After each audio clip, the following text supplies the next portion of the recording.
Hello, the Linn County DDA. Do you mind muting your microphone? Yes, I will. Thank you.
Ms. Mullins, can you mute your microphone, please?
Morning. Can I ask who disconnected by phone? This is Joanne Billiou. Oh, thank you. Could you please mute your phone until we start? And then once you're asked to introduce yourself that you're there, you can unmute and then go back on mute. So thank you. You want me to mute it? Yeah, mute your phone so we don't hear any background noise, but you can still hear. Oh, okay. Just a minute so I can figure. Oh, okay, I will.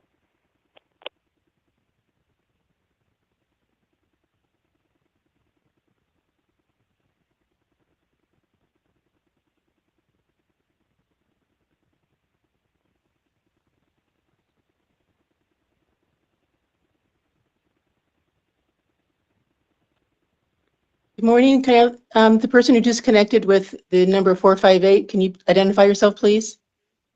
Ashley Holcomb. Thank you very much.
Morning, OSCI. We're going to be starting here in just a minute.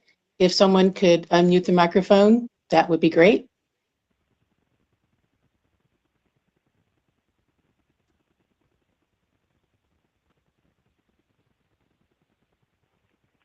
Can you hear me? Yes. Yes. Who is speaking, please? Joanne Bilyeu. Thomas. Okay. Is there a question before we start? I don't think so. Oh, okay. I was talking to the I- OCI folks, okay? Hi, Okay. Pam. It's Eliza. Hi, Lisa. Thank you for How are you? unmuting. Good, thank you. How are you? Good, thanks. Good. Are both officers in the room that were subpoenaed? Yep. Oh, I Yep. thought so. I just wanted to make sure. It's kind of a big view, so it's hard to tell. So thank you. We'll be starting here in a minute. Do you know if the clinic has signed on already with Marc? As you speak, as you speak. Okay, good. Thank you. Uh-huh. I have a question. Who's speaking, please? Ashley. Yes. Everyone in the room can hear you. Everyone in the room can hear you, just so you know, everyone that's connected. What's your question again?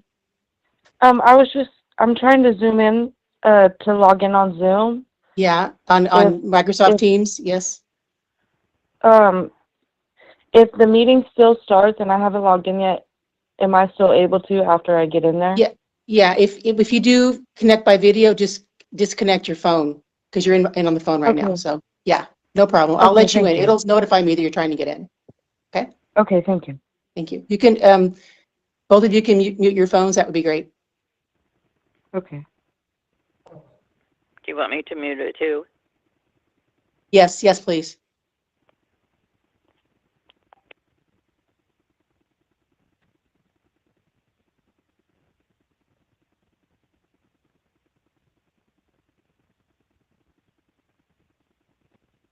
All right, good morning, Mr. Holcomb. How are you doing today? Now, I'm doing all right, thank you. How are you? I'm good, thank you. Can you hear me okay? Yes, I can. Okay, fantastic. Before we get into anything related to your hearing, I do want to just put a statement on the record. Live streaming or simulcasting of board hearings is prohibited. Any individual who live streams or simulcasts a board hearing will be ejected from the hearing pursuant to OAR Chapter 255, Division 30, Rule 26, subsection 6, as being disruptive. So I just want to put that on the record. If we are notified that anybody is live streaming or simulcasting this hearing, we will eject them from the hearing without further warning. Okay. For the record, is your name Marc Mealy Holcomb? Yes, it is. Okay. And is your state identification number 7806912? Yes, ma'am. And did you receive your packet of materials that contained your notice of rights from the board at least 14 days ago? Yes, I did. Okay, fantastic. Good morning. My name is Kelly Kuklenski, and I am the board member that will be leading your hearing today. It's nice to meet you. Nice to meet you. I would like to introduce the other board members who are participating in the hearing today. First, we have Vice Chair Ronnie Cleaver. Good morning, Mr. Holcomb. Good morning, Council. Good morning. And next, we have board member Don Reese. Good morning, Mr. Holcomb. How are you? I'm all right, thank you. Good. Sounds like you can hear me okay. Yeah, I can hear you fine. Thank you. Great. All right. Well, good morning and good morning, Council.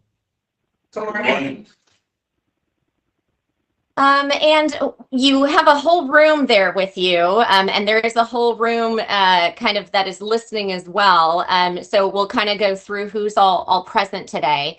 With you today are your attorneys, Eliza Kaplan, Stephanie Grace, and certified law student Chell Riddell. Good morning, Council. Good morning. Good morning. It's Kel. And that was my next question. Whose name did I mispronounce? Yeah, the J is just to confuse you, so Kel is perfect. I love that. I have a last name that, really stumps people, so I can certainly relate. And Riddell, that's correct? Riedel. Riedel. Okay, I got the whole thing wrong. No worries. Okay. So, Mr.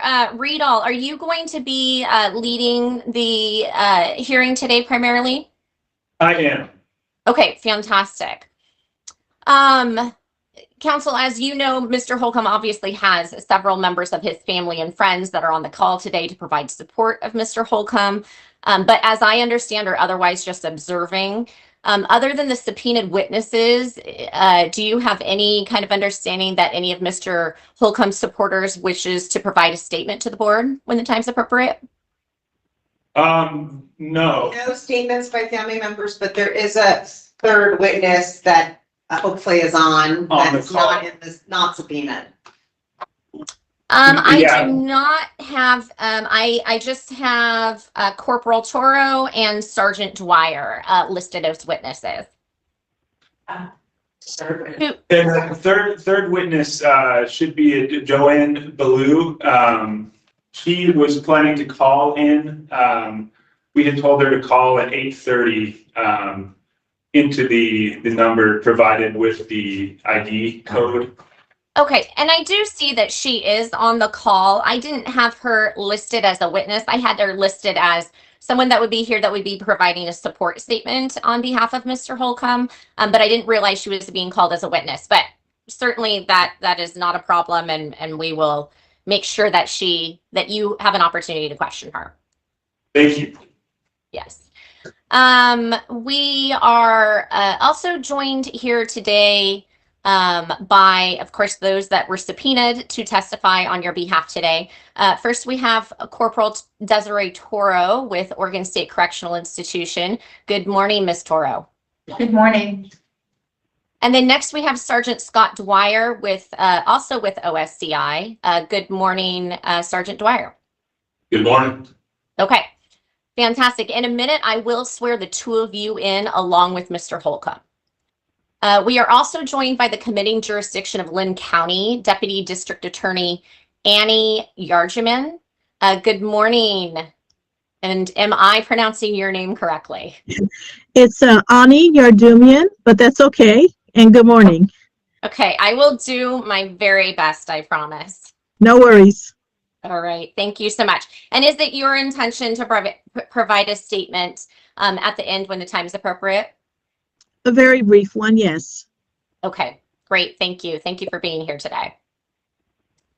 And then we do have a number of observers that are on the call today that are not otherwise participating in the hearing. So we do have a very full room that you guys are physically sitting in, but a virtual room as well. So I will just remind everybody who is not currently talking and participating to please, if you can, mute your microphones. We are obviously recording this hearing, and just for the integrity of the record, we would appreciate not having any background noise. And then finally, we do have the Board of Parole staff on the call that are just making sure that the computers and recording equipment and that sort of thing are functioning correctly. Mr. Holcomb, do you have any questions about who is all here today? Thank you. Okay, great. And I have experienced in this room before, because it is very long, and from my view, you guys are far away from the screen and the microphone. Sometimes we have had to have those that are talking move closer up front. So I will kind of let you all know, especially Mr. Riedel, if I need to have you kind of maybe sit across from Mr. Holcomb, I will let you know. So far, it hasn't been a problem, but just so everybody is aware. As far as breaks are concerned, I usually like to shoot for around the 2-hour mark before we take our first break. So if you are still questioning your witnesses at around 10:30, maybe look at a good opportunity to take a break at that time. Certainly, if we need to break sooner, we can. So anybody who needs to break sooner, just let me know. This is the time set for your murder review hearing. The board has authority and jurisdiction to hold a hearing on the issue pursuant to ORS Chapter 163.115. The sole issue to be considered today shall be whether you are likely to be rehabilitated within a reasonable period of time. You have the burden of proving by a preponderance of the evidence the likelihood of rehabilitation within a reasonable period of time. This is not a release hearing, and we will not be determining whether to release you on parole today. Do you understand the purpose of today's hearing? I do. Okay. The hearing will be conducted in the manner prescribed by ORS 163 and in the manner provided by the administrative rules of the Oregon Board of Parole and Post-Prison Supervision, OAR Chapter 255. After completion of today's hearing, the board will we will deliberate at another time, and we will strive to have a written order issued to you and your attorney within 30 days. Next, I'm going to establish the exhibits that are part of today's record. First, we have the materials submitted by the parole board, and those are the materials in your 85-page hearings packet. And then next, we have the materials submitted by you and your attorney, and this is a 63-page packet that includes your memorandum as well as many letters of support. The board has not received any confidential documents. We have not reviewed anything that you don't otherwise have, okay? So everything that you have is also what we have, and that is, in addition to today's testimony, that is what we are considering today. Are there any last minute exhibits that you or Mr. Radal would like to submit for consideration this morning? No. Okay. All right, great. So with that being said, all aforementioned exhibits are accepted into the record for consideration today. Mr. Holcomb, before we get into the hearing, I'd like to give you an overview of how we're going to proceed today so you kind of understand the lay of the land. First, you or your attorney will have an opportunity to make a brief opening statement if you would like. And then after that, your attorney will be free to interview witnesses, which includes yourself, as they wish. I would ask counsel to please keep in mind that we received your petition and all the information contained within your petition. We have obviously a great deal of information relative to Mr. Holcomb's upbringing, essentially from birth through the commission of his crimes, with a focus on Mr. Holcomb's relationship with his father. So just keep that in mind as you question Mr. Holcomb in order to minimize the duplication of information. After your counsel is finished with questioning, the board is going to ask questions of you, and it kind of depends on what questions are asked by your counsel as to what questions we will have remaining. Okay. I would expect that we will at some point today talk about institutional spending account, your physical and mental health, your disciplinary history, programming and reformation activities, your criminal history, as well as your parole plan if you were to be released. After the board is done with questioning, then we will hear from the committing jurisdiction, and then you and or your attorney will have an opportunity to make a brief closing statement. Do you have any questions about what to expect today? No. Okay. And there is a bit of a cutoff when it transitions from me to you, there's a cutoff initially. So I may have to have you repeat occasionally, but I'll let you know if I need you to. So we are going to swear you, Mr. Holcomb, in as well as Corporal Toro and Sergeant Dwyer. So if the three of you could please raise your right hand. Fantastic. And then answer I do to the following question. Do you solemnly swear or affirm that the testimony you provide in this hearing is the truth? Mr. Holcomb? Yes, ma'am. All right, Corporal Toro? I do. And Sergeant Dwyer? Do. All right, fantastic. Thank you all so much. You can put your hands down. And Mr. Holcomb. Excuse me, board member Kuklinski, we have that third witness. Oh, I'm so sorry. Okay. Yes. Okay. Thank you. Thank you. If you want her to swear. Miss Billiou, are you able to hear me? Joanne Billiou? If you muted yourself, then you'll need to unmute it this time. Okay, this is Joanne Billiou. Okay, fantastic. I do need to also swear you in since you will be providing testimony today. Okay. So if you could please raise your right hand for me and let me know when you have done it since I can't see you. Raised. My hand Okay. is raised. Fantastic. Do you solemnly swear or affirm that the testimony you provide in this hearing is the truth? Yes, I do. Okay, thank you so much. You can put your hand down and put yourself back on mute until counsel's ready for you. Thank you. Okay, thank you. All right. So now I think we're ready to turn it over to counsel for an opening statement, if you would like. Thank you. Yeah, if it is okay with the board, we would like to start with calling witnesses first and leave the opening statement until after our witnesses have spoken. So they can get on with their day. Okay, yeah, that's fine. So the corporal and sergeant you're going to call, and then opening statement and questioning of Mr. Holcomb. And Joanne and Ms. Bilyeu as well after. I will get it. I promise. I will get No, it. we're, Yeah, that's no problem. Go ahead. Thank you. okay, fantastic. Thank you to the board for being here today. We'd like to speak with Corporal Toro first. So, yeah, and thank you for coming and being a part of this whole process. I'd like to know a little bit more about your role with the Department of Corrections and what are some of your duties? I started with the Department of Corrections, thank you. I started with the Department of Corrections in 2008 as a security staff and officer. And I've promoted up to a correctional corporal. I've been with the department for almost 17 years in March.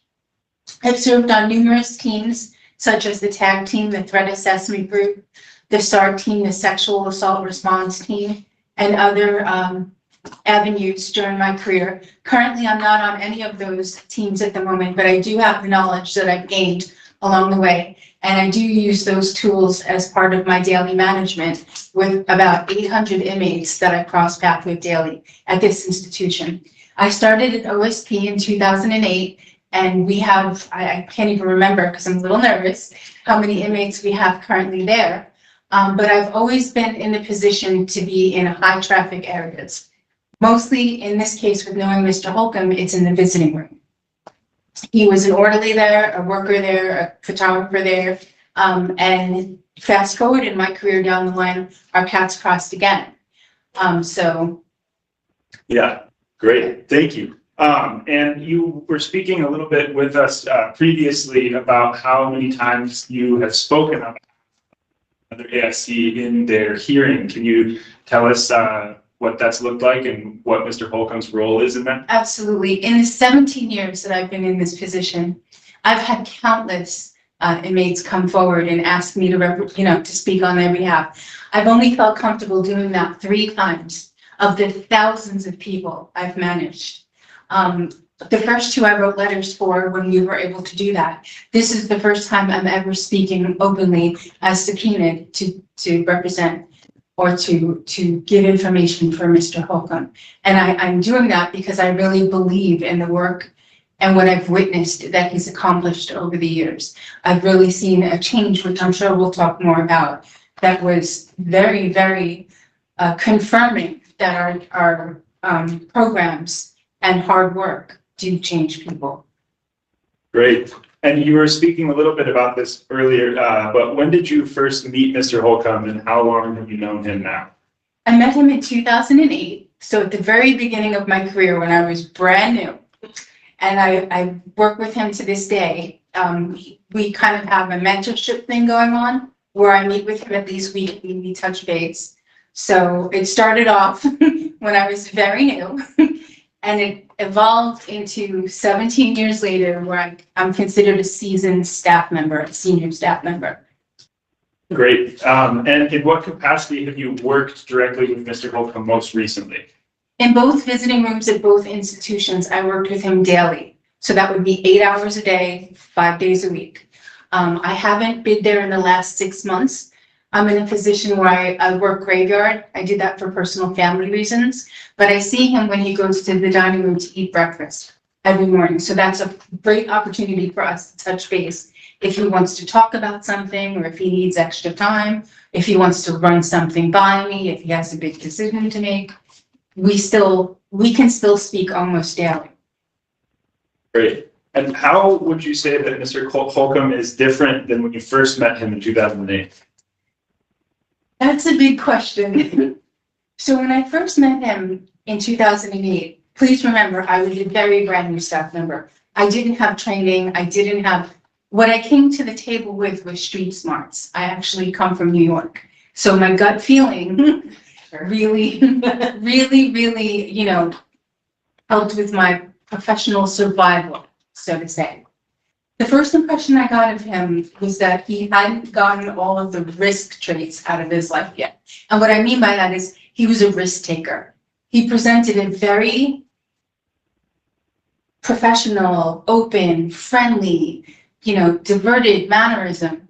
But I felt he still had a little side hustle going on. Like he still had his little avenues in the prison. I started to research him. He had very, very few misconducts, very, very few dirty UAs, very, very few of anything that would really validate anything like that for me. But he was young. He had a younger family. He was really influential with other inmates. He was part of the Lifers Club. He was really, I don't know a word other than like really part of pretty much everything that was going on. So with that said, I don't really remember everything from back then, but I feel like I was kind of warned about him. Like you might want to keep your eye on this guy, which is why I had, he had my focus, he had my attention. So can I share the funny story about the end game? Sure. Okay, so the first time I really interacted with him, other than, hey, how you doing, was he came to the back of the visiting room. I'm standing there monitoring the visitors, and he offers me a candy cane. And as you know, he's like, here, you want this? And as you know, one of our departmental rules is do not compromise an employee, do not give them anything, like don't share things. I can't give him anything, give me anything. So my alarms went through the roof. I wanted to put him in the hole. I wanted to, turn around, cuff up, send you to DSU. And he started to laugh. And he's like, no, I could just tell you kind of having a hard day. I wanted to make you laugh. I got the sergeant's permission, who was watching the whole interaction and laughing hysterically at this whole thing happening in the visiting room. And it turns out, come to find out later, it was a blue candy cane. So what he was trying to do is to get me to eat it to make my teeth and tongue blue. Now, why is that so important? Because that's the kind of person Mr. Holcomb is. Not only did he know he could sense I was having a bad day, or a struggling day. He wanted to break the ice. He wanted to open the door. He got permission to do so beforehand. And he was really trying to show me that it's okay. Like, you're okay, it's okay. Not everything is what it seems. And that stuck with me for 17 years. So naturally, sorry. Do you have a question? Yeah, it's okay. No, sorry. I'm sorry. It's like we're having a conversation, they're answering questions. No worries. So you talk about kind of how you saw things that Mr. Holcomb had to work on still when you first met. Describe a bit of the transition between then and now of how you've seen him apply tools that he's learned in his rehabilitation. Wow, that's a really good question. One of the most profound things that sticks out to me is when he was living with a very difficult cellie to have at the time. He was in the honor unit, I'd say the beginning of last year or the middle of last year. So this was fairly recent. And he was living with another guy that was very mentally, emotionally, and verbally abusive. Just someone that you just want to stay away from. And here he finds himself living with this person in a, 5 by 12 cell. And not only did he live with him, he worked with him. So that's countless hours that he's exposed to this individual who's just very mentally and verbally and just really abrasive, abrupt, bitter, dysfunctional, just triggering. A good word I should use was triggering.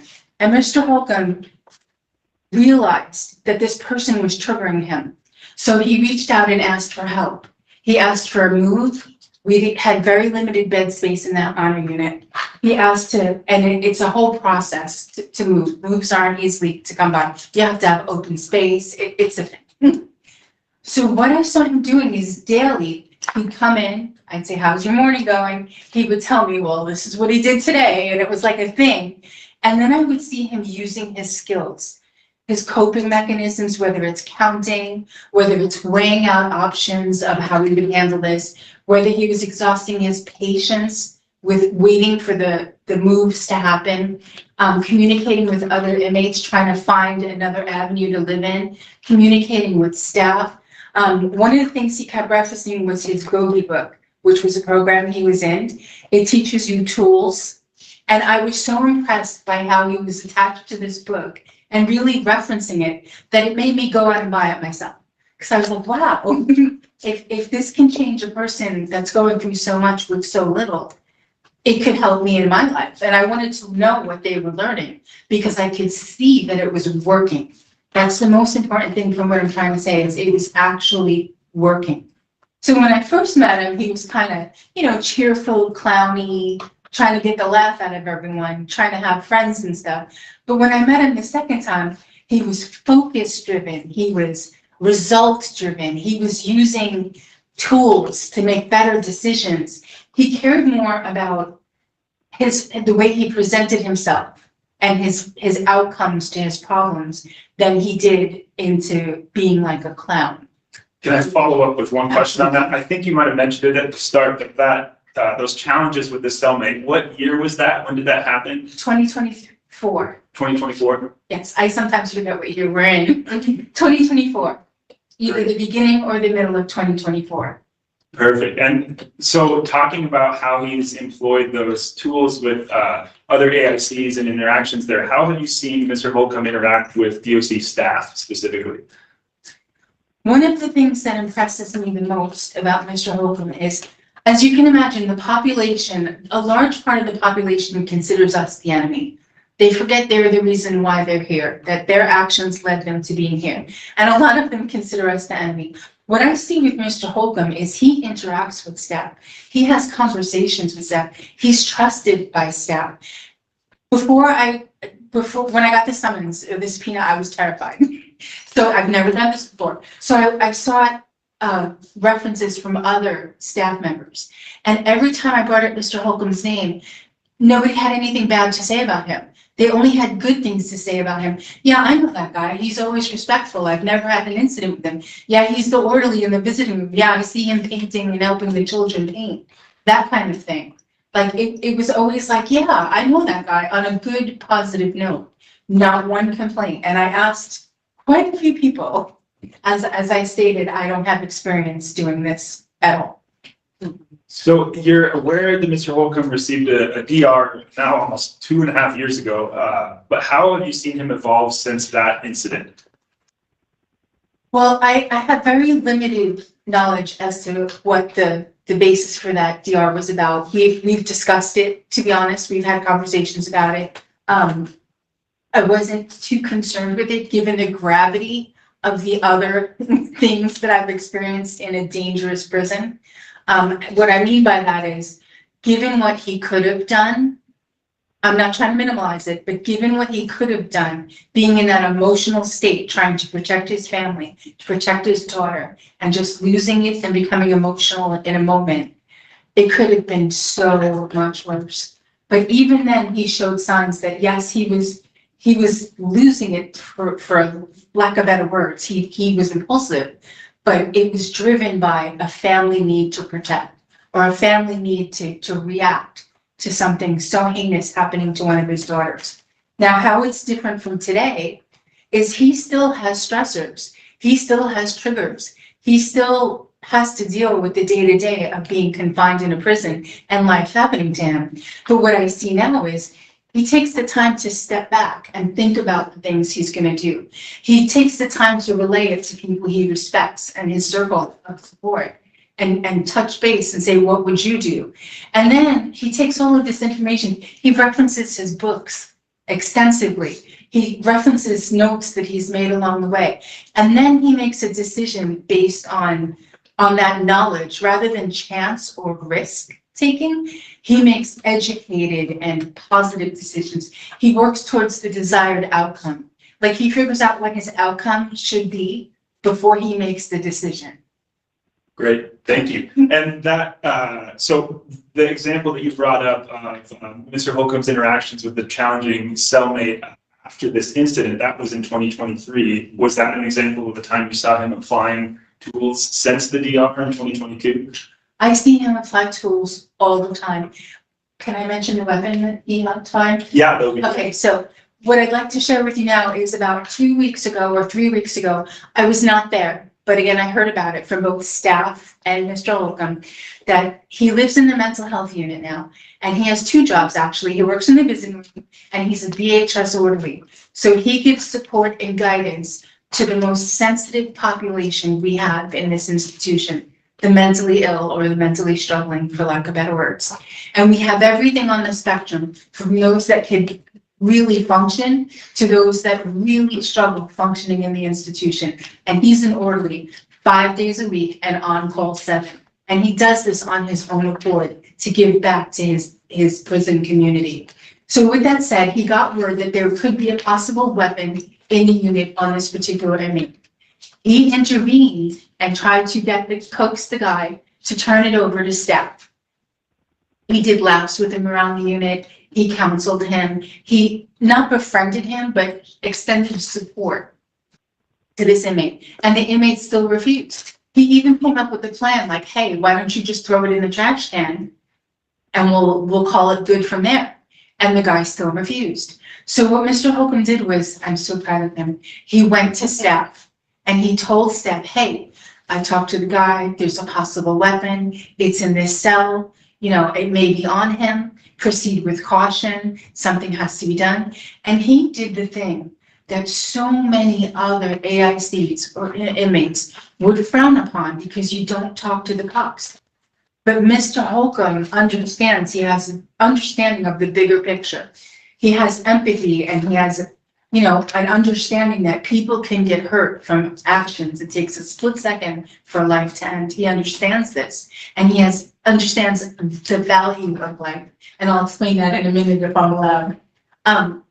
So the staff, because of his actions, went in the cell, found the weapon, you know, held the person accountable, and we all lived to tell the tale. None of us got injured, staff nor inmates, because he was brave enough to come forward and do the right thing.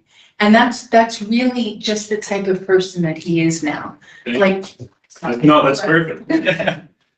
So given all of this, do you think that Mr. Holcomb presents a risk or a danger to anyone in the community if he were to be released? I've given this question so much thought for months, ever since the subpoena became a possibility, because I'm putting my good name out there. Like I'm putting my good name on him. And can I guarantee 100% that nothing will ever happen? No, I can't. No one can. But what I can tell you is from what I've seen, from what I've witnessed, from what I believe to be true, he is not a risk. When I first met him, I was weary. I did my homework. I researched him. I kept my eye on him. This day, these years later, I wouldn't mind if he were my neighbor. I wouldn't mind if he went to my church. I wouldn't mind if his grandchildren went to school with my child. It wouldn't faze me in the least because I know where his tools are that he has in his tool belt. I trust his judgment. I've seen that he's going to go down a path where he's going to try to make the best decision for the best possible outcome that he can. And he's going to do it with his heart. So I in 17 years, I can't ask for more than that. I cannot ask for more than Mr. Holcomb displays.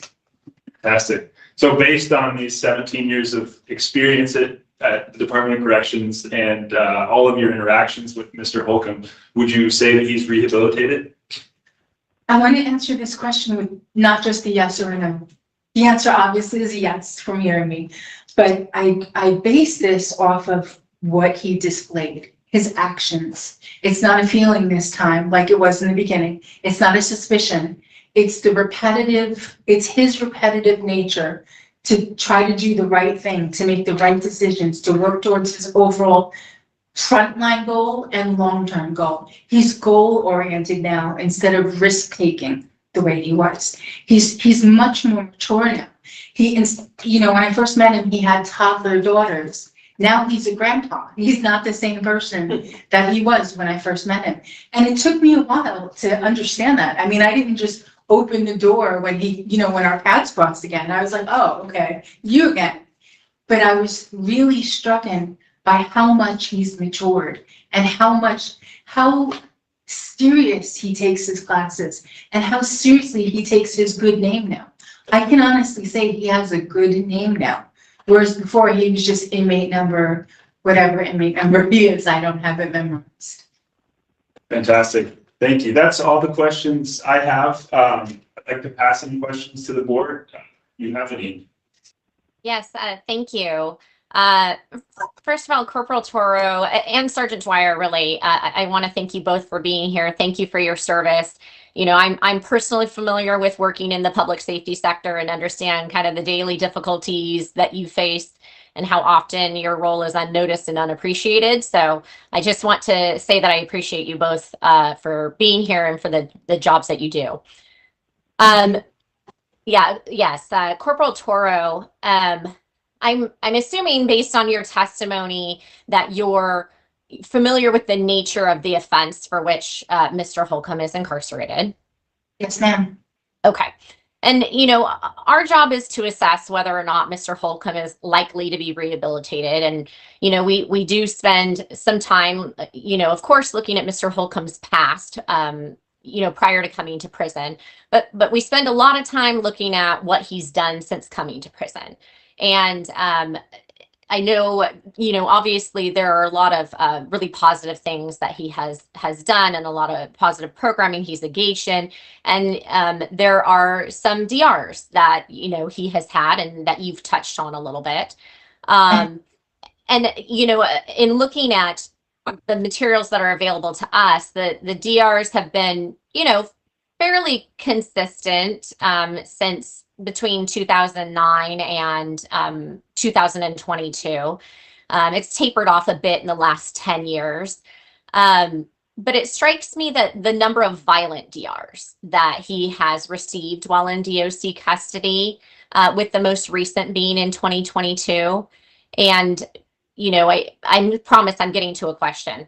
I guess I'm concerned about how that violence will transfer from the institution to the community based on this history. And I'm wondering if, kind of based on this consistent history, if you have any concerns at all about his ability to manage his anger and not engage in violence in the community. Well, I've given this a lot of thought as well, to be honest. I really have. I mean, this isn't something that I take lightly. Like I said, 3 times in 17 years with thousands that have crossed my path. And I understand he's had a couple of bumps in the road, which I would call them, for his career, incarceration career. What I've seen him do, though, is he doesn't function on impulse at all anymore. It's really calculated in his decision making. He doesn't go off emotion. He doesn't go off of rage, and he's not under the influence of he's actually been clean and sober since I think 13 years now, maybe 14. So all of those things I take into account. And I can honestly say, I believe if he was ever in a situation, he would do exactly what he does every day, and that's come to the cops. I believe he would do that because I see him do it all the time. Whether it's a problem he's having, he reaches out to us. Whether it's something he's considering, he reaches out to us. Whether it's something that's a danger, he reaches out to us. He makes himself involved, but he doesn't take matters into his own hands. Okay. Okay, that was really the only question that I had for you. Again, thank you for being here, and I'm going to check in to see if Mr. Reese has any questions for you. Thank you. I don't, thank you. All right, and Ms. Cleaver. I don't have any questions. Ms. Kuklinski brought up the concerns that I have about the significant assault history. I think I counted several DRs for inmates assault. So that it was a concern. I appreciate you talking about that. And like Ms. Kuklinski said, I really appreciate your service. And I'm sure having your cheerful and positive demeanor in the institution is a plus for staff and AICs alike. So thank you so much for being here and for your service. Thank you. All right, and those are all the questions for the board, and so I will turn it back over to you guys. Thank you. Yeah, we'd love to speak with Sergeant Dwyer next. That's all right. Yes, fantastic. And yeah, I'm assuming that Corporal Toro is free to leave and go back to work. Yes, just want to make sure that you guys are all done with her. Oh, yes, we are. Okay, Thank perfect. you so much. Thank you. Thank you.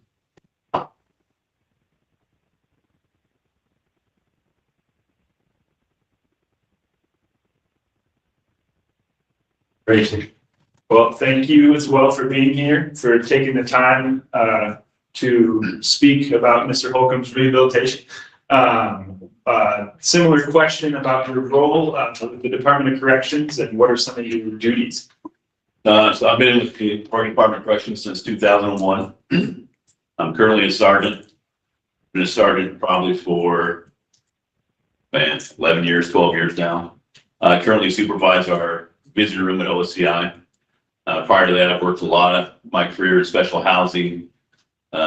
Also spent some time working on our housing unit, where it's called honor housing, so it goes off in Senate levels. Down there for quite a bit also. Great. And when did you meet Mr. Holcomb, and how long have you known him now? Probably about 2019. I was the sergeant down in our honor housing, and Mr. Holcomb was living down there at that time. I also had interactions with him when we had to evacuate for the 2020 Oregon fires. Then we had to go to the Oregon State Penitentiary and move this entire OCI infrastructure over to the penitentiary. I met him more so when we came back from the fires. So we had to evacuate. So everybody had to leave all their property, all their stuff in their cells, and we had to get out of here with the forest fire evacuation from the governor. And then Mr. Holcomb and a couple other AICs were the first ones brought back over from the penitentiary to kind of put OCI back together. He was working to close the room at that time also. So he was trusted by our executive team to go into these cells that had inmates' properties and get their bedding out so we get the laundry and stuff going so we can actually put the institution back together. Great. And in your current capacity, how often do you currently interact with Mr. Holcomb? So now currently for the last 3.5, 4 years, I'm the visitor room supervisor. Mr. Holcomb, my main overlay there, is also my photographer taking family photos. So that's Saturday, Sunday, Monday, Tuesday, and Wednesday. And we probably spend upwards of 5-6 hours a day together. When we have special events that even goes further up to some days where probably 10 hours in there we spend together. Great. And being able to spend that much time together, how would you describe Mr. Holcomb's demeanor? How does he interact with other people, especially? So the main reason I have Mr. Holcomb in there is just because of his personality with people. He's a great people person. We try to interject family in our visitor room at OCI. The main reason he's my photographer. He's really good with the family, the kids, the grandparents, and all the people that come in to see us, and make sure they're getting the best experience they possibly can with their loved ones. Great.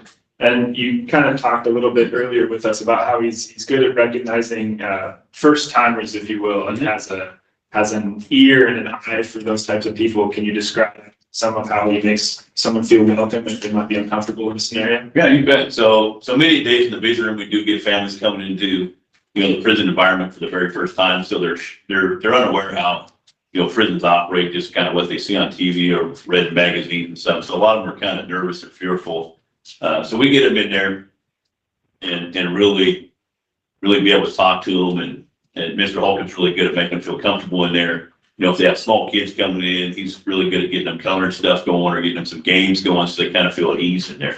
Walking into prison your first time, there's a lot of nervous tension going on. So our idea in there and with Mr. Holcomb is it's about family time. It is prison, but this is a time where everybody can relax and kind of get back into that family side of thing and just have that natural human nature. Great.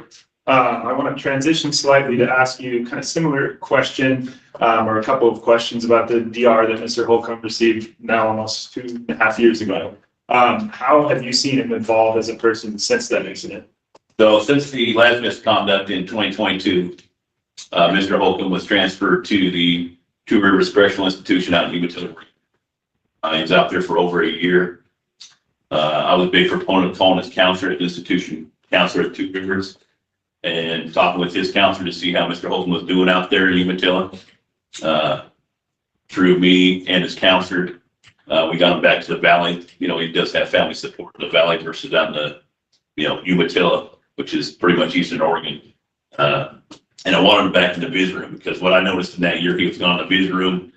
Even with the other guys I do have worked in there, they were about 90%, maybe 80 to 90% of that just natural human nature side of things versus Mr. Holcomb was giving these families 100% of his attention. And so I wanted that back in our visit room just because, the family interaction is so important for us for, our guys that are incarcerated and going back out to our communities to have that natural family stuff. Since 2022, the department's changed a lot. And in 2024, 2025, Mr. Holcomb's DR would not have been a DR in this time that we live in. It would probably have been more of a 72-hour cell-in where he just would have been settled into a cell for 3 days instead of having a, major misconduct on it. Great, thank you. And you said that you were in contact a bit with TRCI, and you heard about what Mr. Holcomb was doing after that incident. Yep. What kinds of things was he working on? What did you hear on that side? So what I found out through his counselor, he was back in the clothing room over there. He got himself out of one of the general population units back into honor housing. So with that DR, he dropped to an incentive level 2. And then through his own efforts out there at Two Rivers, he was able to get back to that incentive level 3, which opens up more opportunity for schooling and work, and then got him in the honor housing program out there. But, his movement from OCI to Two Rivers, it didn't really slow him down on his goals and his targets. I mean, he just kept, doing Marc things. There's a different drive on there. Yeah, tell me a little bit more about that different drive. You were talking earlier about how much it increased even after the incident. How did you see that? So I think up until the incident of that DR, Holcomb, he was super driven, super focused. But I think having that little setback actually got him to reset, the important things that he had going on in his life, not just inside the institution, but also outside family support stuff.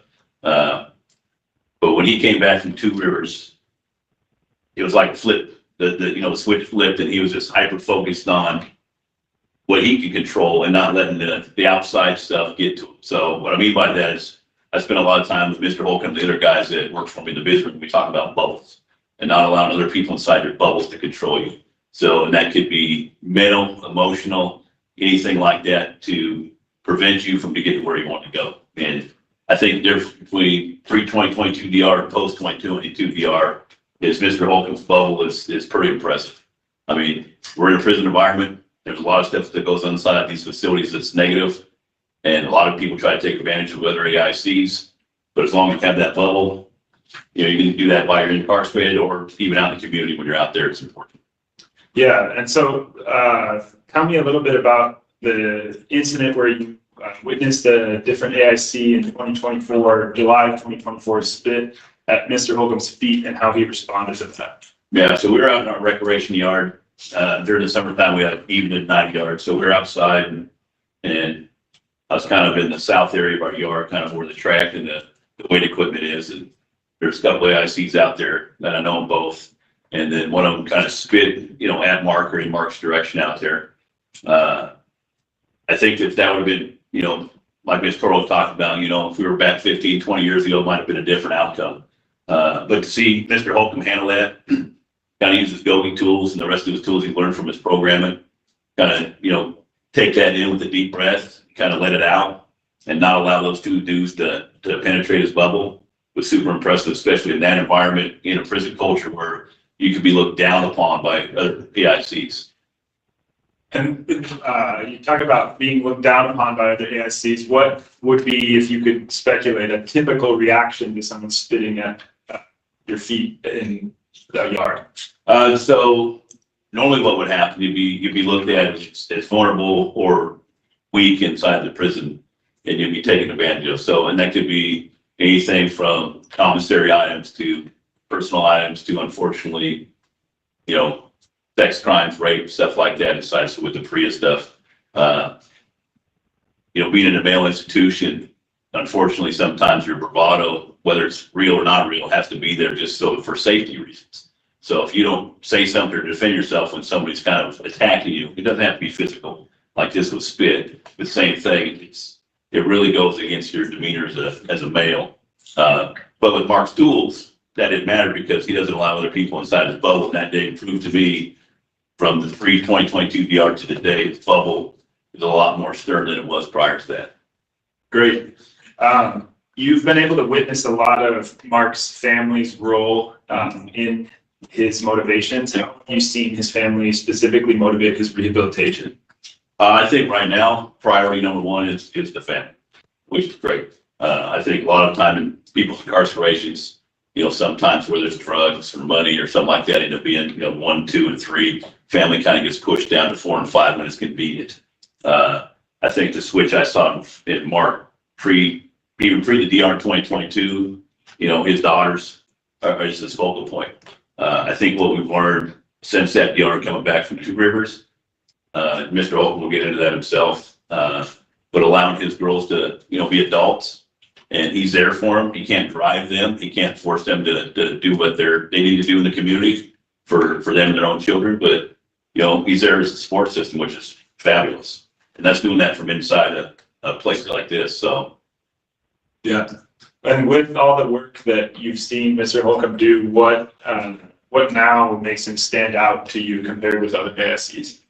Probably say the biggest turning point I've seen is the selfish ideologies are kind of a wayside, and he's more selfless. So what I mean by that is, every single day, I spend a lot of hours with him. So, and I'm kind of a silent observer of just people by themselves, and watching him interact with families, and then, making a child smile because he finds a game for them that they know they like, or a certain colored page with Spider-Man or something like that. He's really interactive and in tune with all of our different families we have in there.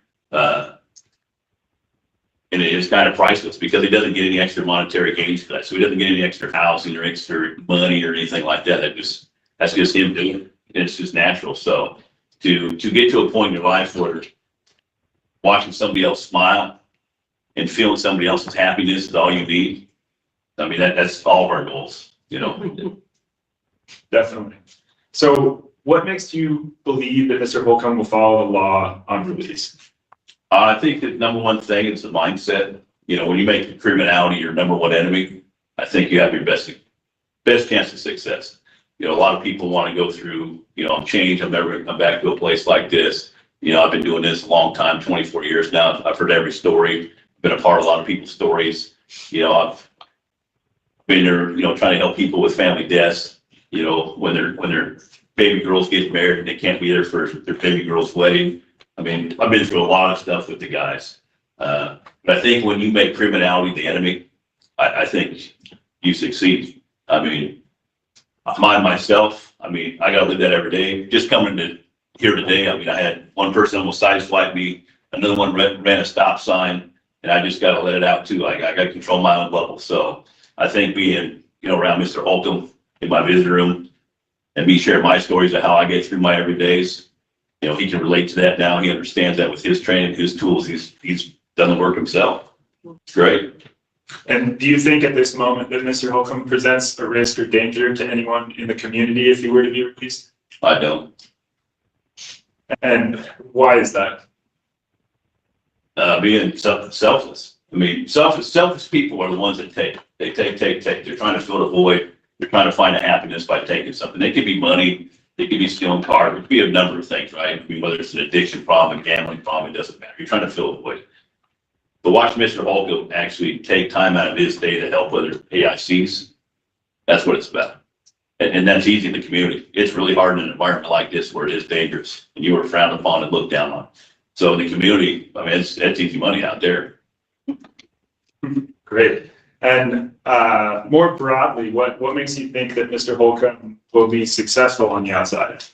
I think the number one driving thing is the girls, the daughters, family.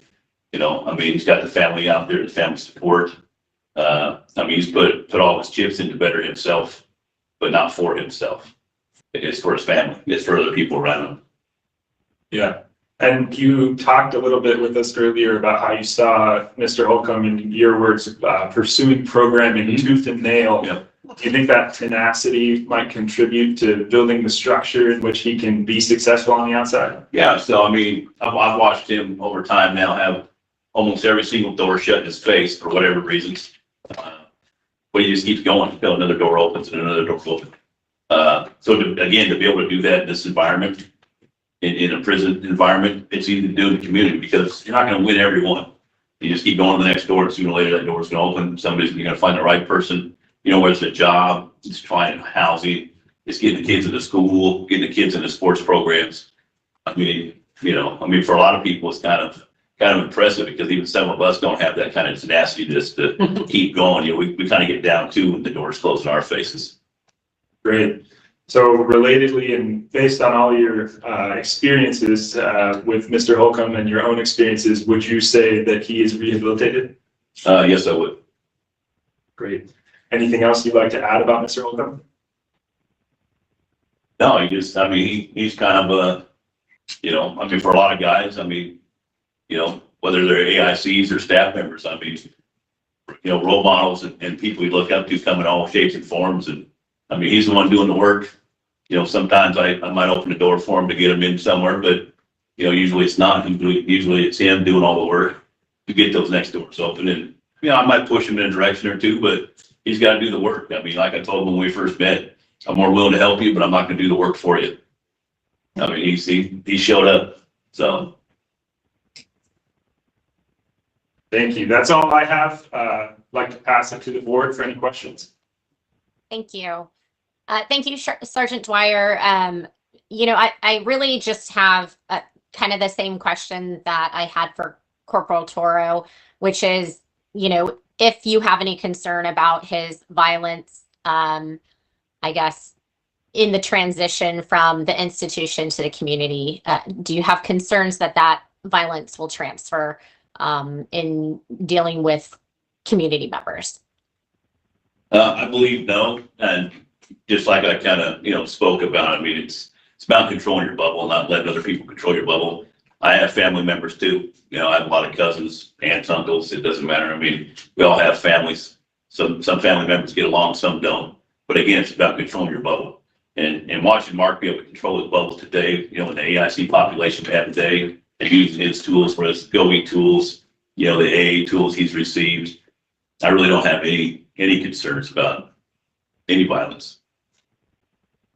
So I feel like you saw, or what I heard is that you saw kind of that transition once he got back from TRCI, like where you were like, okay, he seems like he's different in terms of the way he maybe handles himself in situations that could provoke violence. I would say it was sharper.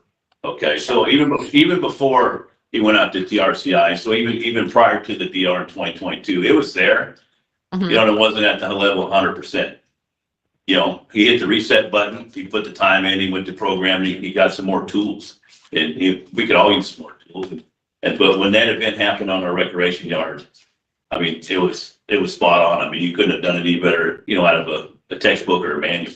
But he had to do it in real life. That's a real life situation in a real toxic environment we live in inside our prisons, where violence sometimes you can't get away from it. It comes to you.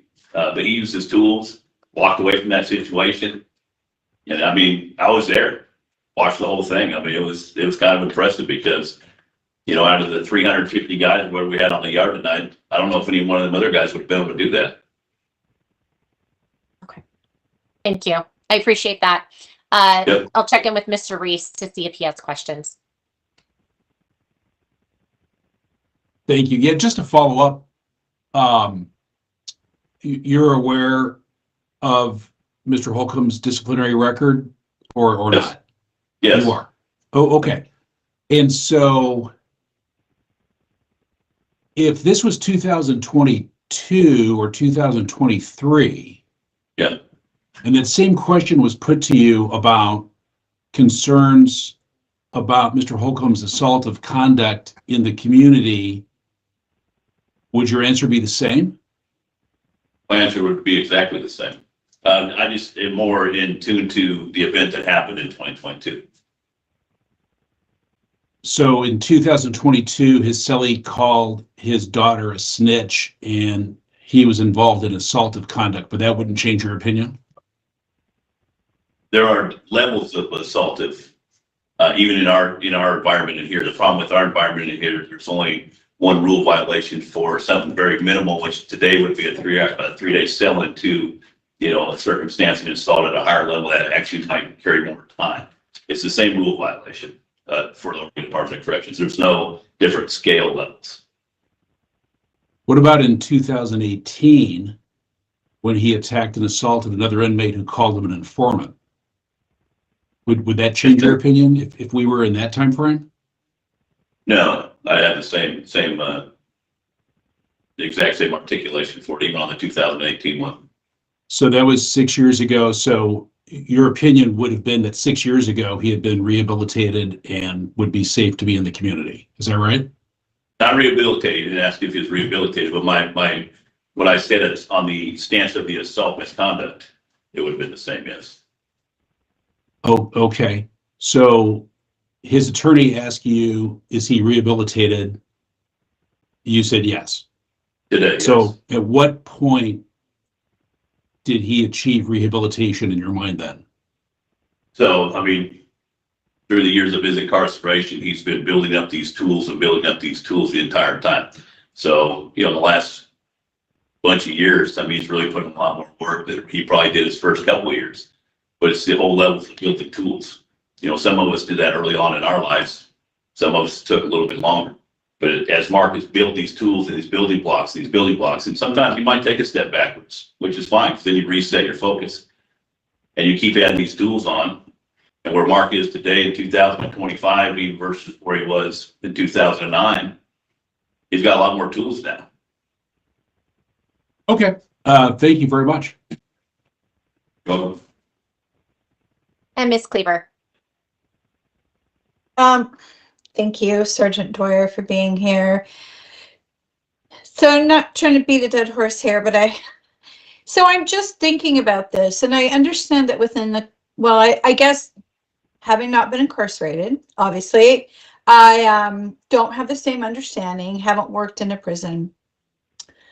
And I understand that you're kind of putting a level of seriousness of assault there. But I'm just like, if we transfer this behavior into the community and somebody insults Mr. Holcomb's daughter. Yes. And he assaults them.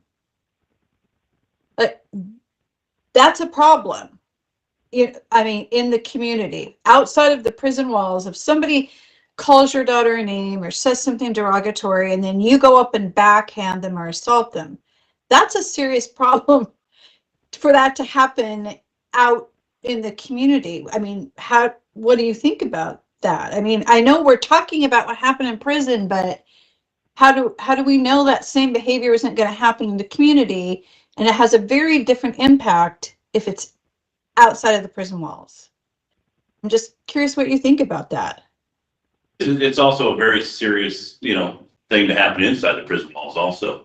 I go from the fact of, his daughter was called something, maybe a verbal name or whatever it may be. But I would say the highest level of disrespect anybody could ever take is somebody spitting on you or spitting at you. That's pretty serious to me. So to have Marc be able to react the way he did to that event tells me when somebody's calling his family or his side of the family a name, he's got the tool. It's just a name down. And again, it's about controlling your bubble, controlling what you can control.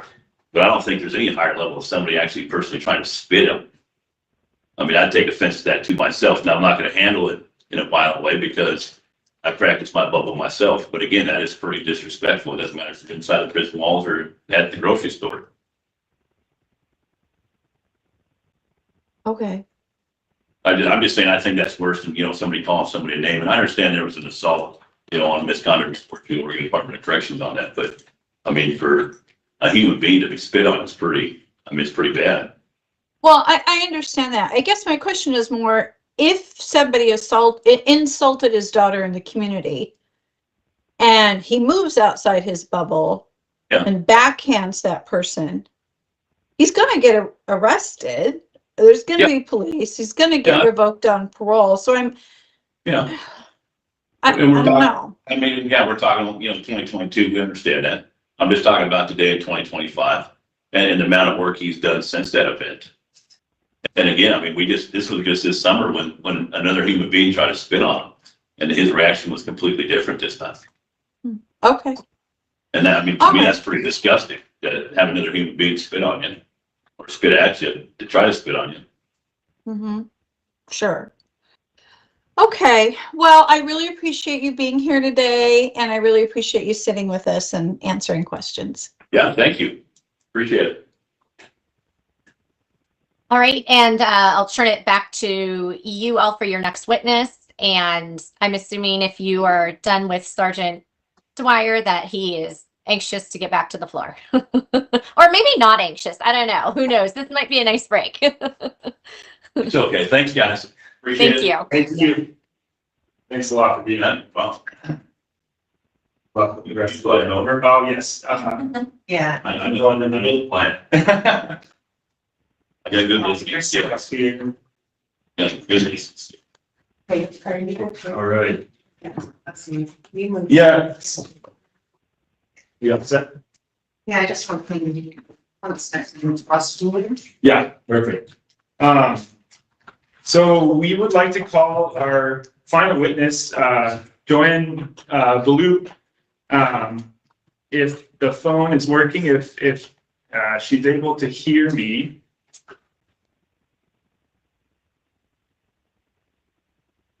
Can you hear me, Joanne?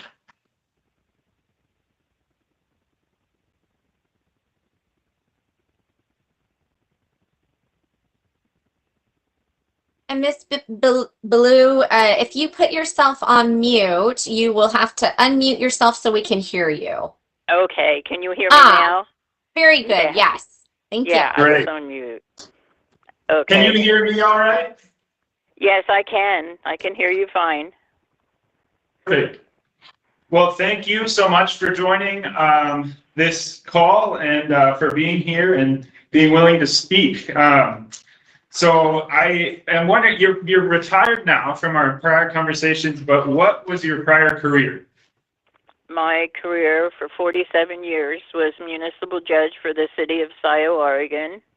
And I also worked in a nursing home, different nursing homes as activity directors and all kinds of other people in a nursing home. I just went around and did everything. Great. So I want to jump back in time to 1999, the first night when you met Marc. Can you tell us a little bit about that night? Yeah, it wasn't very good. My husband and I heard a noise outside. And so he got up and he looked out the door, and someone had knocked on the door at that time. And Ron looked through the window and he opened the door and someone was standing there and he had blood all over his chest and foam. He was foaming at the chest. So Ron told him, I will help you, but you can't come inside. Please stay on the porch, but I will help you. I'll get help. And he pushed Ron inside and they fought, and he handed Ron his cell phone. And at that time they were arguing and fighting, and Ron and this subject, which I didn't know at the time. And all of a sudden he fell on the floor and he lay there and he was so dirty. I mean, we could smell him as soon as he got near that door. He was dirty. He had a dirty shirt on. He had dirty jeans on. His whole body was dirty. He was dirty. He had a long ponytail. And when he landed on the floor, he was on his back, and we didn't know if he was dead or alive. So one of us ran for the phone, and then all of a sudden, he jumped up, and he went out the door and down the steps and went to the left. And we lived out in the country. And that road would be Rock Hill Drive that he was on. I don't know whether he went across our field or out on the road. And somehow Ron got on the phone and we got, 911 connected and everything. So I was outside, I was in the bathroom. I could see down to the neighbor's house. There's two neighbors that were down from us, and we had like parallel driveways. And I could see this van or car going out of the driveway 2 houses down from us, and it was going real slow out the driveway. And then as it came to the road, there was police cars coming up with their lights on, and all of a sudden this van just turned left down there and went to Stolt Hill Road, and we didn't see anything after that of the van or anything. So, we don't know who was in it, but that's what we've seen. So sorry to interrupt you.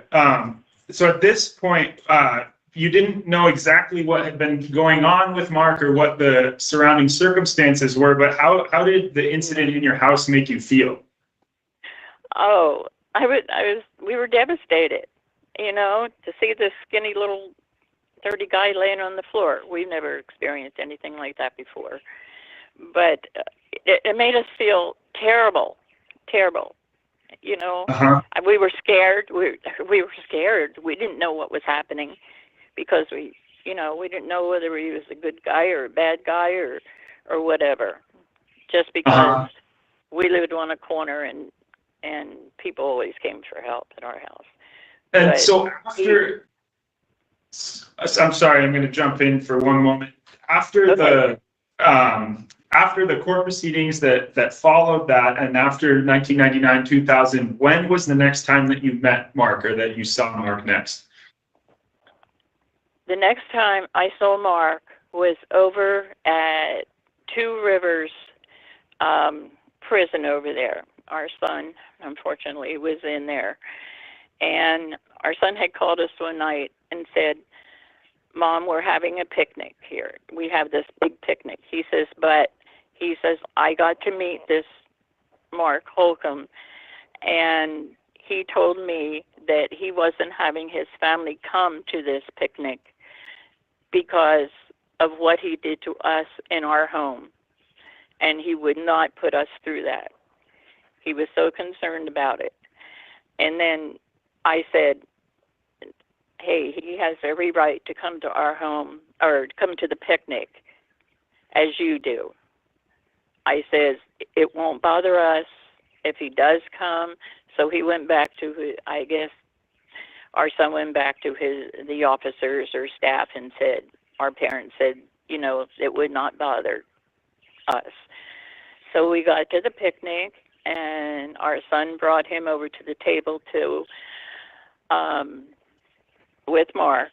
And just apologized, terrible. He was so upset and so embarrassed. And I looked at him and I said, "Oh my gosh, that isn't even the same person that I seen come in our house. This guy that we met at the picnic was cleaned up. He had a nice haircut, and hair, and he was all cleaned up. And he was heavier even, because he was skinny when he fell in the house. And so,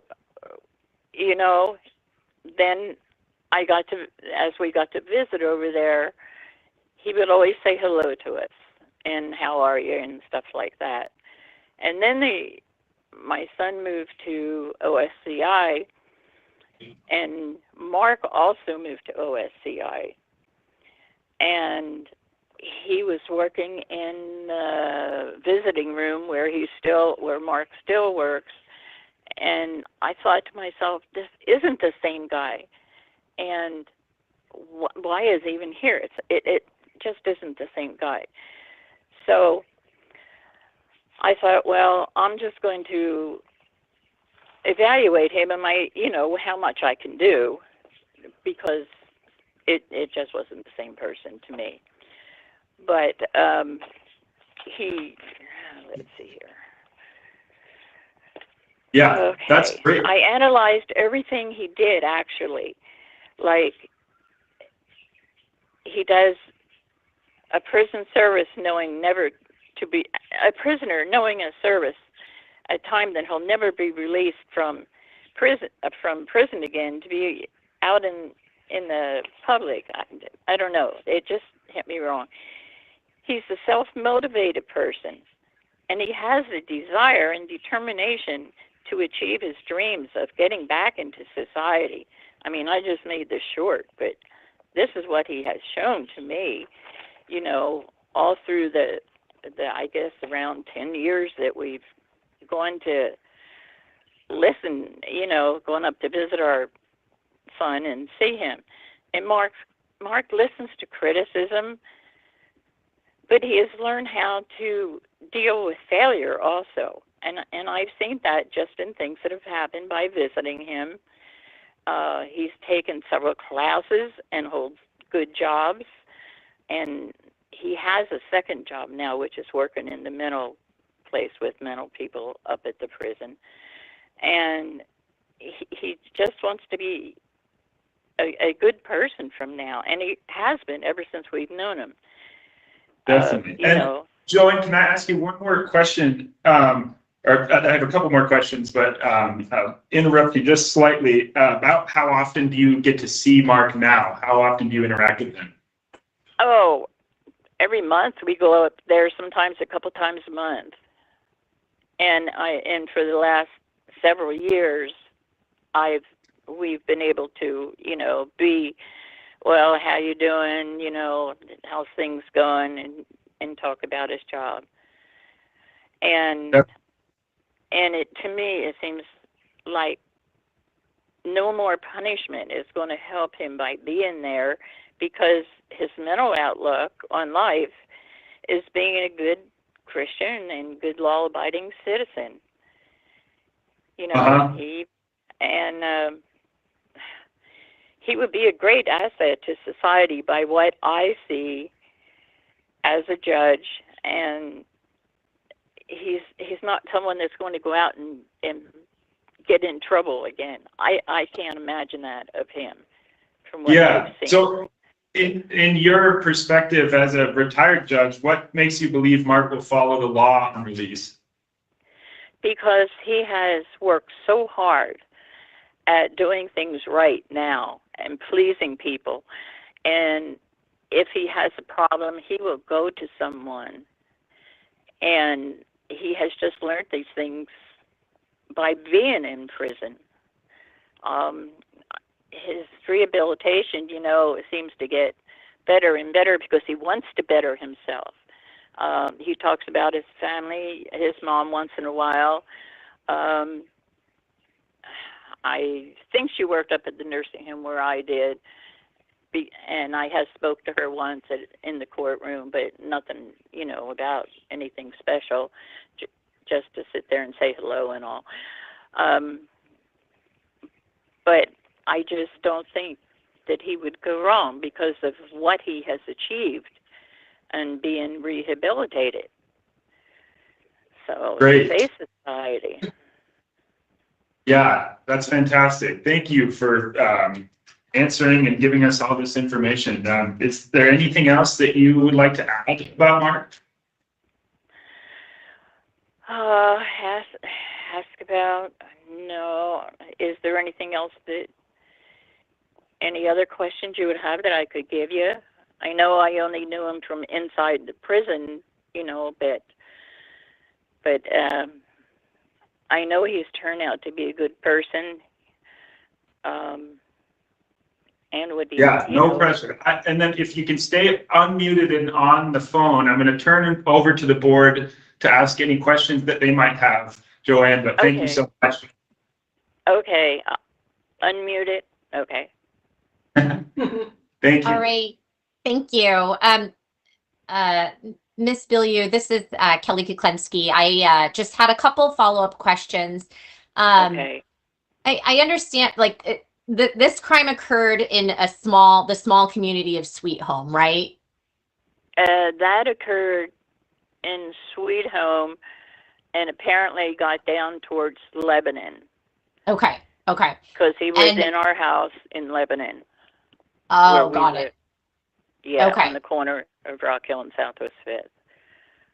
And do you remember I guess the community fallout from that? I mean, I would imagine something like that really rocked the community that you lived in. Yes, it did. It did because we never had anything happen like that before. Yes, it did. It definitely did.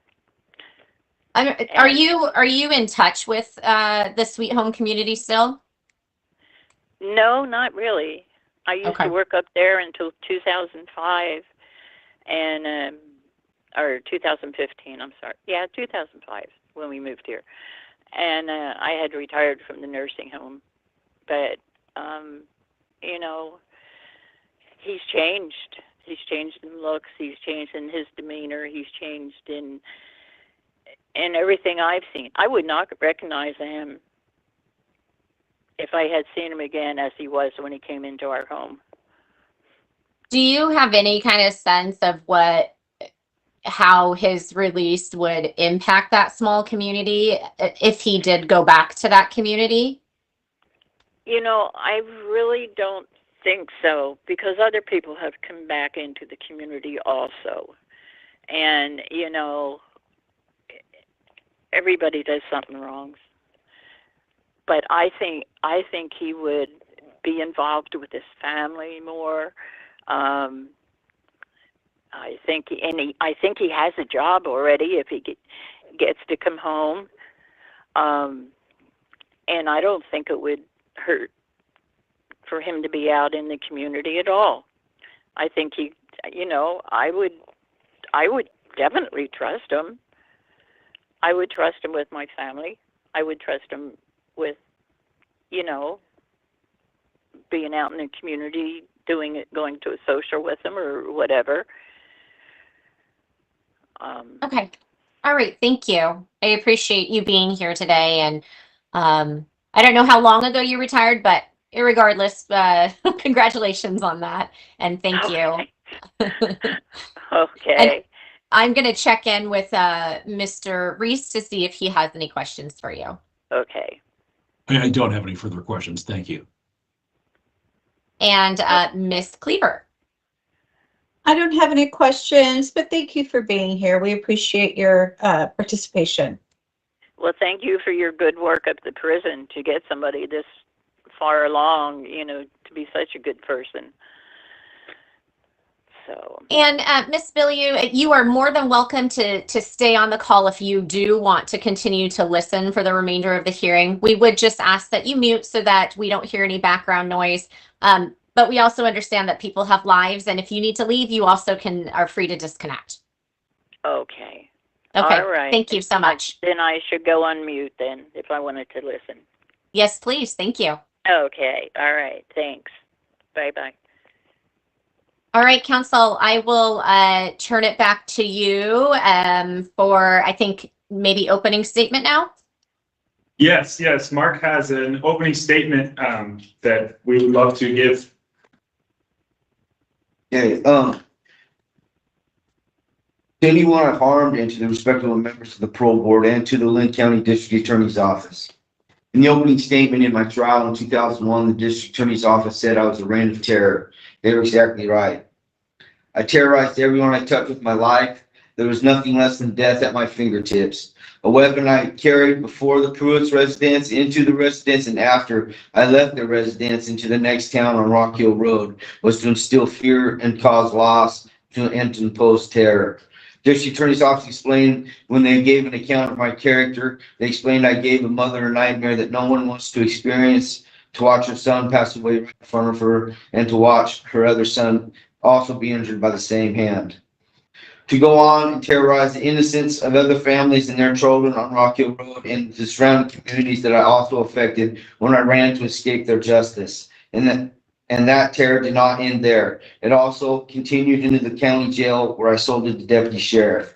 There's no possible way I can even go to explain in words that can comfort the hurt I caused and the prison I caused all those to struggle through.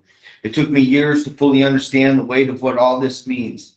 The day I realized that it became a debt for me to pay, a life debt for me to pay, and there is no scale that can allow me to equal amount of suffering to make any of that right. I can only pray that through this hearing, it will allow some freedom from some of that suffering.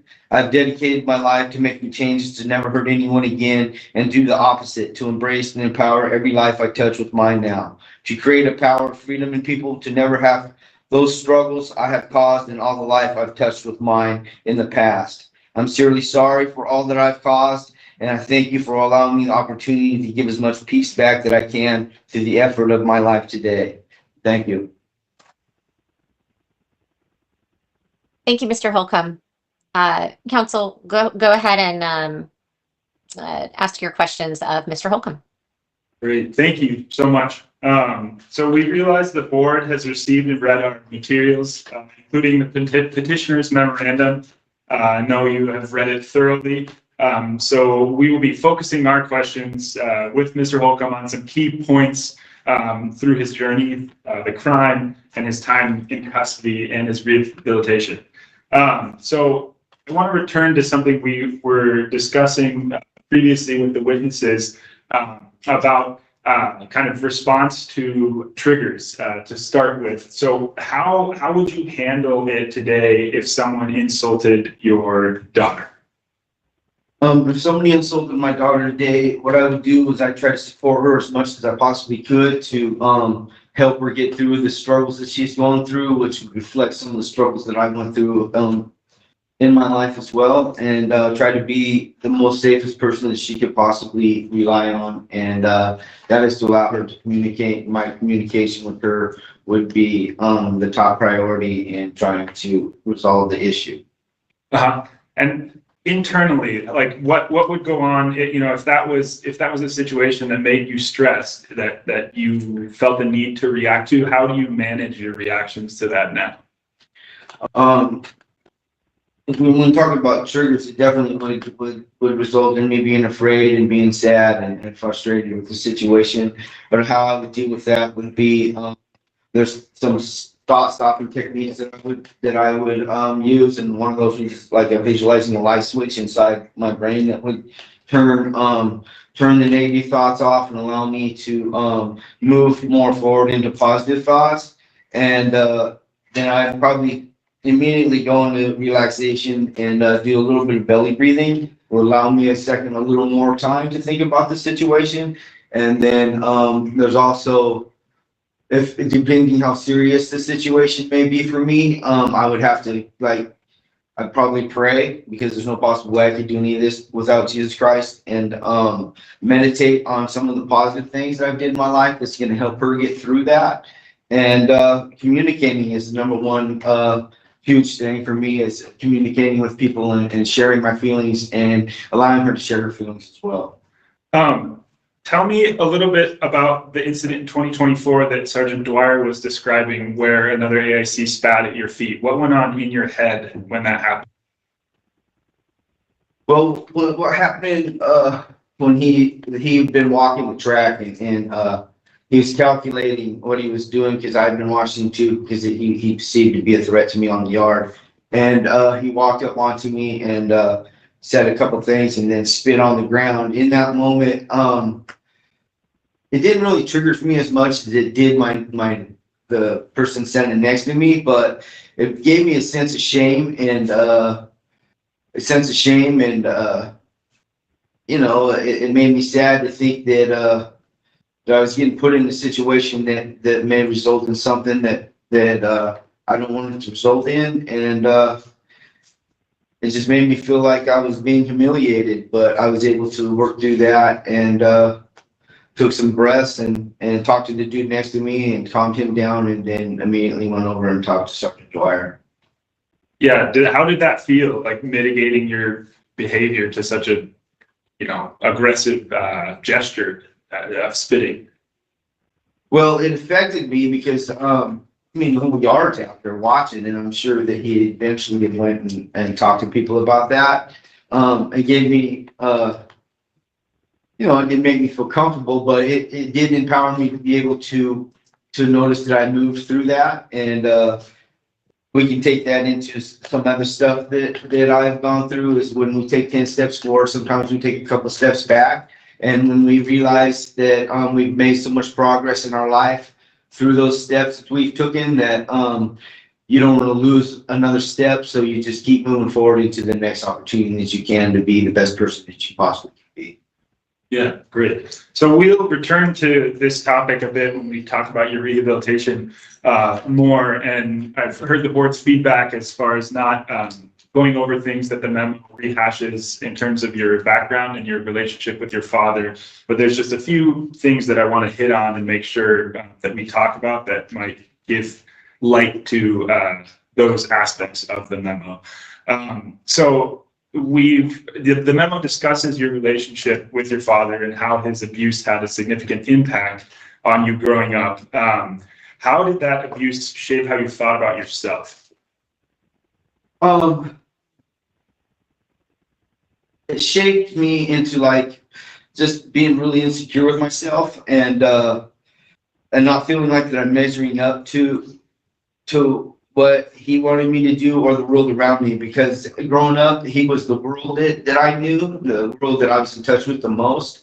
And that just affected me. The rejection made me feel like I wasn't worth anything. And that affected me. Those are some of the seeds that were planted in me deeply in my life that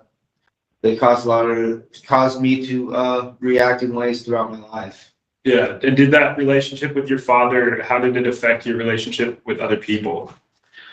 It affected the way that I was around other people because I never thought that I was ever really being accepted by people around me, and that affected me deeply. And the only communication skills that I received during those times growing up was the way that I would not try to allow people to get close enough to me to control me, because my dad had full control over me, and it made me afraid and sad. And I was just sad going through life. I just didn't feel like that I was worth anything. You know, I was scared of other men and in my life. Talk to me a little bit more about that feeling of powerlessness, like we've talked about, like in terms of your dad controlling all the aspects of your life growing up. How did that change how you looked at your life and at what you wanted to do? Yeah, the powerlessness that I felt in my life was that I felt like that I needed to be in control of everything around me, and for me to be in control of everything around me caused a serious issue for me, and I could never allow anybody the power over the top of me, because I just felt like I didn't have control of my life if I didn't have control of it myself. And I was you know, trying to control every circumstances around me to make myself feel safe. And later on I realized that that wasn't the answer for me. And how did your father teach you these things? Like how did he control you? He controlled me through verbal and emotional abuse. You know, if I didn't get 10 grounders in a row, because he was also my baseball coach and assistant Boy Scout master in my life, and he really drove me in sports. And so he was my coach. So every night I was out getting 10 grounders in a row, or getting 10 pop flies and getting 10 base hits. If I didn't get those repeatedly in a row, he would tell me how worthless I was, and grab anything around me that he could to what he would call spank me, and until I would get it right. And that just affected me. I mean, seriously, just caused serious issues for me. And how did your father's abuse continue into your adult life in your 20s?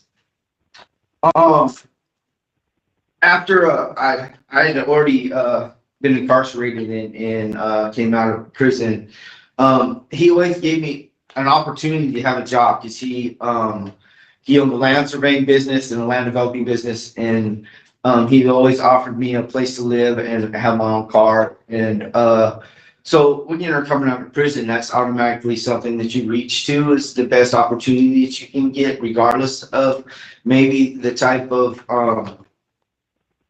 communication you have with somebody. And at that time, I'd already had started to have children, and so that was the opportunity for me. And one time, I didn't get home. I spent the evening with Tom. We after work we went and shot some pool and kicked it at his house a little bit. My dad had came over and noticed that I wasn't home, so he intentionally went to work early that day. And so when I got up to go to work, he had already gone to work, and that's when he came over to try to take the car that he gave me, and ended up taking a swing on me, and I had pushed him back, and he went and called the police department and told them that I had assaulted him. But when the cops showed up, it was a police officer that I grew up with who knew the abuse that had been going on with him. So when he came over and took the statements, he asked me if I wanted to press charges on my dad, and I said no. He left, went down the street, and pulled out some binoculars and watched the house.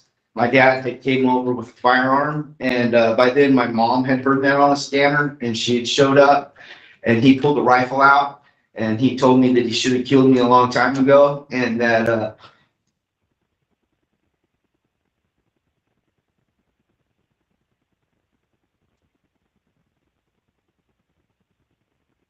he proceeded to go after my daughter's mother and chased her in the house, and she was holding my 3-month-old baby, and I chased him in the house and grabbed the firearm from him. He pulled the trigger and it didn't go, and by then the cops had the house surrounded and arrested him on the spot. Yeah, thanks for telling us about this. I know you have talked a little bit about how some of the tendencies that your father had followed you in your 20s as well, in relationship with your girlfriend. How do you think that some of that abuse followed you or affected how you saw domestic relationships? When after the first time that I had been to prison, I was like I had moved from masculinity, toxic masculinity that I learned from my dad toward some of the criminal masculinity that takes place. And the criminal masculinity that takes place inside prison is completely different than the toxic masculinity that we would be on the streets. And I took that into my own home. I mean, I learned to control her through my verbal and emotional abuse, just like I had learned from my father growing up. I was also physically abusive towards her. And during that period of time, my second daughter had been born, and she was born when I was incarcerated, and that was Jasmine. And she ended up leaving me over all that physical, emotional abuse that I had pushed upon her. So how have you since mitigated these abusive tendencies as they might come up in a household? What kind of work have you done there? Well, just like the first step when you talk about alcohol and drugs is a major issue for me. But also criminalization and criminality is also, and just like the first step says that you admit to yourself that you're powerless over things around you, which is just so much more than alcohol and drugs. Powerlessness is something that you have to understand that controls almost all aspects of your life, and especially if you have dealt with a lot of trauma in your life. And once you're able to realize that you need help from other people, that's what you reach out and you start that process and try and find the right ways to deal with it. And it starts with day one, admitting that you're powerless over things in your life. Yeah. And the kind of the role of masculinity that we'll return to slightly, but specifically related to your father. What did he teach you about masculinity that you held on to until later in life? That through instilling fear. I mean, if you keep people away from you, then you're safe and you control the situation around you. And that's what I learned. I mean, it's a process that I learned that he is the only accumulation of knowledge that I had received from him when it came to communicating with other people. And I moved that towards in my life to every aspect and every person that I came in contact with throughout my whole life, if that was my girlfriend or even my brothers and sisters and my mom as well. What did your father teach you about what the ideal version of a man looked like? Yeah, the ideal version of a man is somebody that is strong and doesn't cry and is in control of every single aspect, and that you live up to be better than the next person. You have to be the strongest, the smartest, and the best at anything that you're working at, which would be sports or work or whatever. And if you didn't measure up to that, then you weren't anything. So it sounds like your father's abuse and your rebellion away from that has been a through line through your childhood and 20s. Do you blame your upbringing for the choices you've made regarding your criminal behavior? I do not blame. I absolutely don't blame my dad for the behaviors that I've presented to the world and the people around me. I don't blame him for that. When we grow up, we make our own choices in our life, and the information is there if we want it. And during those years, I wasn't seeking that type of information. Mm-hmm. And how has your rehabilitation helped you understand this role that your father's abuse played in your life? I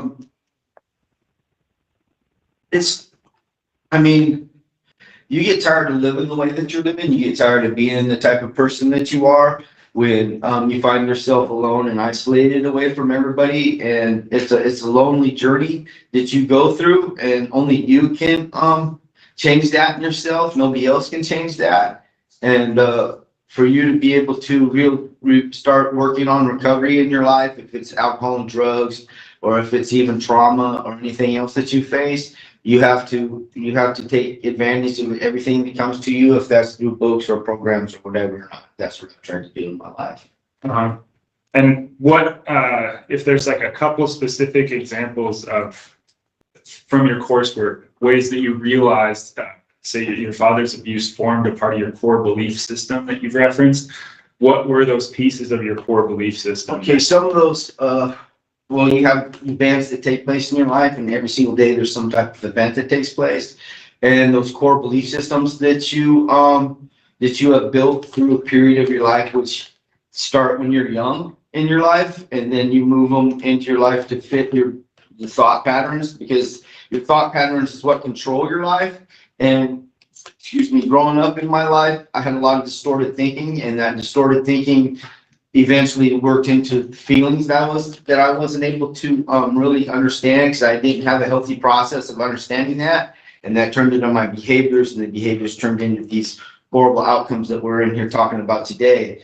But when we start thinking about core belief systems, you have to start changing the way that you think. And when we start changing the way we think, co-occurring disorders was one of the first ones that started to allow me to understand the difference in the neurological pathways that we have in our brain through the emotional part of our brain, which Yogi also speaks about, the emotional part, smart part, and old pattern part of your brain. But because of fear and insecurities and the way that you dealt with stuff through my dad that I've learned, the core belief systems, I had an old pattern of way of thinking.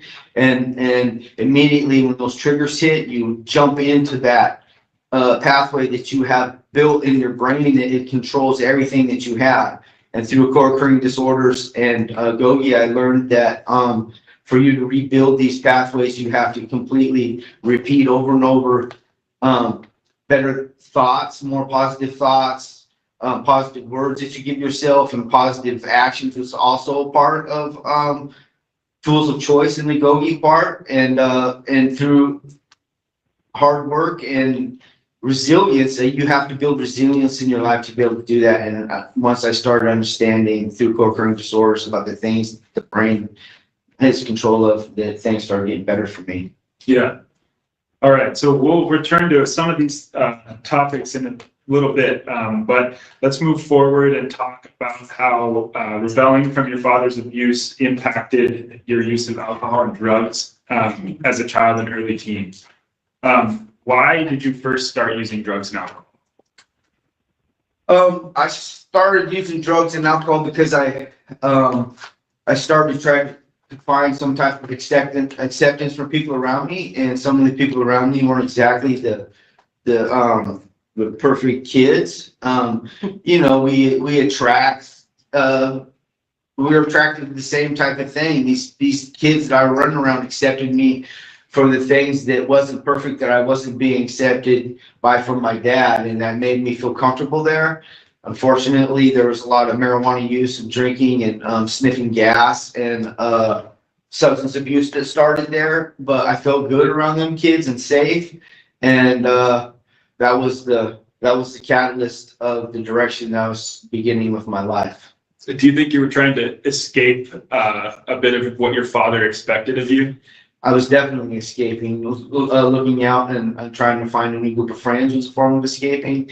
And also when I was getting high, it took away everything that I was so scared of in my life, because I lived in complete fear.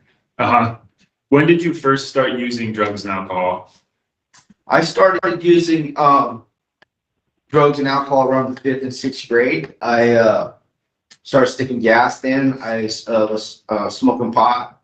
I would steal it from my mom and smoke pot, and I started drinking as well. I mean, that's what we did, and that was kind of a social circle that took place in 5th and 6th grade, and then it dramatically turned up when I went into junior high school. Okay. Tell me more about that transition, or maybe even when you were 15, why were you drawn to start using harder substances like cocaine? I was drawn to, I remember it was a New Year's Eve party, and there's a lot of older boys that came in, and I noticed that a lot of the girls were attracted to those men, and so I wanted to show my respect that they could trust me a lot more, and then I was stronger and better than everybody else there. And I remember going into the bathroom and doing my first line of cocaine to be accepted by the older men at the party. And that acceptance, was that kind of part of finding a different social circle that was different than what your dad wanted for you? It was the complete opposite of what my dad wanted me to do. Matter of fact, I focused my life on everything that he didn't like. It became who I was, most definitely. Anything he didn't like, that's what I became. And your memo addresses how drugs provided an escape for you, but what did that look like? The escape for me was when I would get loaded. I didn't have to worry about anything anymore. I felt numb, and it enhanced and empowered a type of criminality and an escape from him, which, I mean, during those years, my whole purpose in life was to not have anything to do with him and to escape whatever he had on me in my life, and whatever it was going to be, that's what I was going to do. Mm-hmm. What kept you using hard drugs throughout most of your 20s, moving from your teen years into your 20s? I remember, what's funny about alcohol and drugs is that alcohol and drugs were the catalyst that moved me into where I was headed in my life. But once I came to prison, criminality became almost the driver in my life, and the masculinity that was involved in there. I left. When you go into prison, there's a whole different set of rules and stuff that you have to abide by, and murder being the top respected thing that you could do, to attempted murder, to robbery, to burglary, on and down to down the bottom of the line. And when you're sitting at the table in prison with murderers at your table and you're listening to the respect these guys got, it turned me into a whole different type of person. And drugs and alcohol and dealing drugs was the main revenue that took place there, and the respect that took place. And that's what I married when I was in my 20s. Yeah, so like these social circles and the criminal aspect of prison kept you involved economically or power based there. What was going on in your brain? Why were you still using substances yourself? By then, I was just completely powerless over the use of the alcohol and drugs. It had become like somebody would get up and have a cup of coffee in the morning. I mean, my day was just completely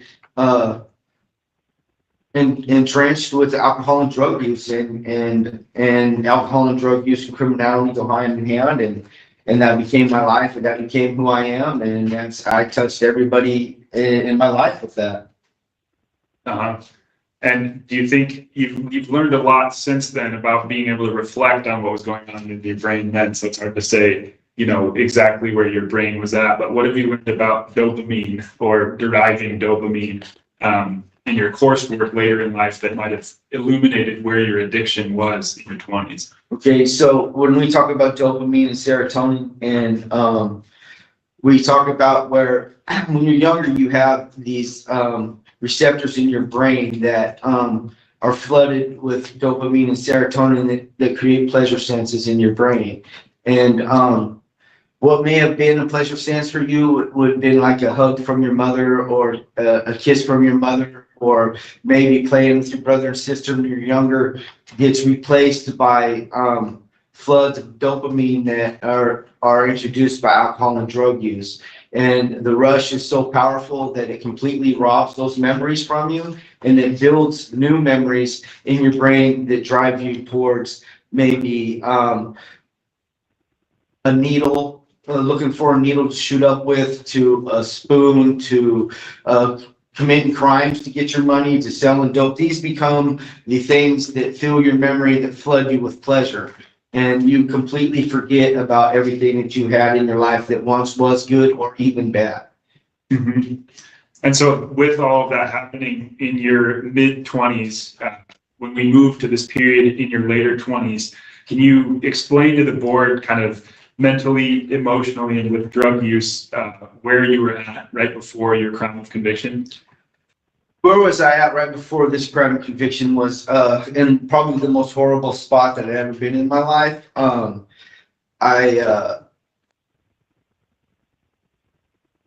So what had happened was, prior to that, we're going to go years ahead of time.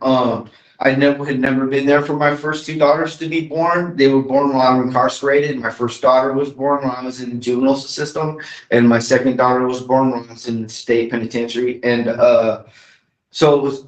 I met my my youngest daughter's mother at a drug house, and we formed a relationship. And she had got pregnant, and at that time there was no possible way that I wasn't going to be there for her to be born. So I gave information to the law enforcement about some stolen cars and where dope was being sold, and because of that information, I was able to get out of jail early. But it created a environment for me that that brought on a whole new type of things I need to deal with. And at that time, I was labeled an informant inside prison, and I fought everywhere. So that's the mindset that I was in, that I wasn't only fighting drugs and alcohol, I was fighting the criminals as well in my life. And so you mentioned this is like the lowest point in your life, and this role that being known as an informant had. How did that relate to right before November 16th, 1999, your relationship with Perry Lee Anderson? Okay, so I want to, when, my same type of behavior, I wasn't, abusive towards, Ruby, which was, my youngest daughter's mother, but my drug use and criminality had pushed her away because she was trying to be a mother, and I was so paranoid and caught up in what was going on in the streets around me that she ended up leaving me, and it made me feel hopeless because, you know, I didn't have anybody around me by then. I didn't have a relationship really with my dad, and I'd moved away from any type of relationship with my mother and brothers and sisters. And I ended up going to prison, and when I went to prison, I went to Mill Creek, and they transferred me from Mill Creek to Sandy M. And from Sandy M, I got in a fight there at Sandy M. And then I moved on to OSP, and where I got in several fights at OSP, and all this was a result of me being an informant. And then I moved from OSP to Powder River Drug and Alcohol program there that they had, and I also got in a fight there. And then when I got to Snake Rivers, where I ran into Lee Anderson, then that was the core issue of why I was fighting everywhere, because he was causing a lot of tension for me inside the prison system. And I eventually got into a fight with him at Snake River, and ended up going the hole on assault one in 1998. And from 1998, I paroled in 1999. And then when I hit the streets, I continued to try to work for my father, and that did not work. And I ended up going back to the streets, and that's where the issue came, where I grabbed a firearm and was looking for Lee Anderson that night. So you had a lot of particular issues with Lee Anderson because of his role of talking about you to other people as an informant? That's right. And would you say you focus some of the other negativity in your life that wasn't necessarily related to Lee Anderson into that avenue? Yeah, well, we always have to have someone to blame. We're not going to blame ourselves, so we're going to blame somebody else. So every single thing that had transpired through my life became him, and that was the focus point of where I was heading. And for me, that was in my distorted thinking from the core belief system that we talked about earlier, was that if I took care of Lee Anderson, everything in my life would go away, and that's what I believed. Could happen. And tell me a little bit more about what kind of a target being known as an informant made you, not just with Lee Anderson, but with the other fights you're involved in prison. What it did was it took me right to where I was when I was a child. You're being rejected by everybody around you. You're not trustworthy. It doesn't matter if you believe that you made a right choice in being an informant or not. It was a recurring pattern in this type of trauma that I've gone through in my life, and I didn't have no other healthy way to understand it, because nobody had ever taught me really even seek to find a pathway to deal with it. And he became the focal point for me, that if I handled that situation, then life would be better for me. And why did you want to kill Terry Lee Anderson in 1999? Because I was completely entrenched in the criminal element on the streets. My life had become prison and being a criminal. That's exactly what I was in my life. I was a criminal, and if somebody calls you a snitch, you have to either kill them or beat them bad enough to where nobody else will ever say that word about you again, because that affects how much you're going to be involved in the element of the criminality that you've sold yourself to. And did you feel in a way like if you dealt with Anderson, as you've called it, that the rumors or the bullying from others would stop? Yes, that's what I believed. And how do you reflect on that feeling now? How do I reflect on that feeling now? I reflect on that feeling that I was that was weak, man. I didn't have the right process to deal with that. I was strong enough to be able to understand the things that were going on. I was living by a code of conduct that was created from the time that I was a child all the way into prison. And today, I've changed that 100%. I'm not scared of what people say now. I've worked to be empowered by making the right choices, regardless if it makes everybody happy or not. So you're in this really dark place. You're looking for Lee Anderson. You're completely hooked on substances. The night of November 16th, 1999, what were your intentions when you went to the Pruitt residence? Well, my intentions when I went to the Pruitt residence was clearly to try to catch Lee Anderson on that street, and I didn't. And then I'd seen Pruitt's, and Pruitt's was also involved in some of that activity. And so I knew that they owed money to somebody else, and I used that as an excuse to try to get into their house. And my intentions were to go in there and intimidate them and force them to give me drugs and money or anything that they had in a revengeful type of pattern of behavior that I was believed in. I was setting my power over the top of them in that moment. So try to control the streets. Run me through this a little bit timeline wise. At what point did you realize that Anderson was not there, was not around the Pruitt residence where you were? When I walked up to the house, I seen John outside the house, and I John Pruitt. John Pruitt. I walked up to the house and I seen John Pruitt out the house, and I asked them if they seen him, and they said no. And then I immediately moved into the next thing I was going to do, and that was to try to get inside John's house. And so the moment in time when your decision-making switched from trying to find Anderson to going in the Pruitt house, what was going through your mind then that made you change your goal? What was going through my mind is that I hated the world, man.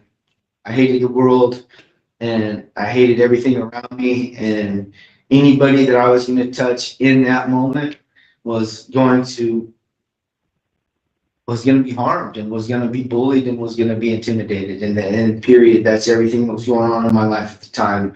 That was my mindset, and that's what my mindset was. It focused. It went from Lee Anderson to John Pruitt. But so at that moment in time when your intention changed, it did not change from wanting to kill the Pruitts compared to wanting to kill Anderson. Is that correct?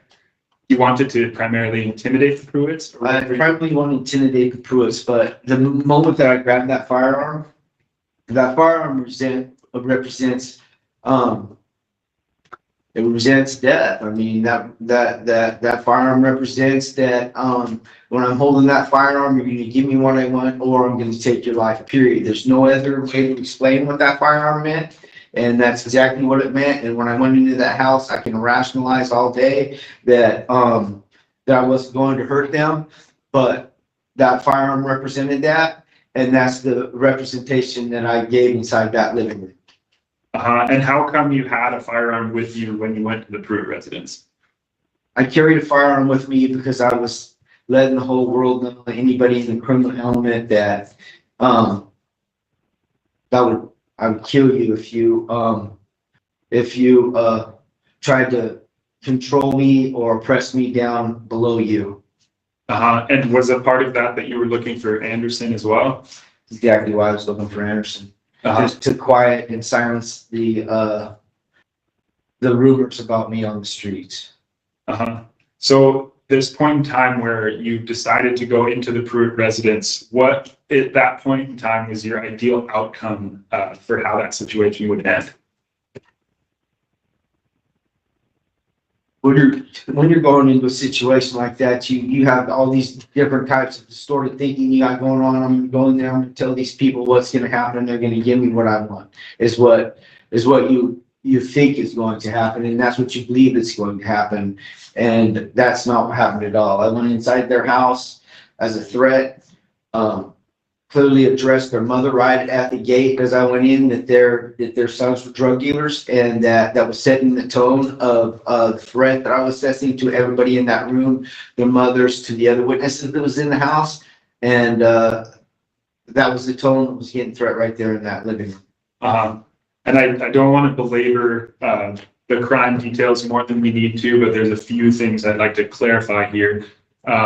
When you go inside of the Pruitt residence, describe when you pulled the gun out. Where were you holding it, and what was your intention with where you were holding it? I came in the house that I was sitting in a chair that was across the living room from John Pruitt, Dean Pruitt, and their mother Jasmine. And I pulled the firearm out and tossed it back and forth in front of my hand, so they would know that that was the threat that was upon them in the moment. And so were you at that point seated holding the firearm? Yes, I was seated. Okay. And what did you tell Jasmine? What were your words to her specifically? My words to her specifically was that her sons were drug dealers, and that I can't remember exactly the words that I said, but definitely it was that her sons were drug dealers, and I was coming there to make my point. I can't remember the exact words I said, but I'm sure it was something threatening. And so you have the weapon in your hands. You have it brandished to try to intimidate them. What caused what caused the gun to be fired eventually?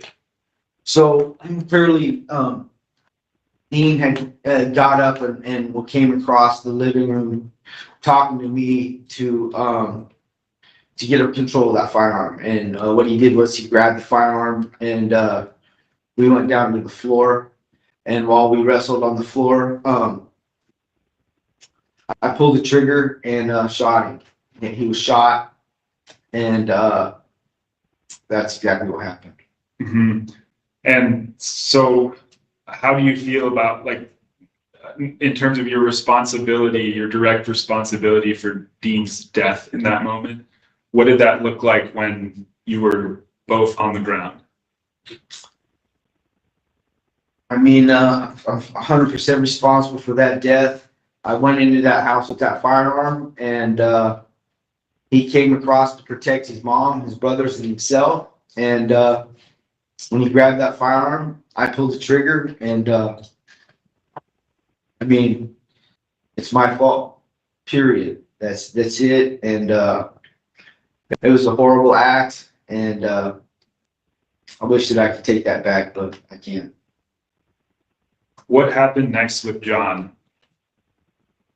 Well, me and Dean was wrestling on the floor, and he was standing over the top of us because we were both down on our knees wrestling, and he was swinging a mag light. He never hit me with a mag light, but he did hit his brother with a mag light.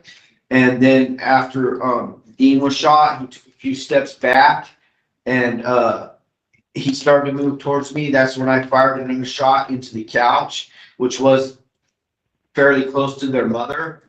And then he didn't stop moving, so I pulled the firearm up at him, and I aimed the firearm came up and rested right on his head, and then I moved it down to his chest, and then eventually I shot him in the stomach. So you initially were aiming at John's head, then you shifted to his chest, then you eventually shot in the stomach. Why did you change where you were aiming on John's body? Because I did not want to kill John. I did. At that moment, everything was happening so fast, and man, seeing Dean shot changed everything. What was going on there? In that second, I didn't want to kill John, and but I wanted him to stop. And in my distorted thinking, man, I mean, I felt like that I was being threatened by him, and in that moment, that's what I believe, but that's not what I believe today. And so, when all of this has happened, you leave the Pruitt residence. What were your intentions when you left their house? My intentions when I left their house was to escape. That's escape the murder scene. And what was your plan of how to do that? How did that look in your head? How'd that look in my head? To get in a vehicle and go and head to Lebanon, Oregon, where I had associates that lived up on Rock. And you had mentioned previously, and I think our memo addresses this, but you've been using a lot of substances earlier that day. How much and what substances had you used? I had been drinking hard liquor all day long. We had drank a half gallon of hard liquor, and I was shooting up methamphetamines most of that day, and I had did a couple grams of methamphetamine that day. So you're looking for a vehicle to escape on Rock Hill Road. You are there. Did you know any of the victims that would become your victims that night on Rock Hill Road at the time? No, I went to my daughter's uncle's house and asked him for a vehicle to leave, and his family was there, and he asked me, "Mark, please don't put me through this." So in that moment, I just started at one house and just went through the whole street. I didn't know any of those people on that street that night. Tell me a little bit more about what happened at the Kaufman's front door. So I burglarized the house right before the Kaufman's house, and there was nobody there. There's no possible way for me to be able to get a vehicle to leave. So over to the Kaufman's house, and I looked through the window and seen that he was laying on the couch watching TV, and he came over. I knocked on the door at first, and he came over and he looked out the window through the door and seen that that I was standing out there with a firearm, and he locked the lock bolt, and I proceeded to fire a shot through that door, aiming at the locks. I didn't hit the locks, but it was also intentionally to scare him enough to be able to give me whatever he had at the time. And then I kicked the door in and took him at gunpoint from the living room to the back of the house. And I walked through the door, and then he turned around and locked me outside, and then I proceeded to go to the next house. So in this process, did you ever intend to harm him?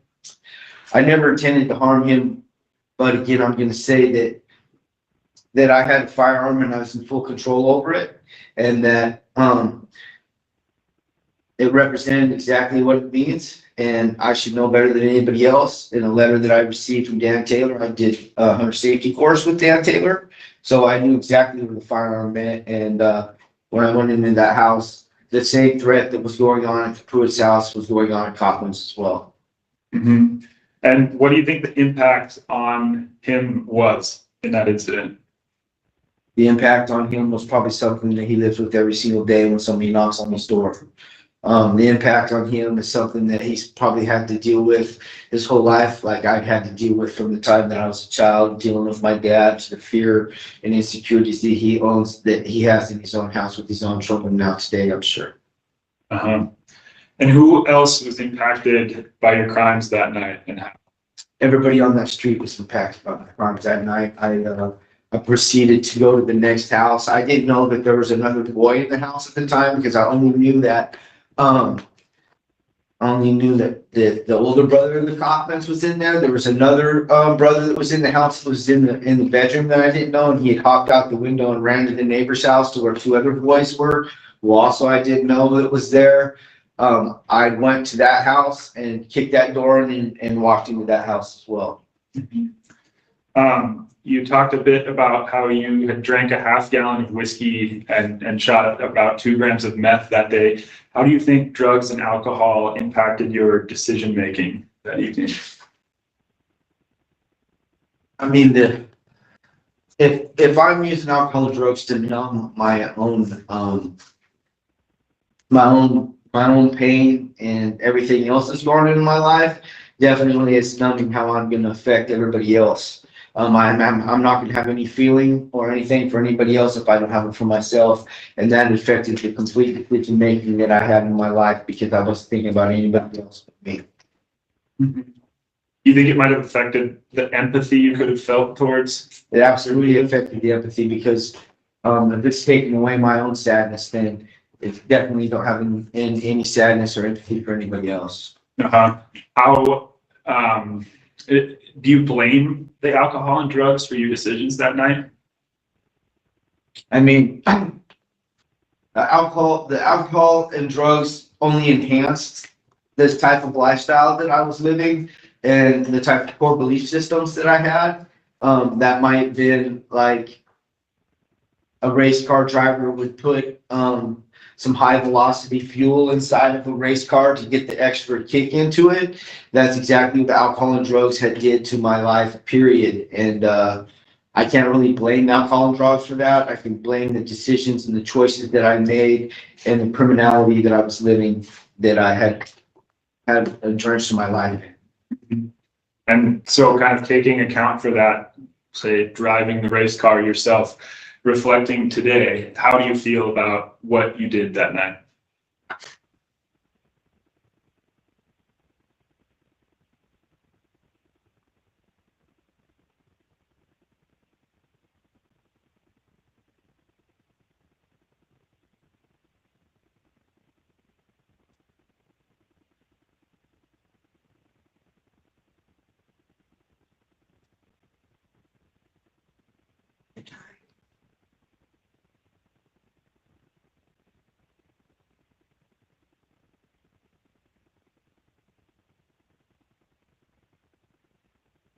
I feel like I've ruined everybody's life. I feel like that.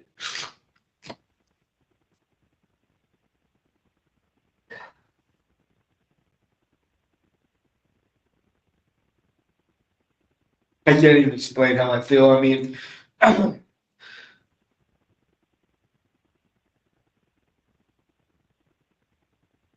can just imagine the stuff that I went through my life is the exact stuff that I put them through. The same type of feelings, the anxiety, the sadness, the frustration, everything that I've been going through my whole life. I just created a complete cycle of the same thing. Complete cycle of what my dad did to me to inflict on a community that I can imagine the unanswered questions they got in their own lives because of what I did that night. Yeah. I feel horrible for everything I did and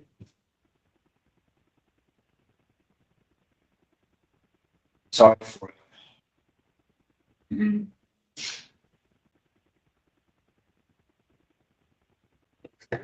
Yeah. If we're able to take a break, that would be great. Yeah, absolutely. I think this is a great pausing point. It's 10:48. Let's go ahead and take a 10-minute break, and we will be back at 10:58. Thank you. Thank you. Thank you.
Does anybody happen to be in the OSCI hearings room there? Okay.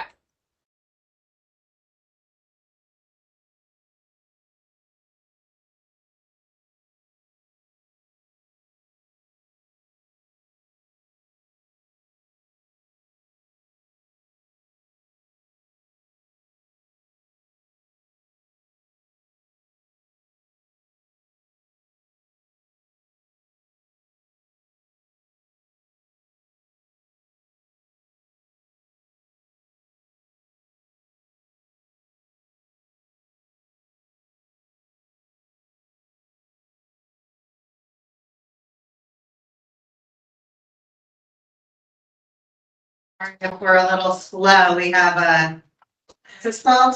Motorized knee scooter and one bathroom. Sounds like there was a bit of a backup on the freeway there, so. All right, just 1 second here. I just need to, I see that we're back on the record, but I'm waiting to hear from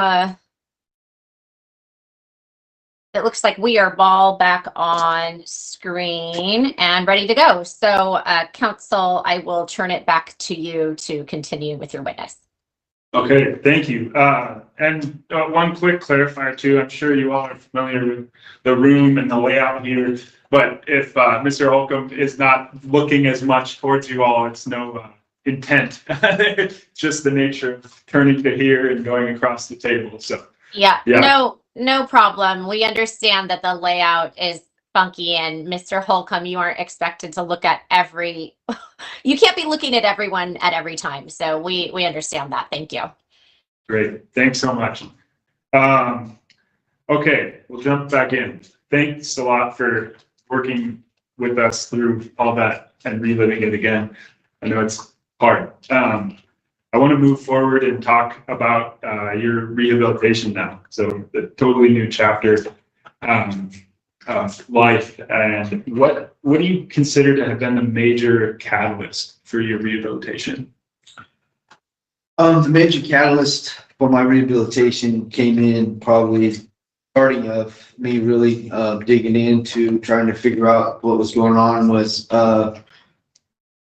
probably at the same time, I also had relapsed. I had relapsed back in 2009 and around 2008, 7, 8, 9, I had relapsed. My daughter, my middle daughter, Jasmine, had been forced into human trafficking, and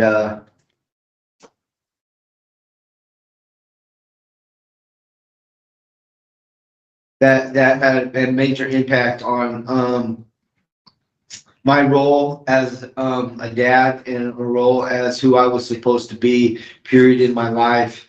And that's when things started changing for me. And what did that motivate you to do differently? That motivated me to I mean, a lot of things took place at that time. I was still involved with a lot of substance abuse and criminality inside prison, and the ability of me not being able to save her caused me to do a lot of different stuff. I didn't really have the right tools, and I wasn't surrounded by the right type of people at that time to deal with the things that I was dealing with. And I initially tried to go after the gang that had was trafficking my daughter, and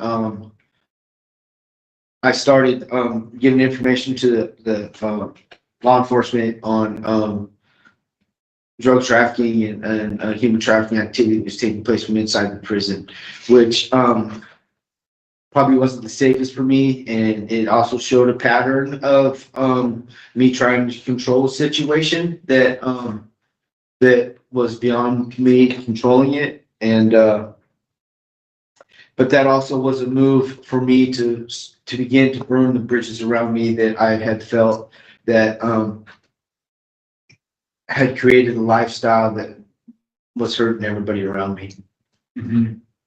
And as part of your engagement, after you had this catalyst of, really wanting to change and put it into practice, as part of that engagement being all the coursework that you've completed, what, if there's a specific course that's most helped you reanalyze the role that masculinity, toxic masculinity played in your past, what would it be?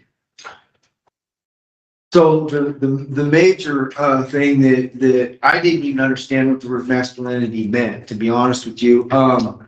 I had came over here to OSCI and joined a class called Creating Allyship Through Gender Education and Dialogue.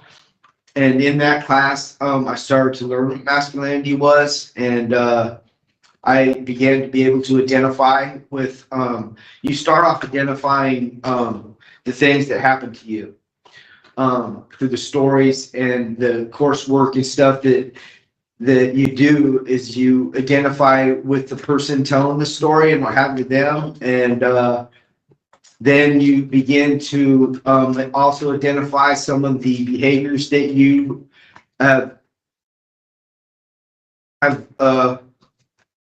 have did that they're talking about, like in that the behaviors of toxic masculinity, that treating other people a certain way. You start to be able to identify with that, and then pretty soon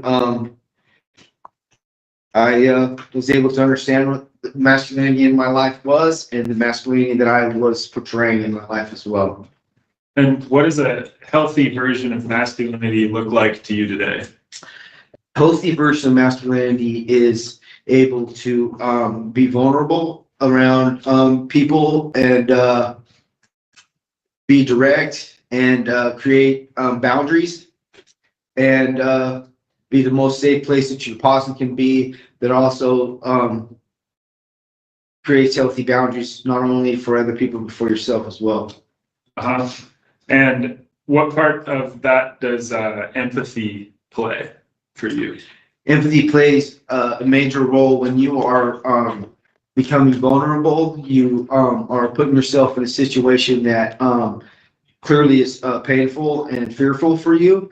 And you're seeking empathy from people when they hear that from you. So when you're able to understand the empathy that you want from somebody else, you're also able to identify the empathy to other people when they are also becoming vulnerable to you as well. And what role does masculinity, healthy masculinity, play for you in being a father now? That's a major role for me. Because everything that I've gone through in my life that was not healthy, and of course all the things that my daughters have gone through in their life that wasn't healthy, and they didn't have any type of I can't even begin to talk about the stuff that my daughters have gone through when it comes to masculinity, that I wanted to be the safest person that I can be for them, and somebody that they can rely on to understand what they're going through and be vulnerable around me, and not have to worry about me judging them for anything that they did in my life, even if it's may have possibly been prostitution or being sexually assaulted or whatever it may be. I don't want them to ever hold any shame or have any guilt, and feel like they don't have to hide anything from me, and know that they can talk to me about anything and feel safe, and I'll never be judgmental. And how are you intentionally making this healthy version of masculinity different than the masculinity you grew up with and around? I've started communicating. One of the biggest things that started with me was we go back to Two Rivers again. There was a class called Personal Rehabilitation Development class, which was, there was a group of men that sat in the room, and that's when I took the risk of being vulnerable and crying for the first time in front of everybody. And those were the first big steps for me, was being able to be vulnerable and strong enough to be able to say, yeah, this is me and this is who I am, and move forward into helping other people be that same person, which creates a community of people together that that have a common thread of respect and admiration for each other, and that's what I try to do. Mm-hmm. And kind of related to that vulnerability, you struggled a lot with your self-esteem, guilt, and shame growing up. These are common threads that you talk about. And you made some bad choices in order to fit in and be accepted. How would you describe your self-esteem now?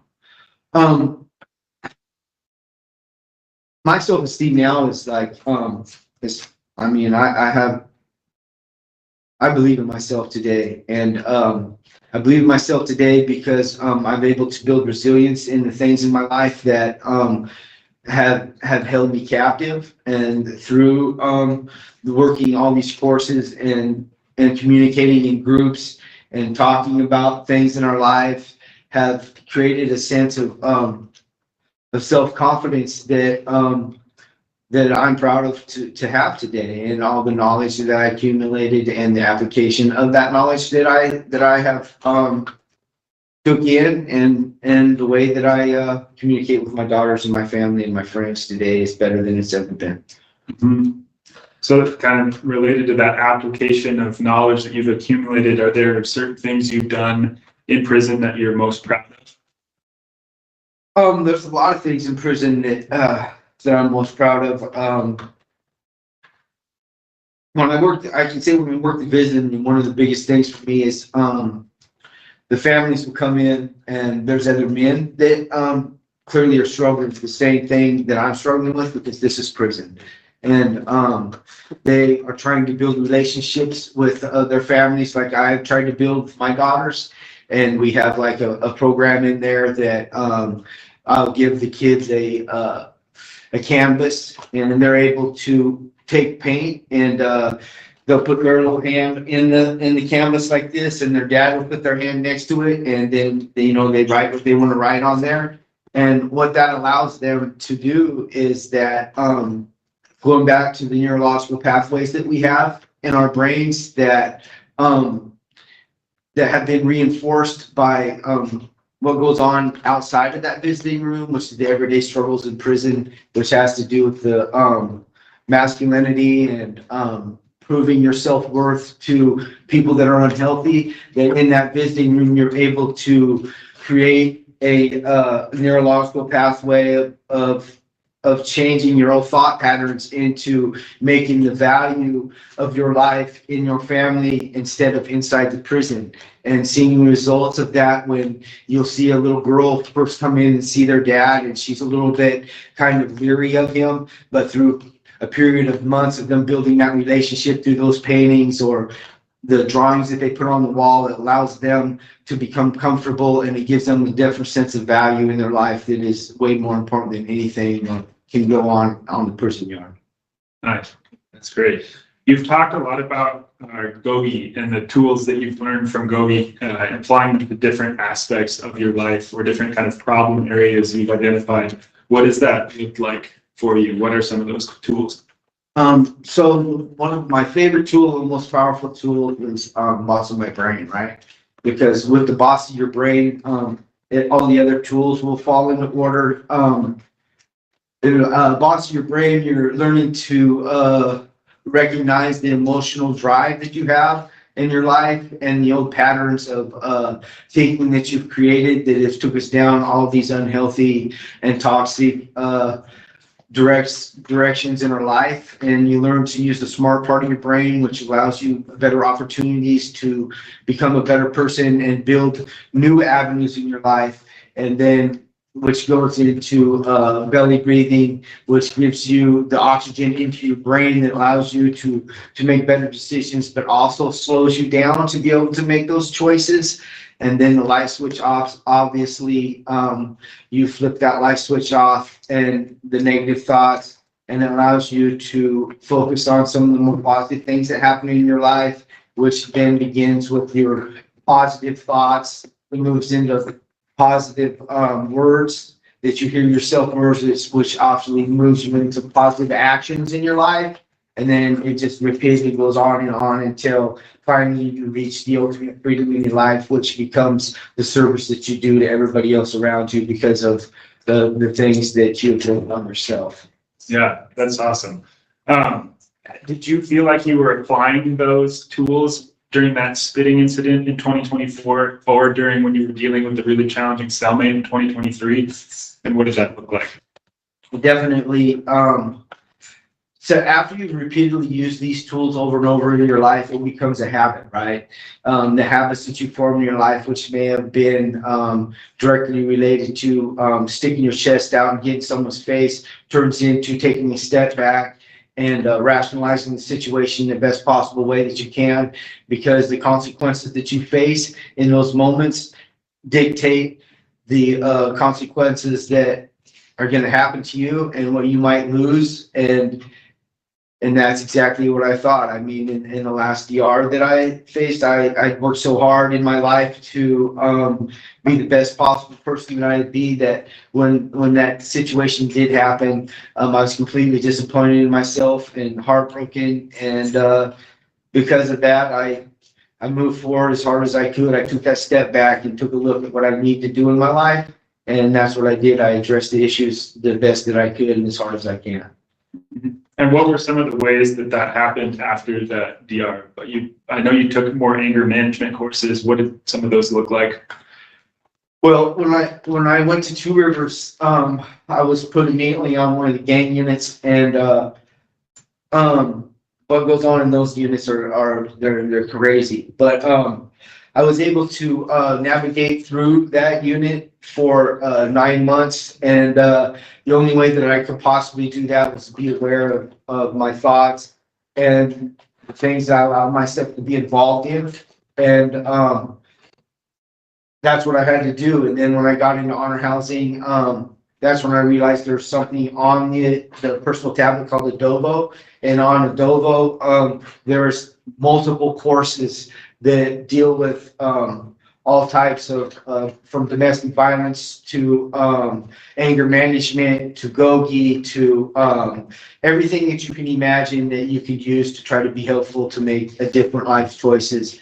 And that's what I did. There was the programs were limited. There's no celebrate recovery at Two Rivers. There's no AA or NA when I was there. So the only access to any programs that I had was on the Adobo, and that's what I dove into. I dove into trying to figure out why I made that choice and why I couldn't control the impulse that took place. And that's just, I dedicated my life to that solely and completely altogether. The situation that took place with my daughter, I had to take a step back and look at that as well. I had to realize that all through my life, I pictured these girls as little tiny girls, little tiny babies.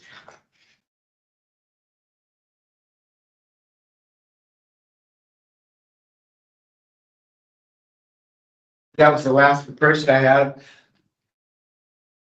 them in my mind.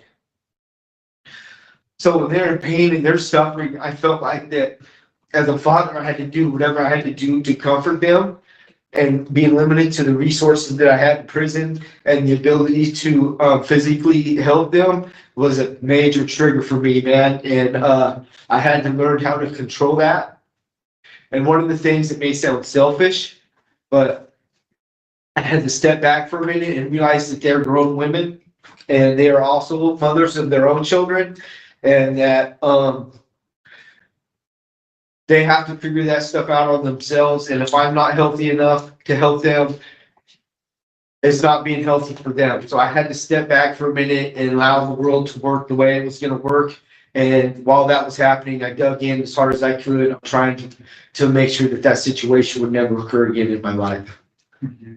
Yeah, you talked a lot with us at different times about the difference between accumulation of knowledge and application of it. Do you think that time after 2022 was really when you could truly apply it in each and every instance of these tools that you were learning? And that goes all the way back from the time that when I first started to work on my recovery. You're accumulating all this knowledge, and it's like an eye opener for you. You're learning all this knowledge, but you're not always applying it the best that you possibly can, because each bit of knowledge you have has a different type of situation that you have to apply the knowledge to. And sometimes you're still struggling with the stuff inside yourself, but that knowledge eventually, when you start applying it and repeatedly applying it, which goes back to taking control of your brain and your thoughts and the actions that you move through them, the application of knowledge is exactly the only way that you can use to remain in recovery and be the best possible person that you can be, is from applicating that knowledge. Yeah, definitely. Let's shift gears a little bit and talk more so about your substance use recovery.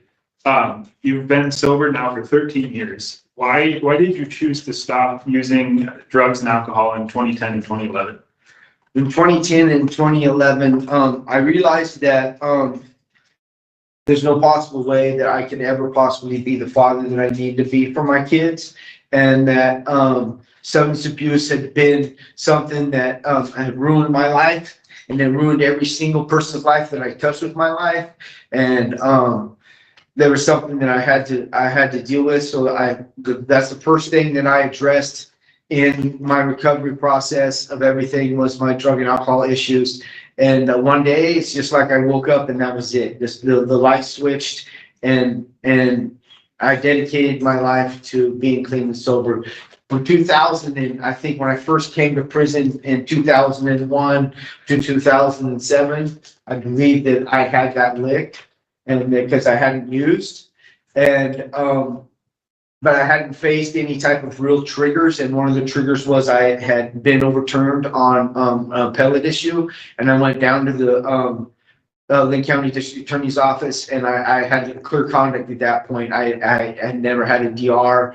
I worked a visiting room, dressed up like the Easter Bunny and Santa Claus. I was a major pillar of the community at OSP, and but the idea that when I was resentenced that they were giving me the rest of my life back in prison was kind of stole a lot of hope from me. And at the same time, my daughter had been forced into human trafficking and sex trafficking, and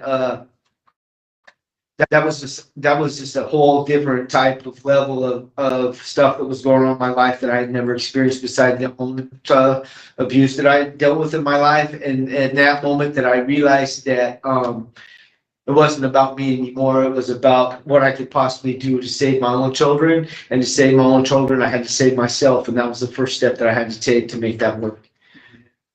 What's your sober date for drug use? My sober date for drug use is April 29th. The last time I used was April 28th, which was my oldest daughter's birthday. April 28th is Jocelyn's birthday. The next day I was sober. I never used again after. Never used drugs. Which year? 2010. And then your sober date for alcohol use? Unfortunately, I continued to drink inside prison after that. I'd been transferred to EOCI, and I continued to drink into 2011, but my sober date for 2011 is February 21st. February 20th was the last time that I used alcohol. And do you have a substance abuse disorder? I absolutely do, yes. Let's think, well, you've addressed a lot regarding your 2009 relapse and why you turned to substances then again. What feelings were you hoping to avoid in turning to substances in 2009 when that happened? When I started using substances again in 2009, I was just trying to numb the whole world. I was trying to numb the whole world. I was trying to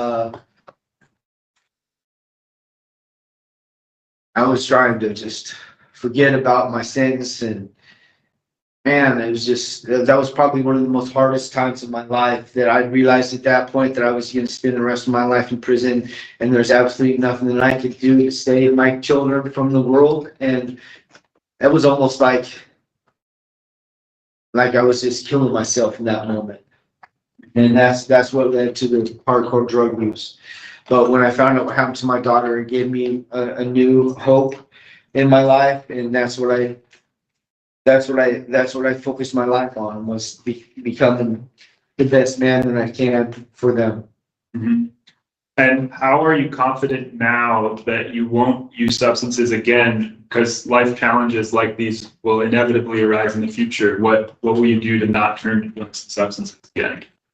Well, I do not turn to drugs and substances again is that I continue to go to recovery classes inside prison here that are available. Anything that's available for me, that I focus on taking those classes and learning more about myself, and learning more about other people, and gaining as much knowledge as I can about how I can stay clean and sober. And that has become the complete catalyst of my life. There's nothing that's more important to me than getting clean and sober and trying to figure out how to be the best man I can and understand the stuff that the trauma that takes place inside my head, and the things that that could possibly affect me in the future that can cause me an outcome that is not favorable for me. Mm-hmm. What are some of the things you've learned through programming you've done, like AA, NA, 12 steps, Celebrate Recovery?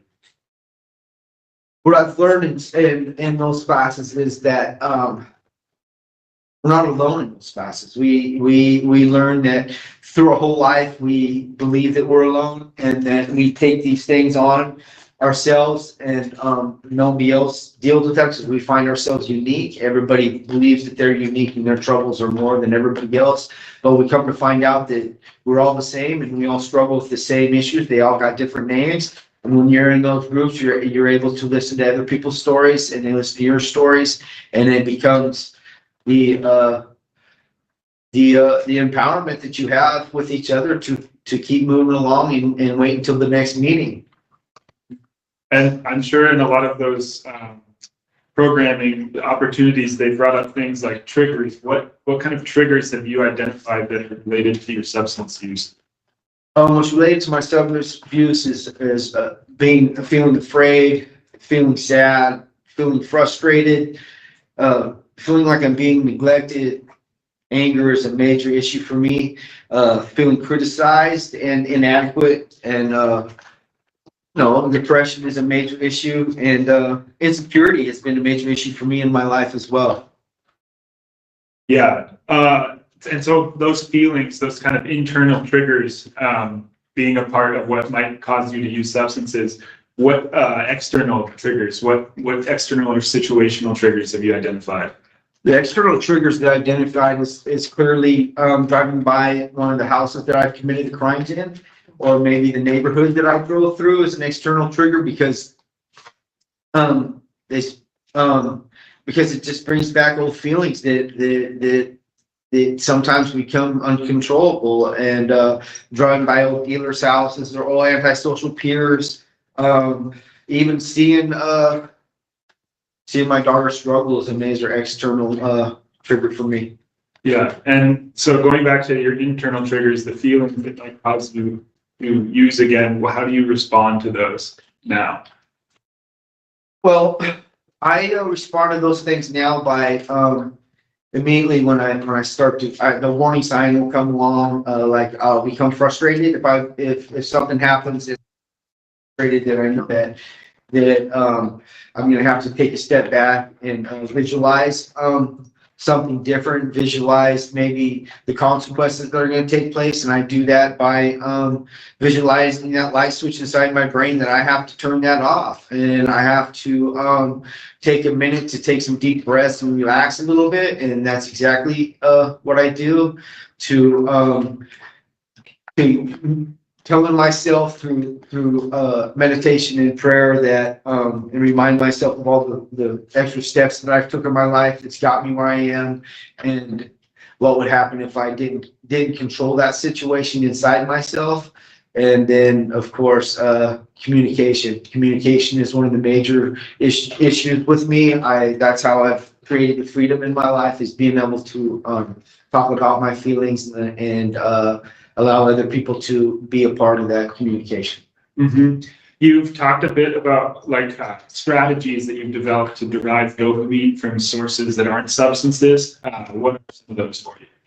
Some of those strategies for me are, is that I communicate with, everybody that around me, that I also, call my daughters and we talk about my grandkids. We talk about, the jobs that they have, the things that they got going on in their life, going to classes and talking about different stuff. I mean, nothing gives me more of enjoyment is when I watch somebody else discover their own self and understand the things that they've gone through. And I mean, it's amazing to watch the growth of somebody else. And that's one of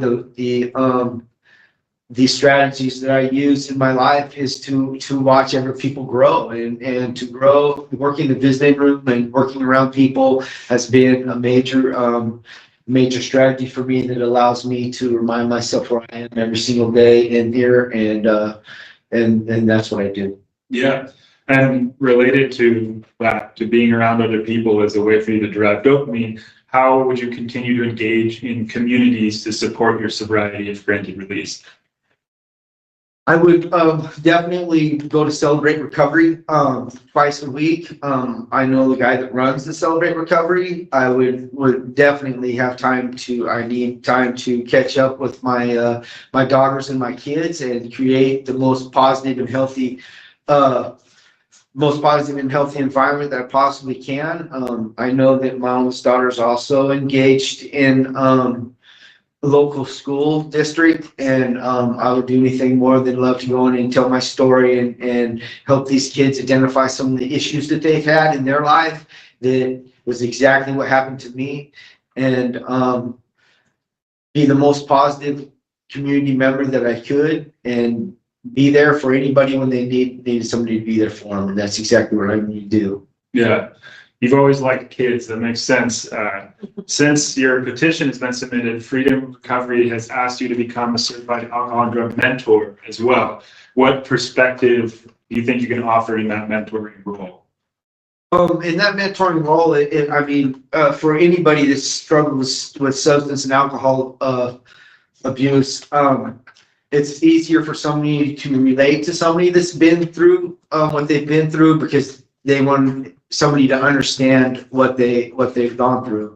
And being a certified recovery mentor would give me the opportunity to allow other people to lean on me and know that I understand what they've gone through and help them get through that. And that's what Freedom Recovery recognized me in groups. Mm-hmm. What sobriety programs are you currently engaged in? Currently engaged in I take a gambling class on Monday mornings, and then I do Celebrate Recovery on Monday nights.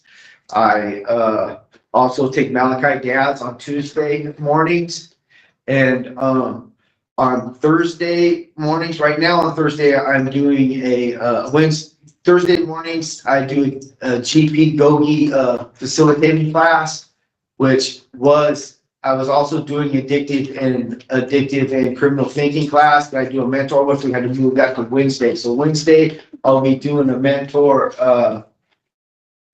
criminal thinking and addictive thinking class. And then Thursday will be a Gogi class. And Thursday night, I do Celebrate Recovery 12-step. And then, I do the visiting room and random different stuff I do in my cell, like other Gogi books that I do in my cell, and also other courses that I'm involved with in Dobo. And what's your relapse prevention plan? My relapse prevention plan is to keep my daily schedule and weekly schedule of everything that I got going on, just like I just explained right here, what I got going on in prison.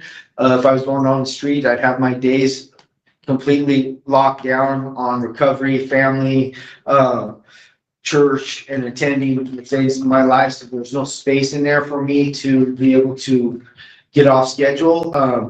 I would definitely get a therapist to talk to, because I've worked at VHS therapy a lot in here, and that has helped me 100%. definitely communicate with all my family members and create a support system that, is, that I can't fail from. I know that every single day is a new day, so that day will be filled with whatever I have to do to make sure that I'm the best person I can. And that's one of the things that we talk about in AA and the gambling class, is that you do whatever it takes for you to stay clean and sober. And that's what my prevention plan will be focused on completely. Great. I want to shift gears a little bit and talk slightly about your role in your past as an informant providing information, and how that's influenced your decision making. You talked about how it made you angry that Terry Anderson was publicizing your role as an informant. How do you now balance your relationships with other AICs while continuing to work with prison law enforcement? Well, there's a small community in here. Not everybody is engulfed in criminal activity inside prison, and a lot of people want to try to make the best of their life in prison, and you have to find those people, because those people are hitting in like corners, because everybody is trying to make it in prison. And when you are going to these recovery classes, you find a small community that support each other, and that's what I do. I just surround myself with people that are accepting in that. And then if somebody doesn't accept that from me, I don't allow that to bother me anymore. And that's how I move forward. I'm not affected by that, and I don't allow it to bother me. It's just a part of life. It's part of the recovery process. In the beginning, it was probably the worst catalyst that ever happened in my life. But today is probably one of the most empowering things that I have in my life, is the ability to feel free to discuss anything with the cops that I work with every day, and not have to feel like that I'm ashamed to do it, because that is something that is important to me, to be the best possible citizen I can, not only in here, but also on the streets, if that's capable someday. Yeah. How has this evolved for you? Seeing as being known as an informant was a pretty big trigger. Back in those days, I was completely involved in criminality and drug abuse. And for you to be able to navigate through that system and get what you thought was what you wanted and you needed in your life to survive, that was a major trigger for me, because I felt like that was the only thing that I had that was hopeful for me in my life, was to be a criminal. And that's what I focused on. And today that I'm so far away from criminality that that doesn't affect me anymore. And that's just what it is. Yeah. Great. I think let's move forward a bit. Let's talk about your DRs now. So I know that we discussed your DRs in the memo, and I think it's important that we kind of address especially the two most recent ones from approximately 6 years ago, and the other one in 2022. So let's first jump into the one in 2018. So we're here in 2018. You've made a lot of progress in your rehabilitation, but there was still work to be done. What caused you to approach the AIC at Two Rivers, leading to the DR that you received in 2018? There was a situation that took place between OCE and the prison, where they had minimum camp shakes down the laundry that goes into the prison at Two Rivers, and they were moving heroin was being moved from the minimum camp into Two Rivers Correctional Institution, and one of the dudes in my dorm was involved in that, and I gave information that stopped that movement. And over a period of several months, Mr. Nunley had been just hammering me, and eventually I was on the weight pile working out with some of my friends, and he made a comment of me being a rat and hanging out with cops and freaks. And that triggered me. I felt humiliated. Everybody on the weight pile was looking at me like, you don't let this dude do that to you. And it's just the same old prison stuff that it's a reoccurs in prison. And at that time, even though I was working through recovery, I still didn't have the tools that I needed at that time to deal with that in an appropriate way. And then I sold it.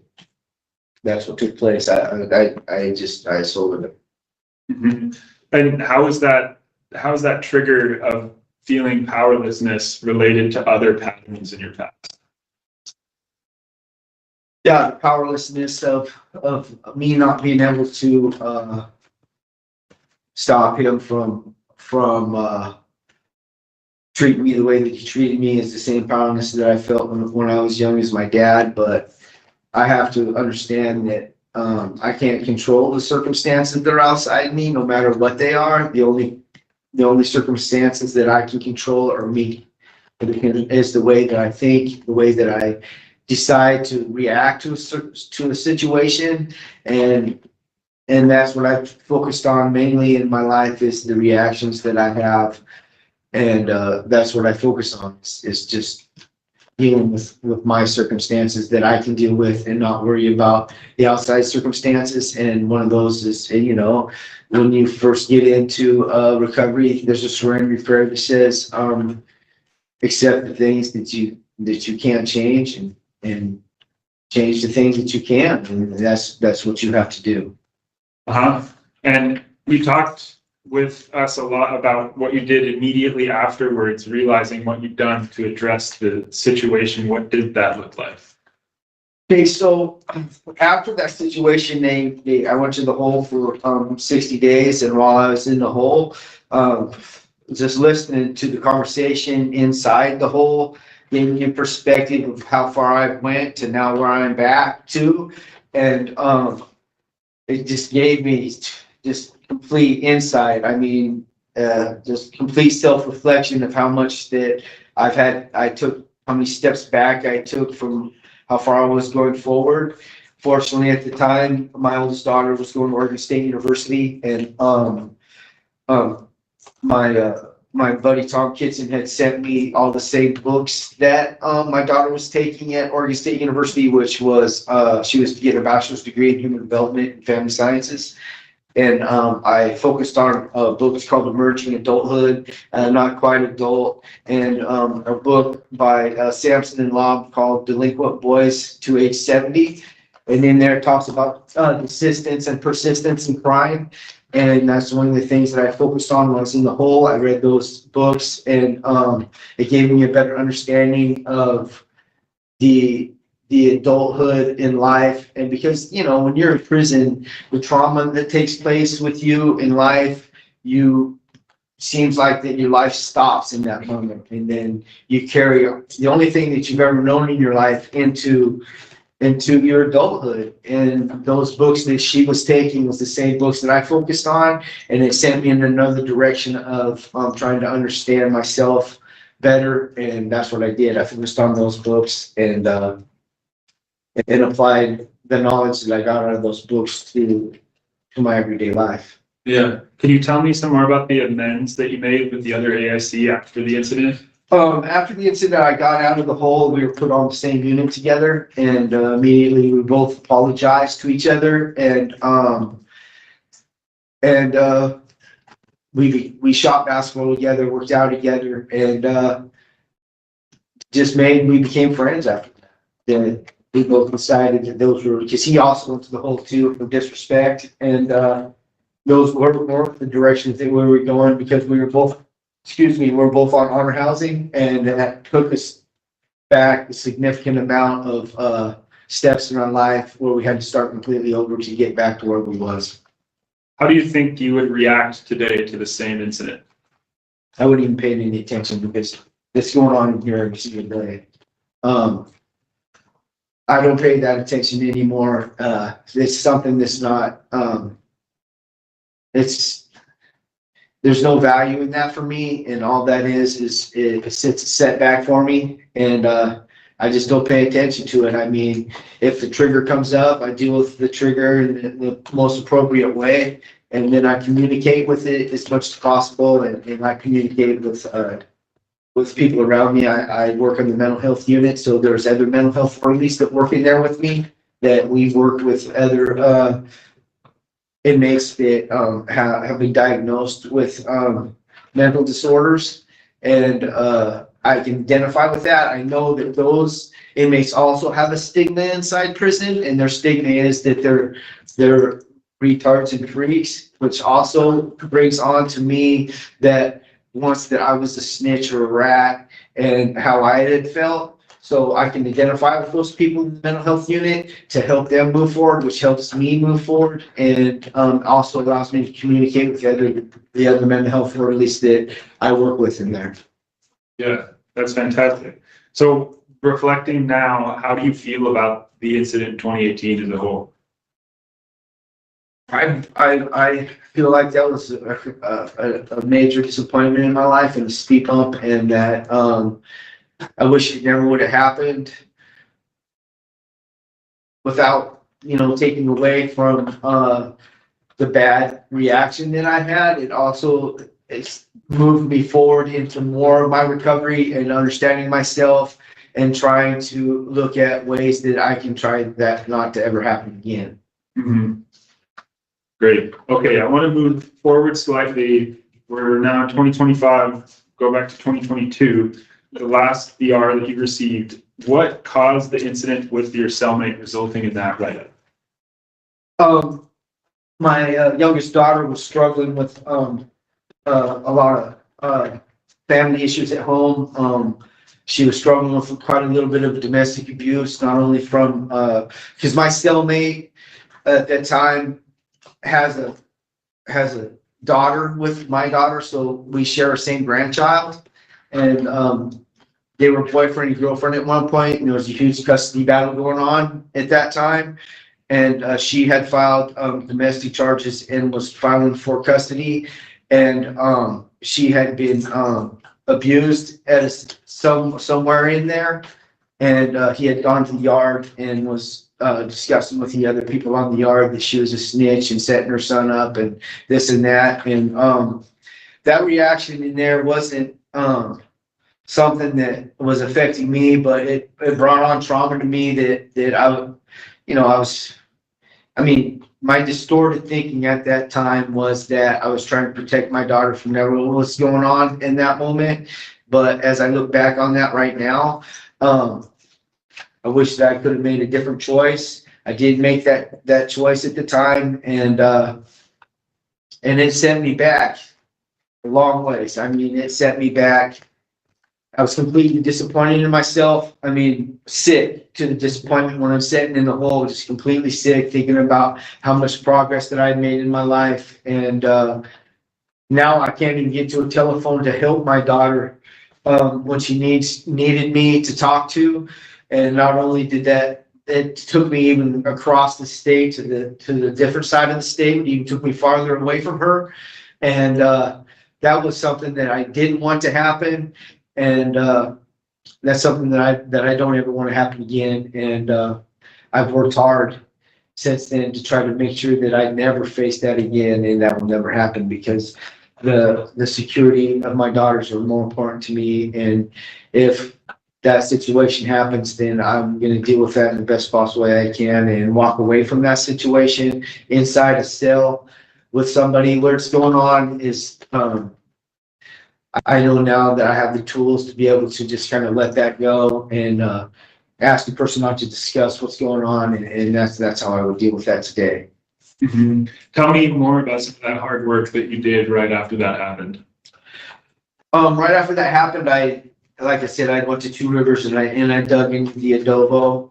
I dug into the adobo and took every single class that I could possibly take that had to do with rewiring your brain to understanding yourself, to recovery 12-step, to anger management, to domestic violence, to focus mainly on everything that I possibly could that could let me utilize the the opportunities to understand my triggers and the warning signs in my life to make sure that that never happened again, and to build a stronger recovery support program for myself so I can move forward into being able to handle any type of situation that I face that could possibly cause me to relapse in any type of violence or anything that occurs in my life.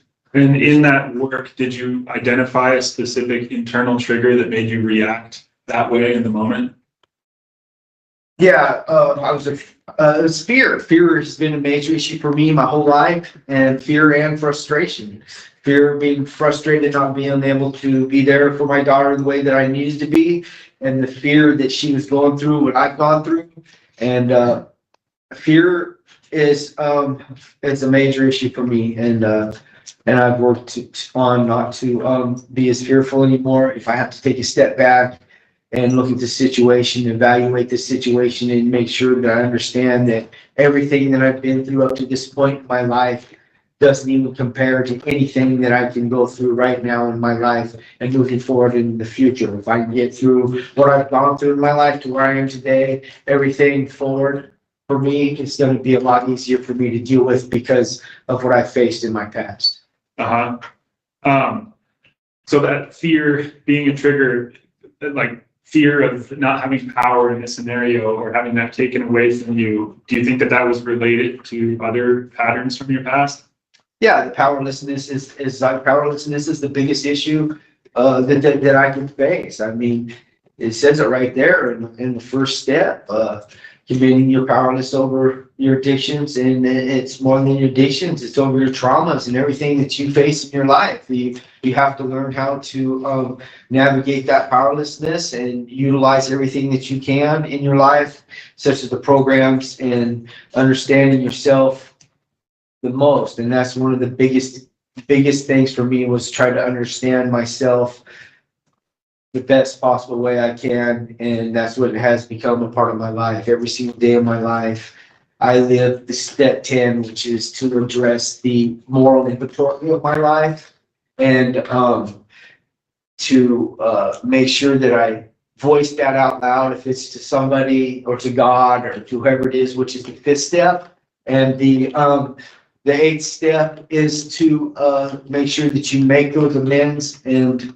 just move forward. And I focus my life completely on the 10th step, and that is to be aware of my moral inventory in my life and what I need to do to make sure that I'm the best possible man that I can be, no matter what the situation is that I face. Mm-hmm.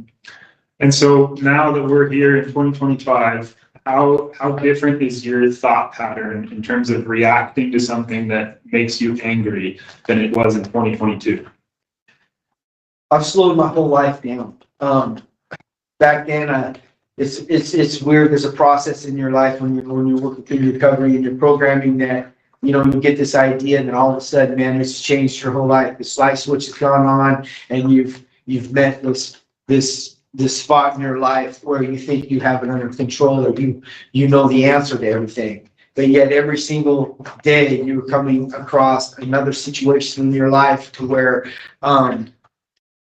there's a new type of accumulation of knowledge that you have to address to your life. And today that's what I focus on is living one day at a time, and taking that day and not moving forward or going backwards, just living in that moment and making the best of it, and applying everything I learned in every single course that I took. And I could go on with courses on and on, because I've just engulfed myself in as many courses and classes that I can possibly take that are available to me.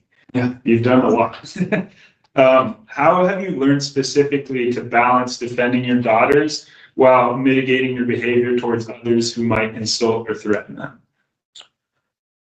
Well, I balanced my life into just focus on what I can do for them. And what I can do for them is, the first step is making sure that I'm healthy enough to be able to go and address that issue. If that issue is not healthy enough for me, then I have to take a step back and allow the circumstances move the way they're going to move. And That's exactly how. I'm not even gonna address the issue that has to do with somebody else's circumstances towards her. My focus is on them directly and what I can do to help them and move them into a recovery process, or into if it's domestic violence recovery or any type of abuse recovery or where it is, that's what I'm gonna do. I'm giving them the same tools that I've had, the accumulation of knowledge, the opportunity for them to apply that. I'm not even going to feed into the negativity that that may have addressed the event in their life that has possibly occurred. Yeah. Do you think a part of that is acknowledging the maturity that they have, the control they have in their own situations that you've been more aware of in the last 3 years of how you respond to your powerlessness in a situation? Yeah, I mean, I have to remember that they're grown women too. They're grown women too, and they have their own children, and they're being their dad is being their dad, and being their dad comes along with boundaries that I have to understand, boundaries that I have to give them, and I also have to give myself. Those boundaries are a major issue of part of me understanding myself. If I allow myself to go outside of my own boundary that I have for myself towards them, it becomes unhealthy for me, and I can make bad choices in that moment. But as long as I keep healthy boundaries for myself and for them, then the possibility of things working out is a lot more than not working out. Mm-hmm. And reflecting today on this incident in 2022, how do you feel now about it? Well, I definitely am completely disappointed that happened to me in my life, and I wish that I never would have moved in that way. But because of that situation, I have drove as hard as I could to be the best possible person I can be, and that it helps me actually move into the next step of my life, and that is to work as harder than I've ever worked before in my life. It moved me into a part where I really had to take control of my life and understand myself even deeper. And that's what I've moved to do. Today, I believe that I'm the best possible person that I've ever been in my life. And that's what I keep moving towards to be. Yeah, great. So you finished an immense amount of programming just since that most recent DR. Can you tell me a little bit about what you've learned in those classes, or what information has helped you manage your reaction to situations similar to that DR? Yeah, for sure. I mean, Gogi, when I first took the Gogi class, I thought that the Gogi class was like just super simple. But excuse me, as I dug into each one of those steps, and the first steps, the first tools, the tools of the body is like my favorite tool, because that is where I've learned to take control of my mind. I know that I keep repeating over and over about my thought process and my mind and being in control of it, but that's where it all happens, and that's where that I've done. I've focused mainly on trying to understand everything, and co-occurring disorders to the matrix of relapse prevention, to criminal addictive thinking, to cage of rage and anger management, to all these different classes and courses that I took has allowed me to take a step back and focus on me, as selfish as it may be. That's what I've had to do, and those steps have helped me understand me on a level that I never understand myself before. Mm-hmm. Was what Sergeant Dwyer was talking about, controlling your bubble, a part of that? Yeah, that's the boundaries that I'm talking about. The bubble is the boundary that you create for yourself, and you try to have that boundary as healthy as possible, and that bubble is where you get the best results in your life. The bubble is your life. It's what you create in the world that you live in, and the world you live in is that bubble, and you have to find ways to address things that poke that bubble in the healthy way as possible, and that's what I focused my whole life on, is how to control that bubble in the healthiest way possible. Yeah, definitely. I want to transition slightly to how you've been working with people as a mental health orderly most recently. in here in OSCI. Talk to me more about that. What kind of purpose do you feel in that position?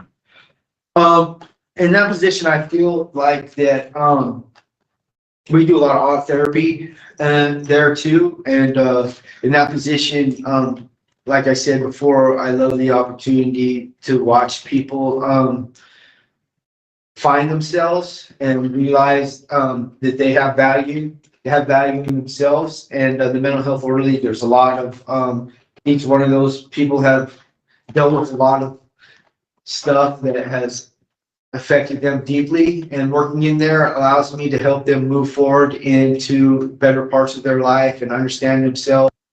And that's why we do art therapy in there too, also, is because allow them to become vulnerable, to build confidence in their life, to be able to accept the social stigma that they have going on, not only in the prison, but outside on the streets. Because most of those people in that mental health unit are the homeless people that are on the streets, right? They're homeless on the streets, and they come in, they put them in the mental health unit, and nobody really helps them. There's a very few programs that are addressed towards them, and that allows me the opportunity to be part of the 12th step. And part of that 12th step is your service to the community that you live in, your service to other humans. And that has helped me dramatically with my empathy. And the art therapy allows them, they paint on there, and then they stick their little picture up on the wall. And then it's almost better than speaking in a group where you become vulnerable and everybody sees you, because that becomes just a memory. But every single day when you walk by a picture that you have up on the wall, it allows you to see the confidence and the step that you've made in your life. It helps build them into a better person also in the community that we live in. Definitely. Corporal Toro mentioned the scenario that happened just recently this weekend, January 11th, where you were able to help another AIC going through a mental health crisis. Can you tell us more about that from your side? Okay, so there were several different incidents that eventually got involved in that. On a Wednesday, it was like over a week ago, it was a Wednesday, we were at work, there was a emergency response into the mental health unit where a guy had created a weapon and cut himself. And the cops had to get an object and break the window and spray down the cell to extract the inmate from hurting himself. Well, they let that inmate out the next day and put him on the same unit. And I was at home that night, and the officer came to my cell and he said, Mark, I'm gonna need you tonight. Do you think you can come out here and help me? And I said, absolutely. So I went out there, and he told me that the same dude had was struggling. So I ended up giving the dude some oatmeal and a bowl with a pitcher for ice. But then it turned into something else. He told me that somebody was up on the tier talking about stabbing and killing somebody else. A lot of that goes on in there. They see what happens in there. They don't always take that as a serious threat, because a lot of people in there say that to push people away from them. And you have to be really sensitive in there when the cops go in there, because the trust value inside that unit is something different than the trust value that would be out on mainline. And that's something you've been able to build, right? That's something I've been able to build. Yeah. If a cop directly goes and snatches one of those guys up, and everything they're saying is not true, it affects their treatment plan, and it allows them to step back, not to trust people around them. And the whole idea is to get these people to trust you. But what happened was, I went to that inmate that was saying that, and he told me, Mark, it's not me. I'm not the one that has the weapon. It's Richard. So I went to Richard's cell. He wasn't in there. When I went downstairs, I seen that he was standing up against the wall with a look on his face that looked pretty serious. At that minute, I asked him to walk with me. As we walked, I asked what was going on with him, and he talked about how he only has like 3 months left, but he talked about how he didn't want to live anymore, how people didn't know who he was making threats. And that's when I asked him if he had a weapon, and he wouldn't give me the answer, but he kept grabbing his sleeve. I told him, please drop this weapon. If you got something, drop it in the garbage can. If we drop it in the garbage can, nobody will know any different.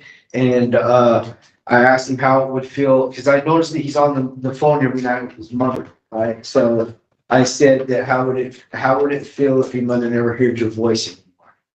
I said, how would that make her feel? And he said, well, it doesn't matter anymore. And I asked him to go ahead and call his mother. When he went and called his mother, I went and told the staff that I wasn't sure if he had a weapon or not, but it seemed like that he did have a weapon. I asked them they probably need to close down the day room. And when they closed down the day room, he went into the cell. They went in there later and found the weapon that he was, and there was also some notes in there. Because I noticed he was writing in a journal, and in that journal he was writing a suicide and homicide note in there at the same time. And when they found the weapon, and they're dealing with the issue at that point. Yeah, it's pretty cool you were able to diffuse that situation. I want to move to our final topic for our questions, and that's about your release plan. So you've learned so much about yourself in these last decades, really, but you would still have another 56 and a half years to serve if found eligible for parole. I want to talk first about the release plan. Oh, is there someone chatting? No, I don't know what happened, but it kind of voices were going in and out. So let's make sure everybody is muted. And I don't know if it was just something in the internet, but go ahead. Okay. Okay. So let's talk a little bit more about a potential release plan in light of the 56 and a half years that you would still need to serve if found eligible for parole. Where would you plan to live and work on release? So I have several places that I could live and work up on release. I could live and work with my brother and sister-in-law, Johnny Moore. He owns a mechanic company, but I also live with Tom Kitson. He owns a drywall company. If I was released, I'd probably move in with Tom because it's closer to. I need to build a relationship with my oldest daughter. And that's the best possible outcome for me was to live with Tom. And he's been a longtime friend since the beginning of junior high, and he's probably my mentor. And that's where I would go. Great. And Tom has a drywall company. Is that where you work? Sugar City Drywall, yeah. Yeah.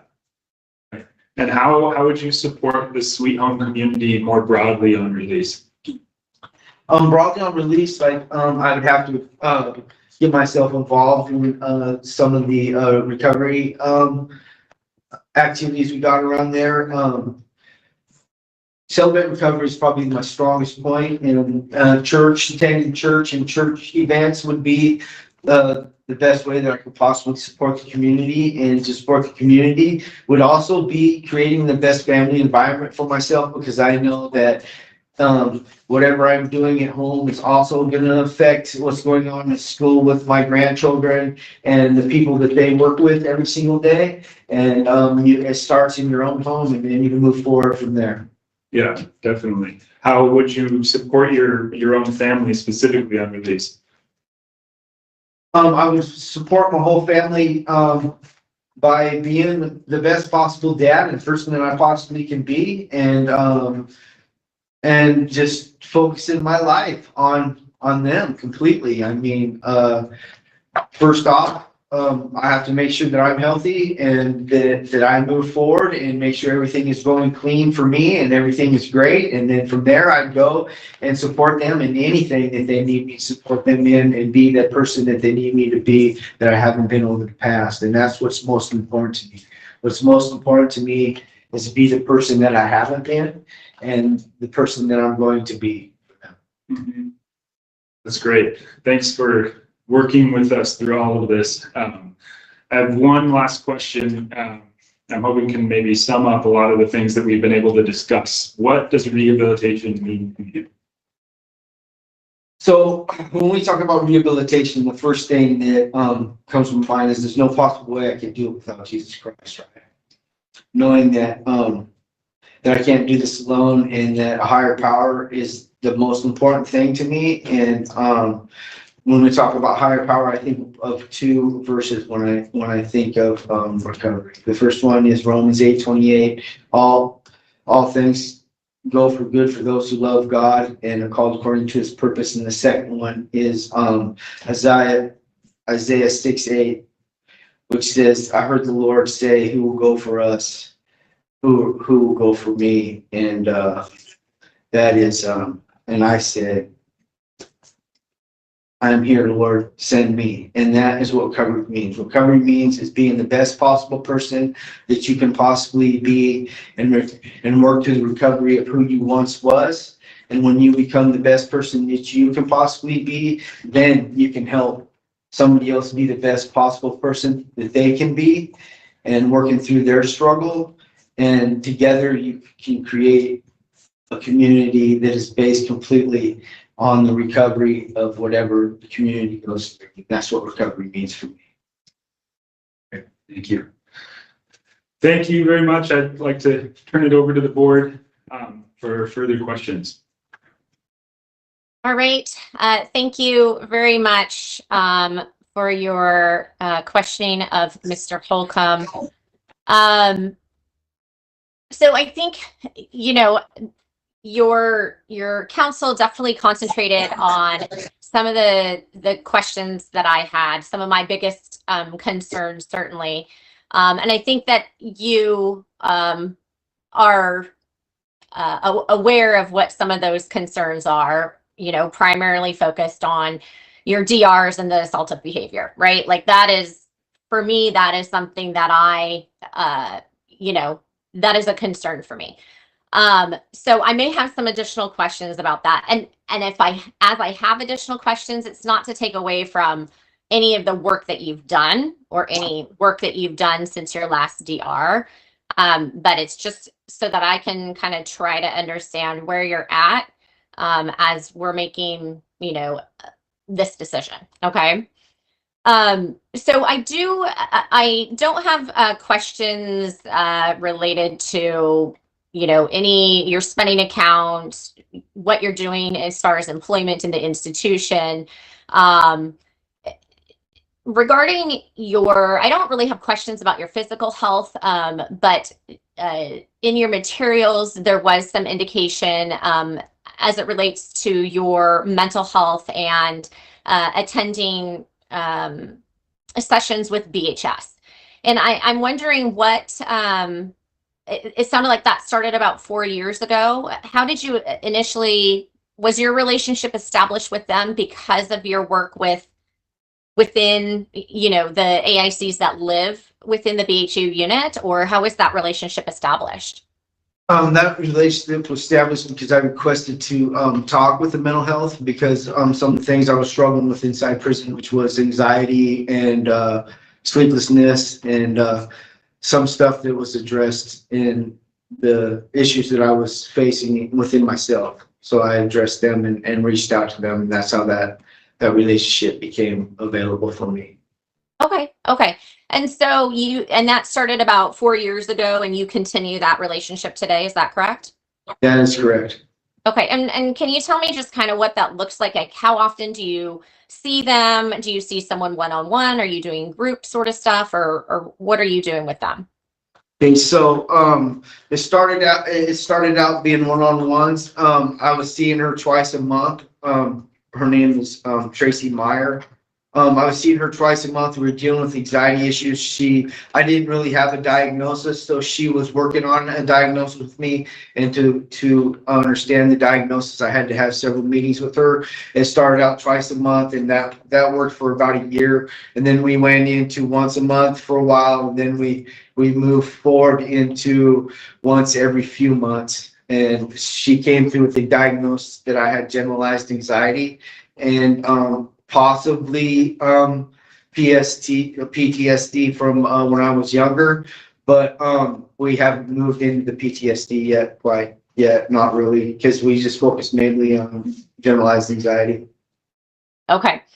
And so do you, in working, I guess, on the generalized anxiety, are you talking through strategies to deal with when you get anxious, or what kind of work are you doing around that and anxiety? Well, they provide the same type of information that I would get from co-occurring disorders or from the GOGI class. I mean, I'm not on any type of medication to deal with my generalized anxiety other than I take serotonin. Serotonin is just something that helps me go to sleep at night, but I don't really need the serotonin. It's just, I learned to take breaths and relax and take control of my thoughts and not worry about what's going on around me. And the co-occurring disorders class that you're doing, is that through BHS as well, or is that? No, that was from Freedom Recovery. I requested to go through Freedom Recovery because co-occurring disorders is a major component in understanding your addictions and substance abuse and criminality mixed with some of your mental disorders that takes place in your life. It allows you to understand the complexity of the two when they work together on you. Okay. What do you think keeps you going back to BHS? Why do you think you continue to work with them? And I'm not like, this is that's a good thing. I'm really glad that you recognize within yourself that, hey, you know what? I need to work on this. I need to reach out for help. So I'm just asking, I'm not suggesting that, why are you still working with them? I'm just asking why you've decided to stick it out, I guess is kind of more my question. I decided to stick it out because anxiety is a major issue for me, and stress is what builds that anxiety, and allowing me to communicate with somebody that has become like a qualified mental health professional that allows me to get the answers that I have when I have questions about my life, and it's become just a part of my life that I want to have involved in, that I want to be involved. And it sounds to me like that is something that you are planning on continuing if you were to be released into the community. Yes, ma'am. Working with a mental health professional. Yeah, for sure. Okay. Okay. Okay. I do want to move on to your disciplinary history. A lot of the questions that I had, were asked and answered. Obviously, a lot of focus on the most recent ones and the assaultive DRs. I'm curious because so I make sure my record is clear. Did you have DRs between 2002 and 2009 that were removed from your record, or did you just not have any? I didn't have any. Okay. So from the time that you arrived at Department of Corrections until 2009, you were DR free. Yeah, I was DR free from 2002 to 2009. Yes. Okay. Okay. Thank you for that clarification. So with that being said, you've had, so that's 7 years, right, of DR free behavior, which is substantially longer than the 2 years and 3 months that we have right now. Obviously, you have done a lot of programming and work since the 2022 and the 2018 DR.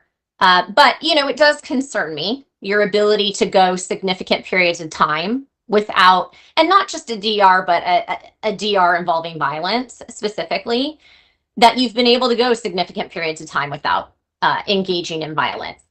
But that then ultimately, when you do engage in a DR behavior, it is violent in nature.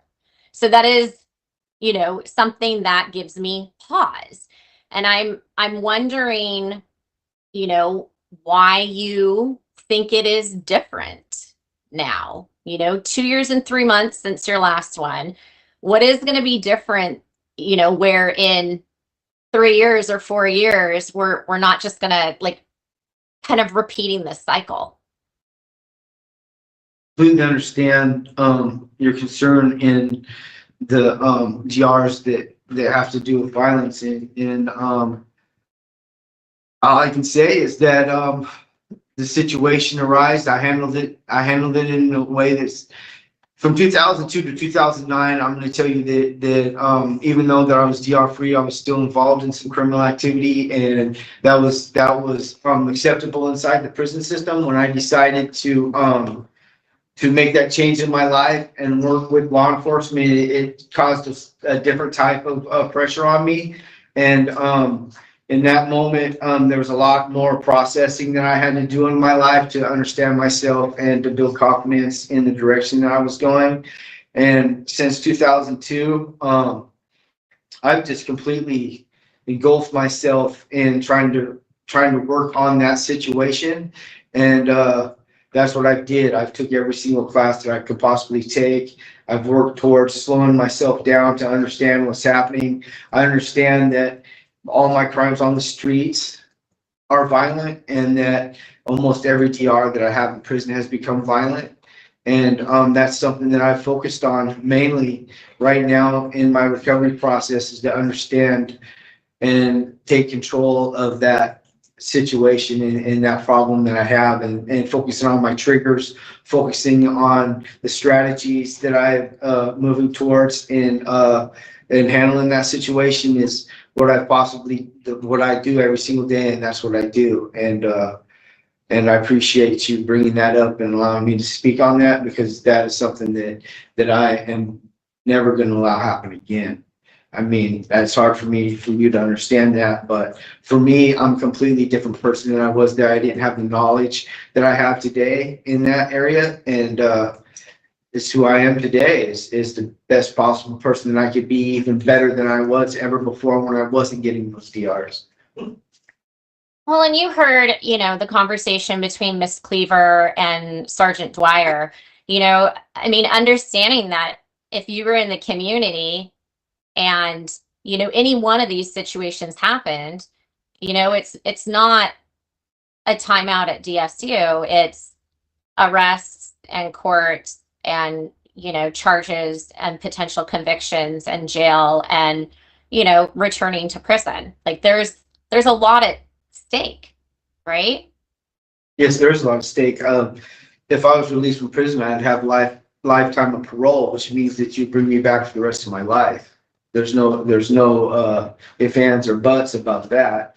If that situation happened on the streets, it'd be easily for me to walk away from that situation and probably never have to deal with that person ever again. I'm not minimizing the situation that took place in prison, because that was the assaults that took place are something that are in my past now, and I just reference them as something that helps me move forward. But on the streets, I could walk away from that and address that issue with the mental health counselor, or with a support person, or with my church, or even with my kids and my mother and my family. And I mean, we talked or heard you testify a lot today about kind of why you engaged in some of the violence that resulted in DRs, which, to me, I took that as you providing context for kind of what was triggering for you. But ultimately, who is in control of deciding if you engage in violence with another inmate or staff member? I am. I'm in complete control of that decision.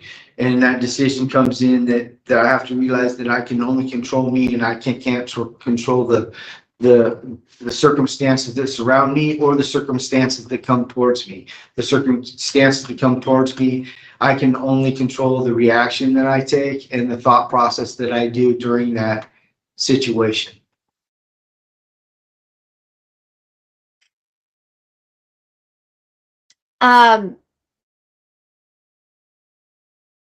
Sorry, I'm looking to see what other questions I had, and if I feel like you've answered the questions that I had.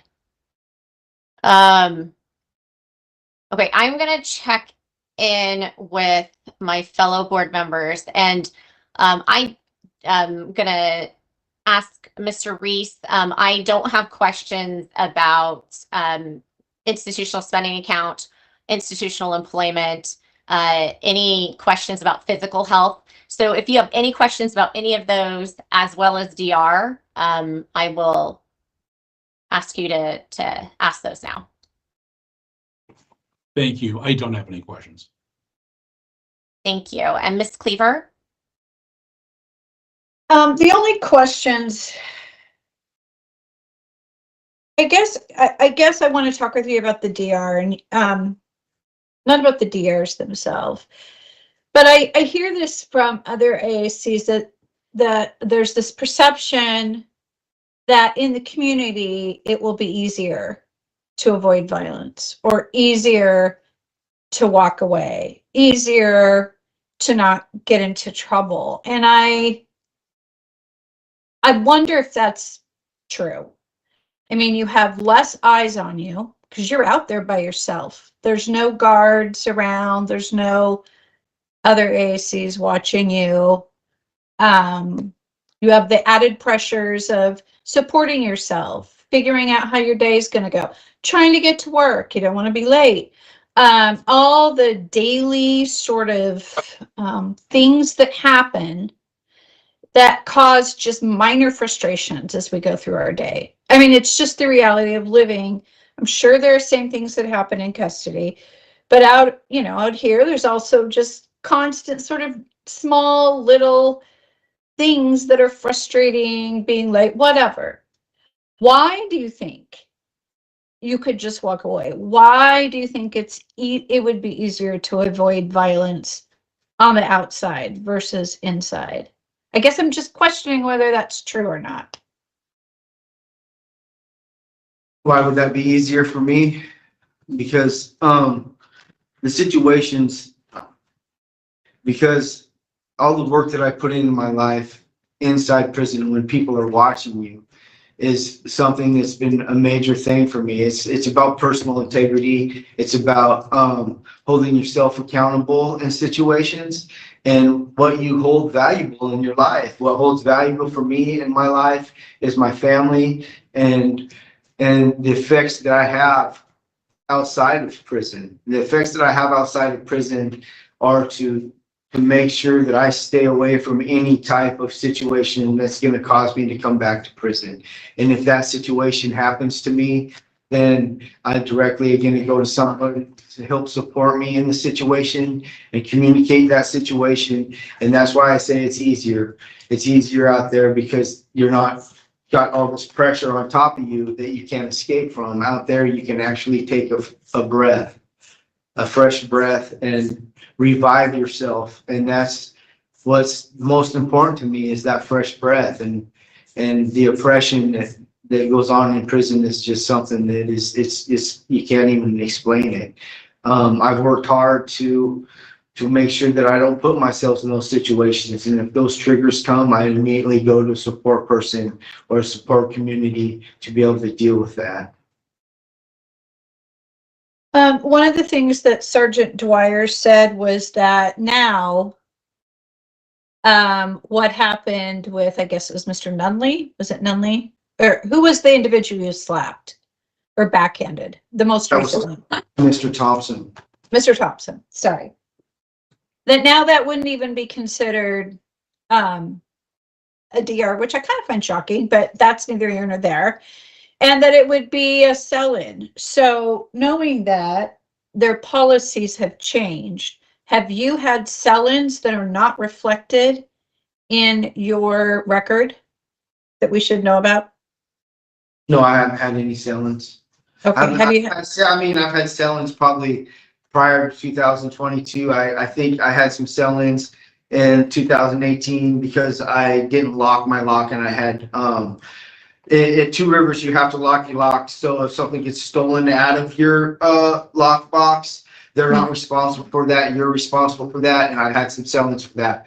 But to go back to Mr. Dwyer saying that's a sell-in, just a sell-in, it's not just a sell-in. That is it's still a situation that I need to face where we can't minimize that situation. And if it's a slap or a punch or whatever it may be, it's still a situation that I need to deal with and understand. And that is important to me that you understand that that I'm not minimizing one bit of that. And it's important to me that I move forward in that situation and understand myself more clearly, and that my family are more important to me than anything inside this prison other than my own healthy lifestyle that I'm living today. Okay, so since 2022 and this incident, you haven't had any sell-ins No, I haven't. and any minor DRs that are not reflected in your? No, I haven't.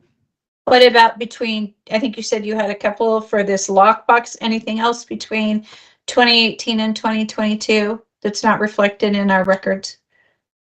I think I have one sell-in where I gave somebody a bag of chips. Gave somebody a bag of Doritos, and the cops seen me, so he gave me a 72-hour sell-in for giving somebody a bag of Doritos. Okay. I don't have any other questions about these topics. Thank you. I'll turn it back over to you, Ms. Kuklinski. Thank you. All right. I am going to finish out the remainder of the topics that I have questions on. So in terms of programming, most of the questions were answered. Some new information was brought up that either I missed in the materials or maybe perhaps it was just identified here, which was the prospect of you becoming a certified recovery mentor, which is seems like a really exciting opportunity that doesn't happen very often with folks. So I'm just wondering what your intention is with that. Is that something that is a goal of yours that you intend on seeking, following through with? Yes, certified recovery mentor is a goal for me. I mean, that's something that's going to follow me for the rest of my life. That's something that I found once I started to discover myself, discover the treatment process, and that's something that is major important to me. Not only do I want that for myself, but I want that to share with other people. It's important for me to help other people get through the struggles that I've gone through. And that's what I've dedicated my life to. I've dedicated my life to try to help people change their life, and being certified by the state to be a recovery mentor. And then possibly this next spring, I'm going to try to enter some Chemeketa Community College classes. This also is going to bring me a little bit closer to some psychology and some other stuff that took place. Because I did take some classes in psychology with the University of Oregon and some classes of sociology from Oregon State University. And that's the direction that I want to go in my life. And that's major important for me, is the service that I can do for other people and for my children as well. So who offers the CRM certification? The CRM class is offered by Freedom Recovery in this institution.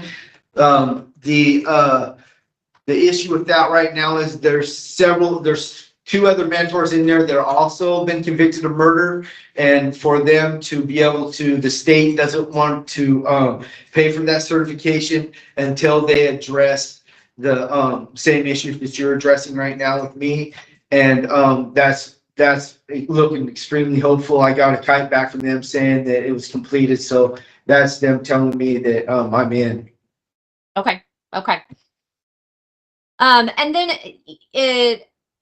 in your testimony and also in your materials, it sounds like you have, it is very clear, I think, that alcohol and drug use is obviously you've identified as a significant risk factor, and that just adds fuel to, potential violence and criminality.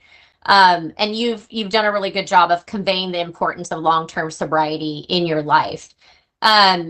You mentioned that 12-step work is important to you, and I'm wondering if you can tell us a little bit about the 12-step work you've done or that you're currently doing. Like, is there a step that, has been kind of most transformative for you?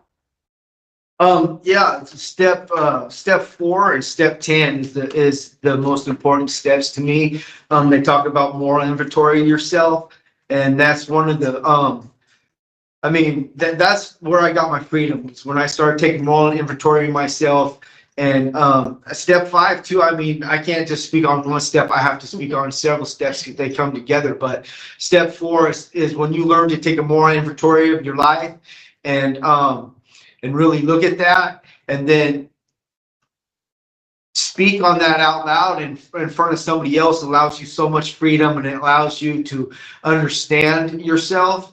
And step 10 is something that you continually do every single day in your life. When I leave this room right now, I'm going to take a moral inventory on how that I addressed this, what you guys have spoke to me, and how I'm going to talk about this in the GOGI class that I'm going to facilitate in the next few hours. I'm going to facilitate a GOGI class in the next few hours, and that we're going to talk about this, I'm sure.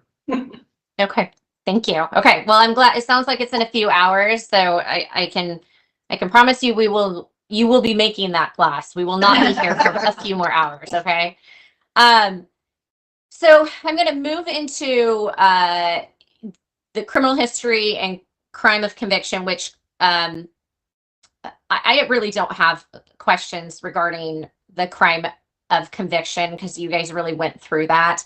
I mean, prior to this incarceration, the criminal justice system, I feel like they really tried to interrupt your behavior on lots of instances, right? You were arrested, you were put in jail, you were put on probation, you were sent to prison.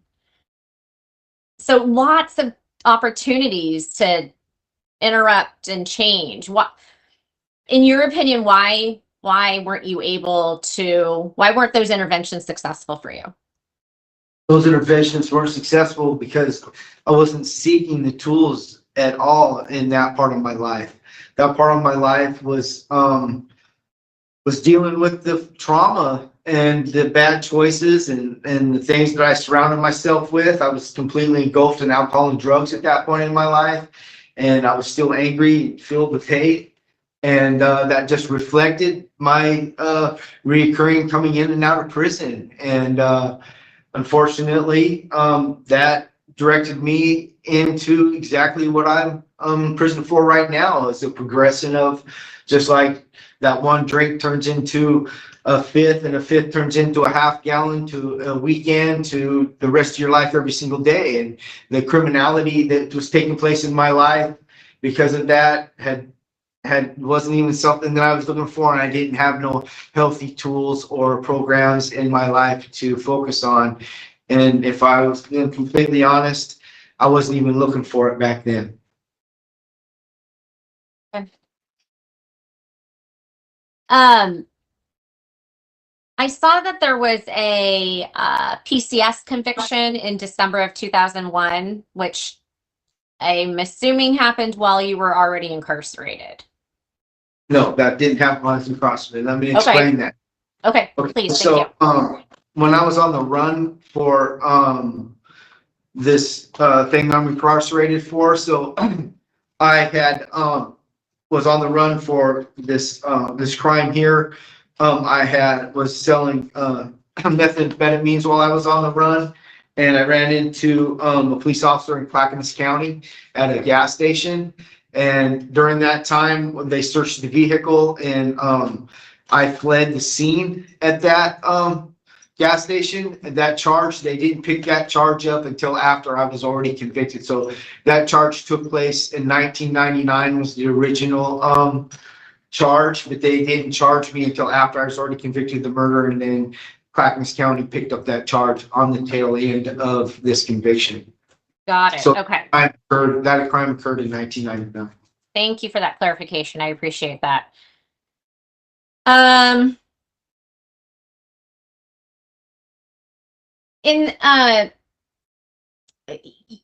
You and your counsel talked about kind of your focus on Lee in the days or weeks preceding the murder. And you had talked about that you had been following Lee. Is that right? Were you kind of tracking his movements in the community? I wasn't physically following him around town or Okay. anything like that. In a small community, you only have several drug houses that are in that town, and through the rumor mill of the street, I was following his movements through the communication of rumors of where he might be. Okay. Okay. And at that time in your life, were you generally in life carrying a gun around with you everywhere you went, or just on the night of the murder? I didn't carry a firearm on a regular basis, but I also have a conviction in Multnomah County that says that unlawful possession of firearm in 1992. So I had been carrying a firearm every now and then, but it wasn't something that I did every single day. I grew up handling firearms because I hunt and fished. I hunted elk and that was just a part of my life. So carrying a firearm was normal for me, but as in criminal intent, I didn't usually carry a firearm on a regular basis, no. Okay. And had you, again, you testified or you talked about kind of that really you wanted to silence Lee. That was really kind of what you wanted to do, and you had gone to the residence, looking for Lee that evening. Had you thought about ways to kill Lee before that night? Had you actually created any kind of plans of what you would do if you did come face to face with Lee?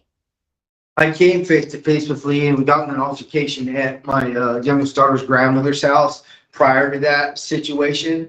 And it wasn't like every single day I was thinking about how I could kill Lee Anderson, but as the situation on the streets grew worse and worse for me, I eventually just decided at that moment that I was tired of it. And like I said, that I think he became a focal point of everything that was going on in my life.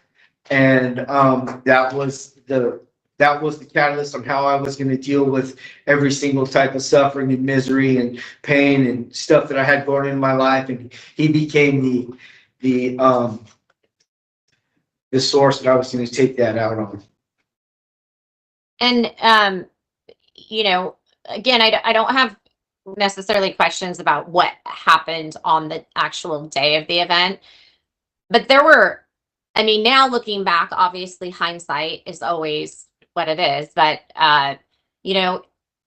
you had so many opportunities to stop, right? So many opportunities to no longer continue your behavior. Why do you think you just kind of kept going? The snowball just grew and grew and grew. We're talking about from the time that I first started getting in trouble to the point to where I'm serving this case right now. Is that what you're talking about? I apologize for not being clear. On the actual day of the murder and all of the events that brought you to your current incarceration. So that particular day, it snowballed throughout those minutes, just got greater and greater.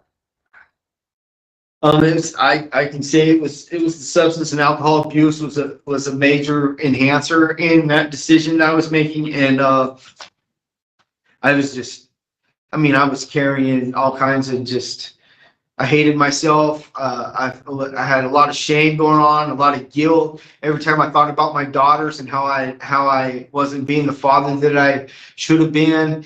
And it was almost like I was on a suicide mission in my life, that I gave up on my life.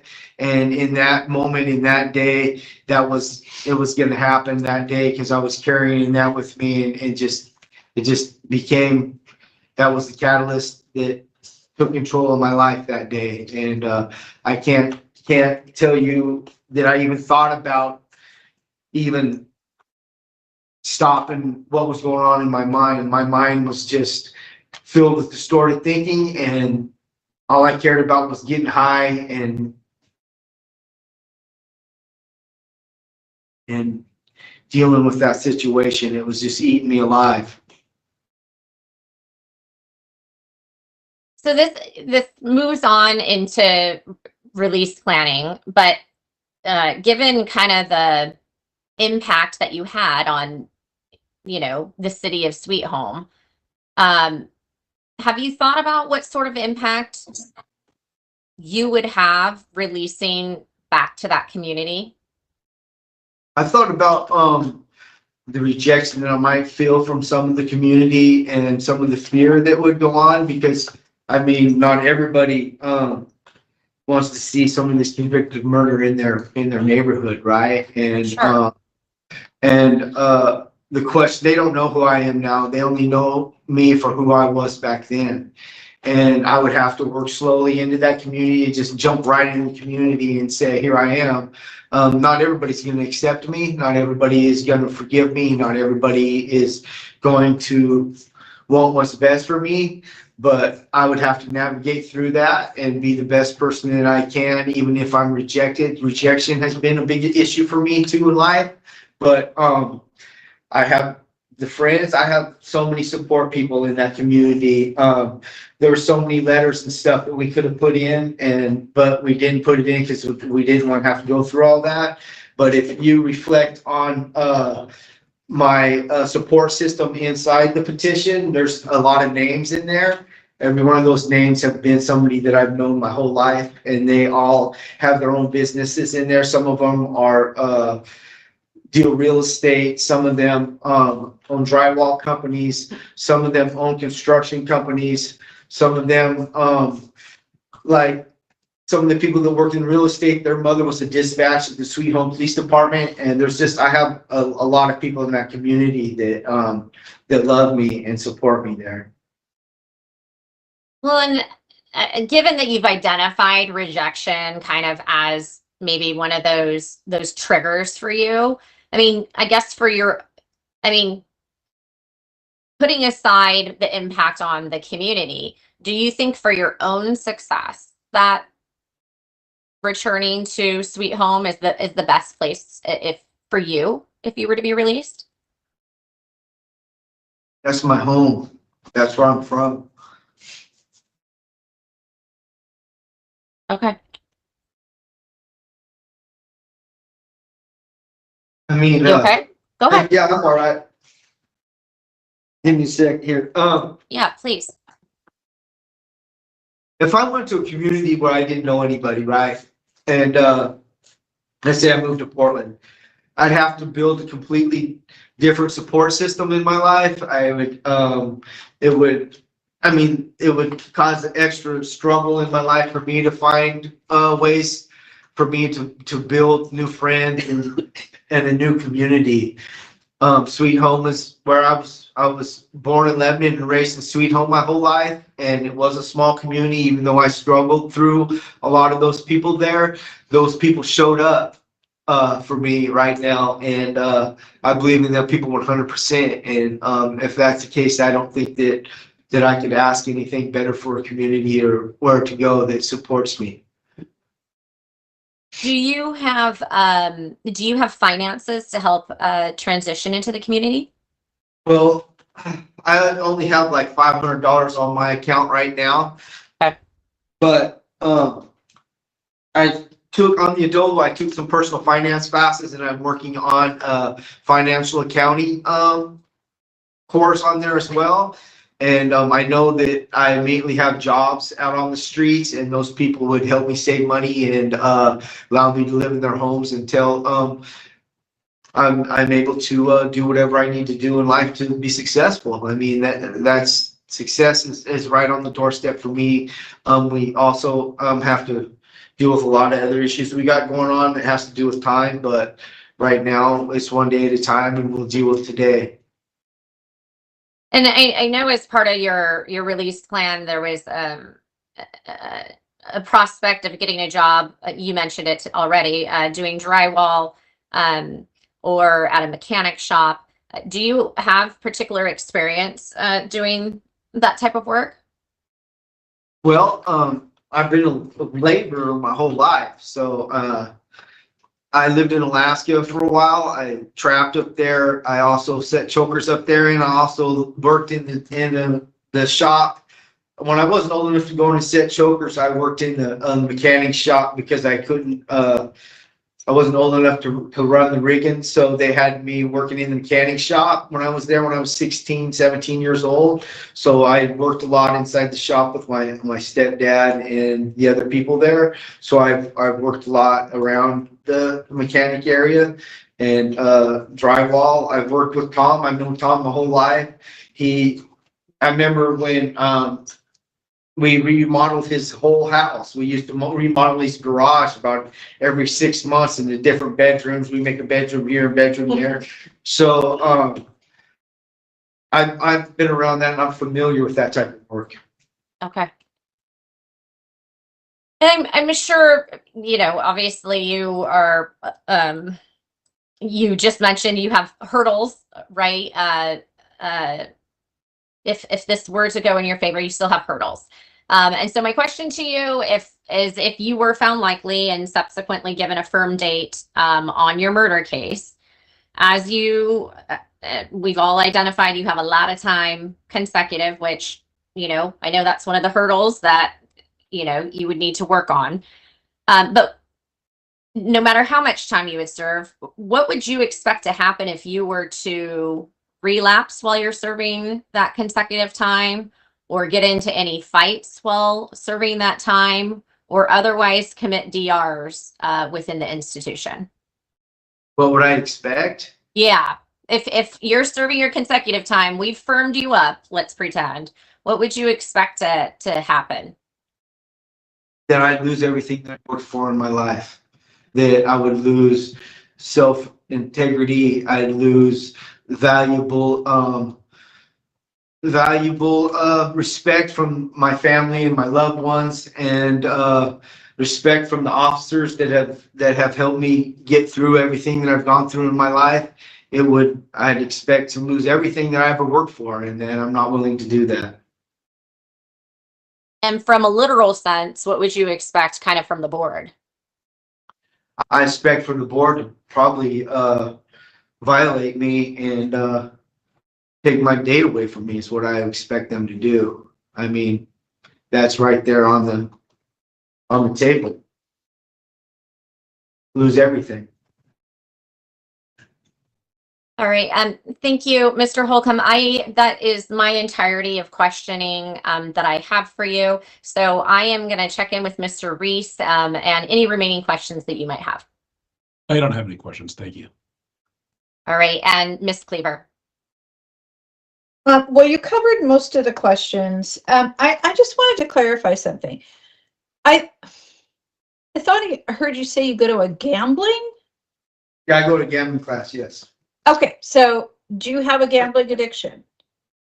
Okay, so gambling, I do have a gambling addiction because from 2001 to 2010 or 2009, when I was clean and sober, I spent a lot of time at the card table gambling, and that was one of the things that I filled in with my alcohol and drug use was the addictive personality that I had, and I focused it into gambling.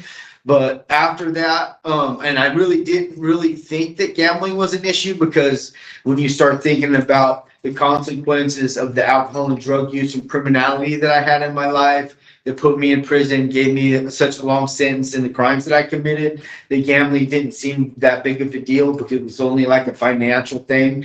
But as I got into co-occurring disorders and some other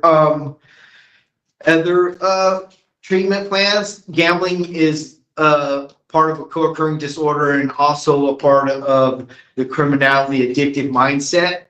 And I'm trying to address every single issue that there is in my life that belongs to anything that might cause me to relapse. And being in a gambling would be in a casino, would be at a bar, would be someplace where alcohol and drugs would be. So I address that issue completely, that I will not be involved in any type of things that's inform me to relapse. And gambling is one of them. When was the last time you engaged in any gambling behavior? So the last time that I gambled in serious gambling behavior was back in '09, but I did play fantasy football there for a little while, and I didn't even consider that to be gambling. But it is a form of gambling, and that's been within the last like couple years. Okay. So was gambling an issue for you before you went into custody on this offense? No, not at all. Okay. And my last question on that is, has your gambling while you've been in custody had any negative impacts on you, such as financial status, those sorts of things, while you've been in custody? No, it didn't affect me financially to the point of any type of criminal activity or rule violations or anything like that. I just addressed that issue because it's part of a warning sign that has to do with my addictive personality that I work on. Okay. I do have a couple of, thank you, I really appreciate that, and I'm glad you're addressing that, because I have seen in the work I did before being on the board, gambling addiction can be absolutely devastating for people and their families. On top Absolutely of that, devastating. excuse me, on top of that, when I get certified for the recovery mentor, I'm also going to get certified for a gambling mentor. That's going to happen all at the same time. It's coming from Freedom Recovery is where I'm getting that from. Okay, well, that's great. I'm glad that you're addressing that. I did have just a couple more questions. So on the prior criminal behavior, you know, you had those two residential burglaries on your record. I believe they're related per your memo. You were burglarizing the homes of drug dealers, ripping off drug dealers. Is that right? That's correct. Did you use weapons, firearms during those two incidents? No, I didn't use, I creeped in their house when they weren't home. My first, my very first, burglary, I did, go to someone's house and get in a fight, and that's what it was. I didn't go in the house to steal anything. It was a fight right there at the doorway. Okay, so, but in those other two that you're talking about, no one was home at the time of the burglaries? No. Okay. Thank you. And then finally, I don't want to harp on it, but I do want to talk about the impact of your victims a little bit more. You know, as I was reading it, I was struck by the fact that there were 3 teenage kids involved, and one of them shot you. And I'm just wondering if you think about how, you haven't really talked about it, but how that must be for these teenagers to have lived through that. One of them shot you. I just can't imagine how terrifying that was for him. He may be feeling guilt. And what the impact of you coming back into the community for these kids who are now adults might be for them. Have you thought about that? Or what are your thoughts about what happened, their experiences with all of this? I've thought about that. You know, I spoke on some of that when she asked me if Sweet Home was the perfect spot for me, because I talked about the rejection of that I might go there, and that's some of it. I mean, I caused these young men, these young boys to experience extreme trauma. I can tell you a story that my oldest daughter told me, Jocelyn. She had went to an overnight slumber party and in Lebanon, and this boy was telling the story about how this guy had kicked in their door and their brother had shot him and he looked like a monster, and my daughter had to say in that moment that I was her dad, right? So I can tell you that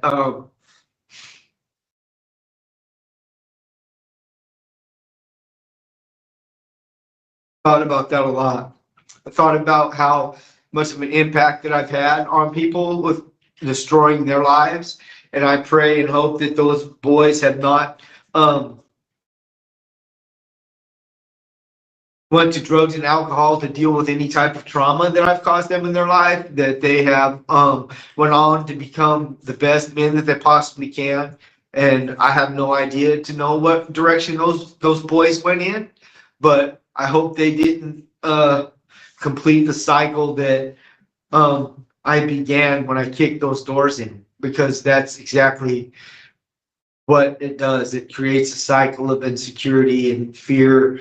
And I pray and hope that they have become the best men they possibly have come through the horrible circumstances that I put them through. Okay. I don't think I have any other questions, so I'm going to turn it back over to Ms. Kuklinski. Thank you.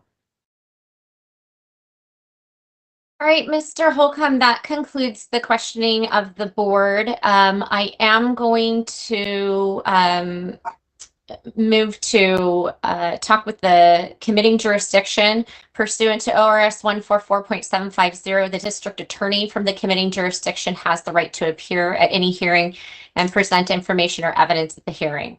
As indicated earlier, we are joined today by Deputy District Attorney Ani Yardumian. It's okay. Miss Yardumian, I will turn it over to you, and if you could please make any statements directly to the board. Thank you. Thank you, and thank you for giving me the chance to speak. I was one of the prosecutors on the trial of this case, and so I actually remember it quite well. I want to make sure, first of all, while I express some concerns, to also acknowledge that I do recognize Mr. Holcomb has done some good things. I think that's clear from the packet as well, that he's done some good, and I'm not trying to minimize that. I am just trying to share a little bit of the concerns that I would have, and particularly also on behalf of the victims, and maybe more specifically about the teenagers you all just spoke about. So after the murder, Mr. Holcomb caught a ride to the Rock Hill area in Lebanon, where, as he indicated, he basically went from house to house trying to find a car he could steal, but was willing to do whatever he had to do in order to accomplish that. There were 6 homes in total that he victimized, and among others, there was the 3 teenagers, but there was also a 7-year-old in there. So there were 2 households where there were 2 boys that were in each home whose parents had gone out to dinner or something, and so they were home alone. And in the first one, which was the Kaufman home, when that boy opened the door, saw the defendant with a gun, he tried to shut the door, and Mr. Holcomb shot through that door. And we actually brought the door in front of the jury because we were trying to show that it looked like he was shooting straight, like at the level of that boy's head, and not just simply to break the lock. And maybe that is what he was doing, trying to break the lock. But from the victim's perspective, you can imagine, what kind of trauma that was. And I appreciate Mr. Holcomb acknowledging, as he said in this hearing, that he imagines the impact on that kid to be that he lives with it every time he opens a door moving forward. And I think we all know that, and Mr. Holcomb knows, unfortunately through his own trauma, that childhood trauma sticks with us in a way nothing else does. And so I don't doubt that these kids back then have lived with some of what happened that night. The 7-year-old hid in a closet while with the neighbor boy, while his older brother grabbed the rifle and stood in the hallway trying to defend his younger brother and the neighbor from whatever was about to come through their door as well. And that's the young man that shot Mr. Holcomb. The reason I mentioned them, because I know that this hearing is more about Mr. Holcomb's being rehabilitated versus, you know, all the things that happened now, 25 or more years ago. But there was a question asked about the community and how they would respond to what might happen. And it did rock the community. I remember that time. I remember the community basically just being held hostage for a number of weeks while, excuse me, while Mr. Holcomb was on the run. And these were folks that didn't know if he was coming back, and, you know, maybe didn't understand the entirety of all what was going on, because there's only so much we can release to the public when the investigation is still ongoing. But it really was a time of fear for that whole community. What I worry about is I see Mr. Holcomb speak about it. I see him tear up, and that outwardly seems genuine. What I can't put aside is something that happened during trial that I've never forgotten, and it was we had dismissed the jury because we were arguing over a piece of evidence, and that piece of evidence happened to be the 911 calls that had come in from home after home after home after home. Dispatch was quite overwhelmed that day because all these calls were coming in from the same street, and they're just trying to figure out who's who and what on earth is happening before they send all these officers in. And there was an argument about whether that 911 recording should be introduced. And so we had a hearing outside of the presence of the jury where the court needed to listen to the recording first in order to make the legal decision that he had to make. And that was at the very end of the day, on a particular day. And as we were listening to the recording, which was so powerful and heartbreaking, you know, with one of these kids being locked in a bathroom and trying to make a call, not knowing if the defendant was going to be breaking down the bathroom door. Just a very heart-wrenching call. And as I sat there, I looked over, listening to it in court, I looked over at Mr. Holcomb, and he was doodling. No sign of remorse, no sign of tears, no sign of anything, just doodling. And that struck me. And after all these years, I've never forgotten that moment. And then what happened the next day when we actually played it in front of the jury after the court allowed that recording to be introduced is all of a sudden he was putting his head down, acting as if he was being affected by it, just a, you know, complete opposite of the way he was acting outside of the presence of the jury. I never forgot that because it sat with me as, oh, this guy can pretend if he needs to. Now, that was 25 years ago.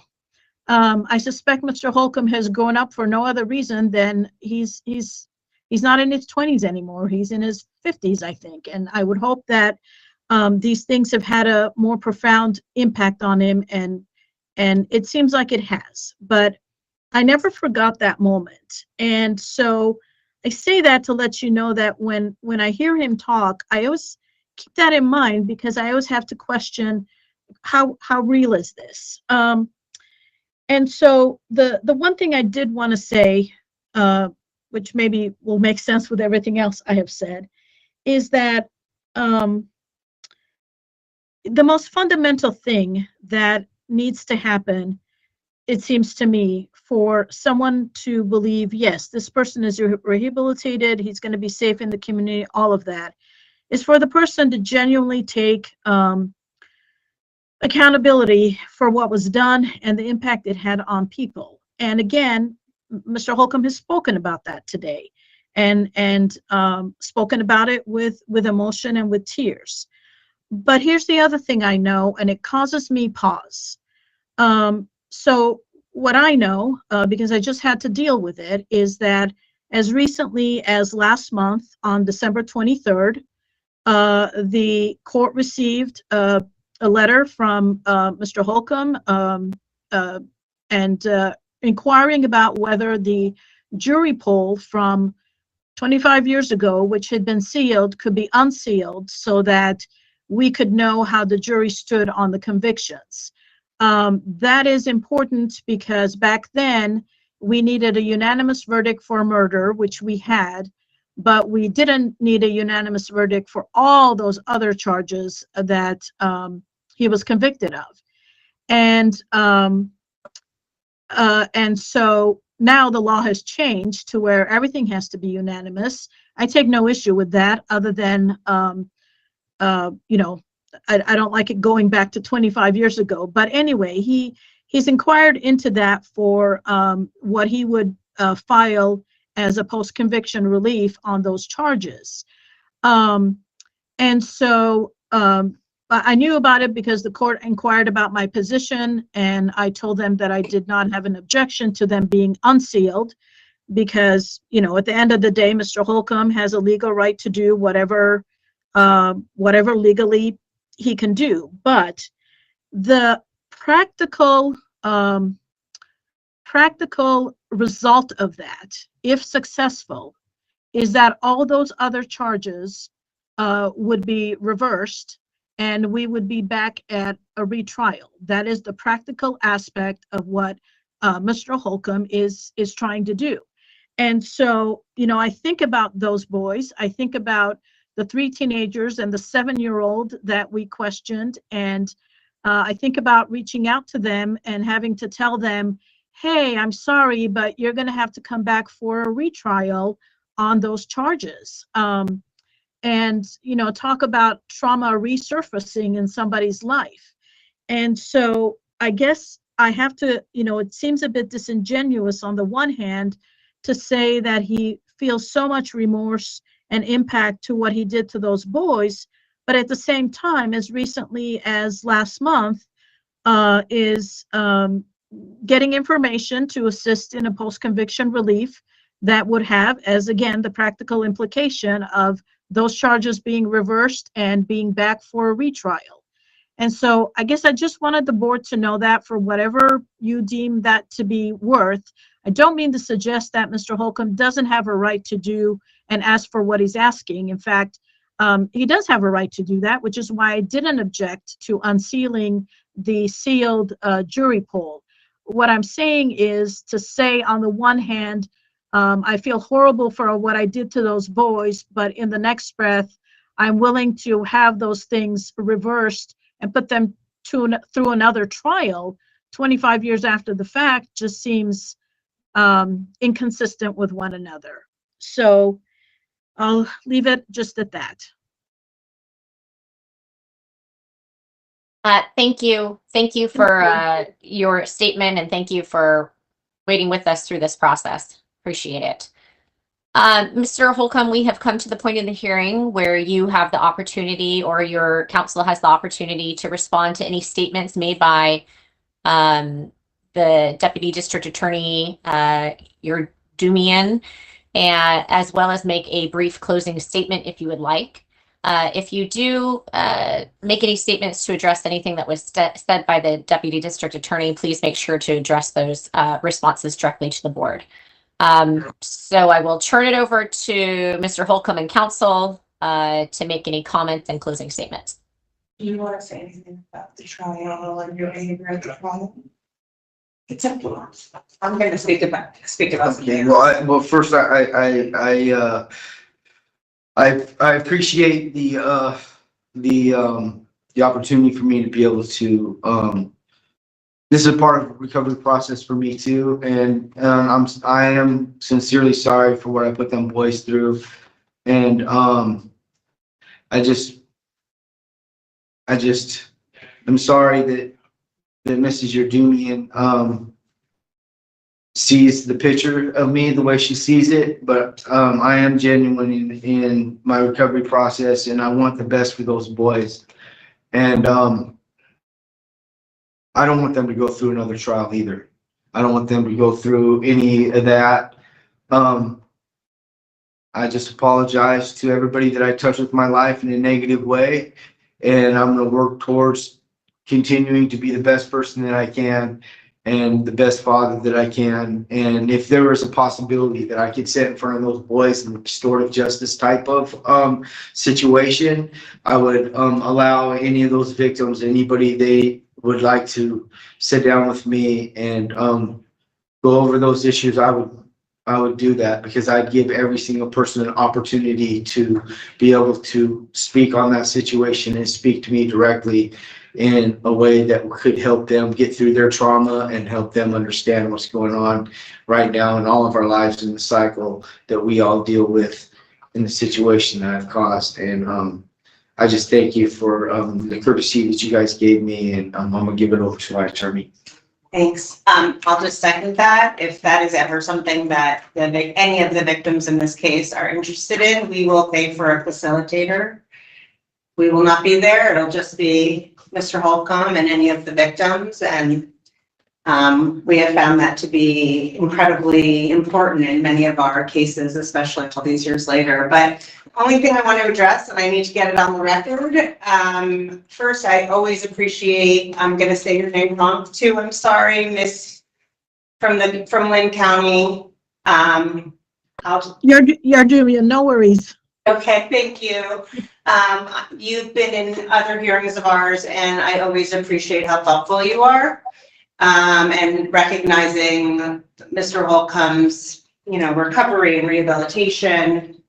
I do just want to address the non-unanimous jury issue. I have to, and put it on this record. First of all, Mr. Holcomb did that under our suggestion. There is a deadline, which was the end of December, to file for a possibility of a non-unanimous jury in his case. And he, as you mentioned, like any other person, has an absolute right. It was ruled unconstitutional by the U.S. Supreme Court and the Oregon Supreme Court. So first, finding out whether he had any convictions based on non-unanimous juries doesn't automatically mean he would do anything with it, but he had 100% the right, and it's smart to find out. And how that all plays out is something totally different. And as we all know, that the reason non-unanimous juries are unconstitutional are because they create reasonable doubt. And so, again, I just need that on the record and as an objection to any comments related to any filings. And, if anyone is to be blamed for that, it is me, advising him as his attorney. We have never talked about what would happen beyond that, only that if he wants to know, he has to file right now because the deadline was approaching. So I just want to make sure that is on the record. Thank you. And thanks to the board. Thank you. And I just want to check in to make sure that Mr. Riedel, you don't have anything additional to kind of close this out. I'm not suggesting that you need to, but since you were the primary counsel on this, I just want to check in with you. Yeah, no, thank you so much for everyone that's participated. We really appreciate it. And thanks to the board for taking the time. All right. Thank you to everybody who participated today. We will deliberate at a later date. We have a hearing that we will be going into immediately following this. So we will deliberate on another date, and we will get a final order to you and your counsel within 30 days. Thank you all. And we are off the record. Thank you.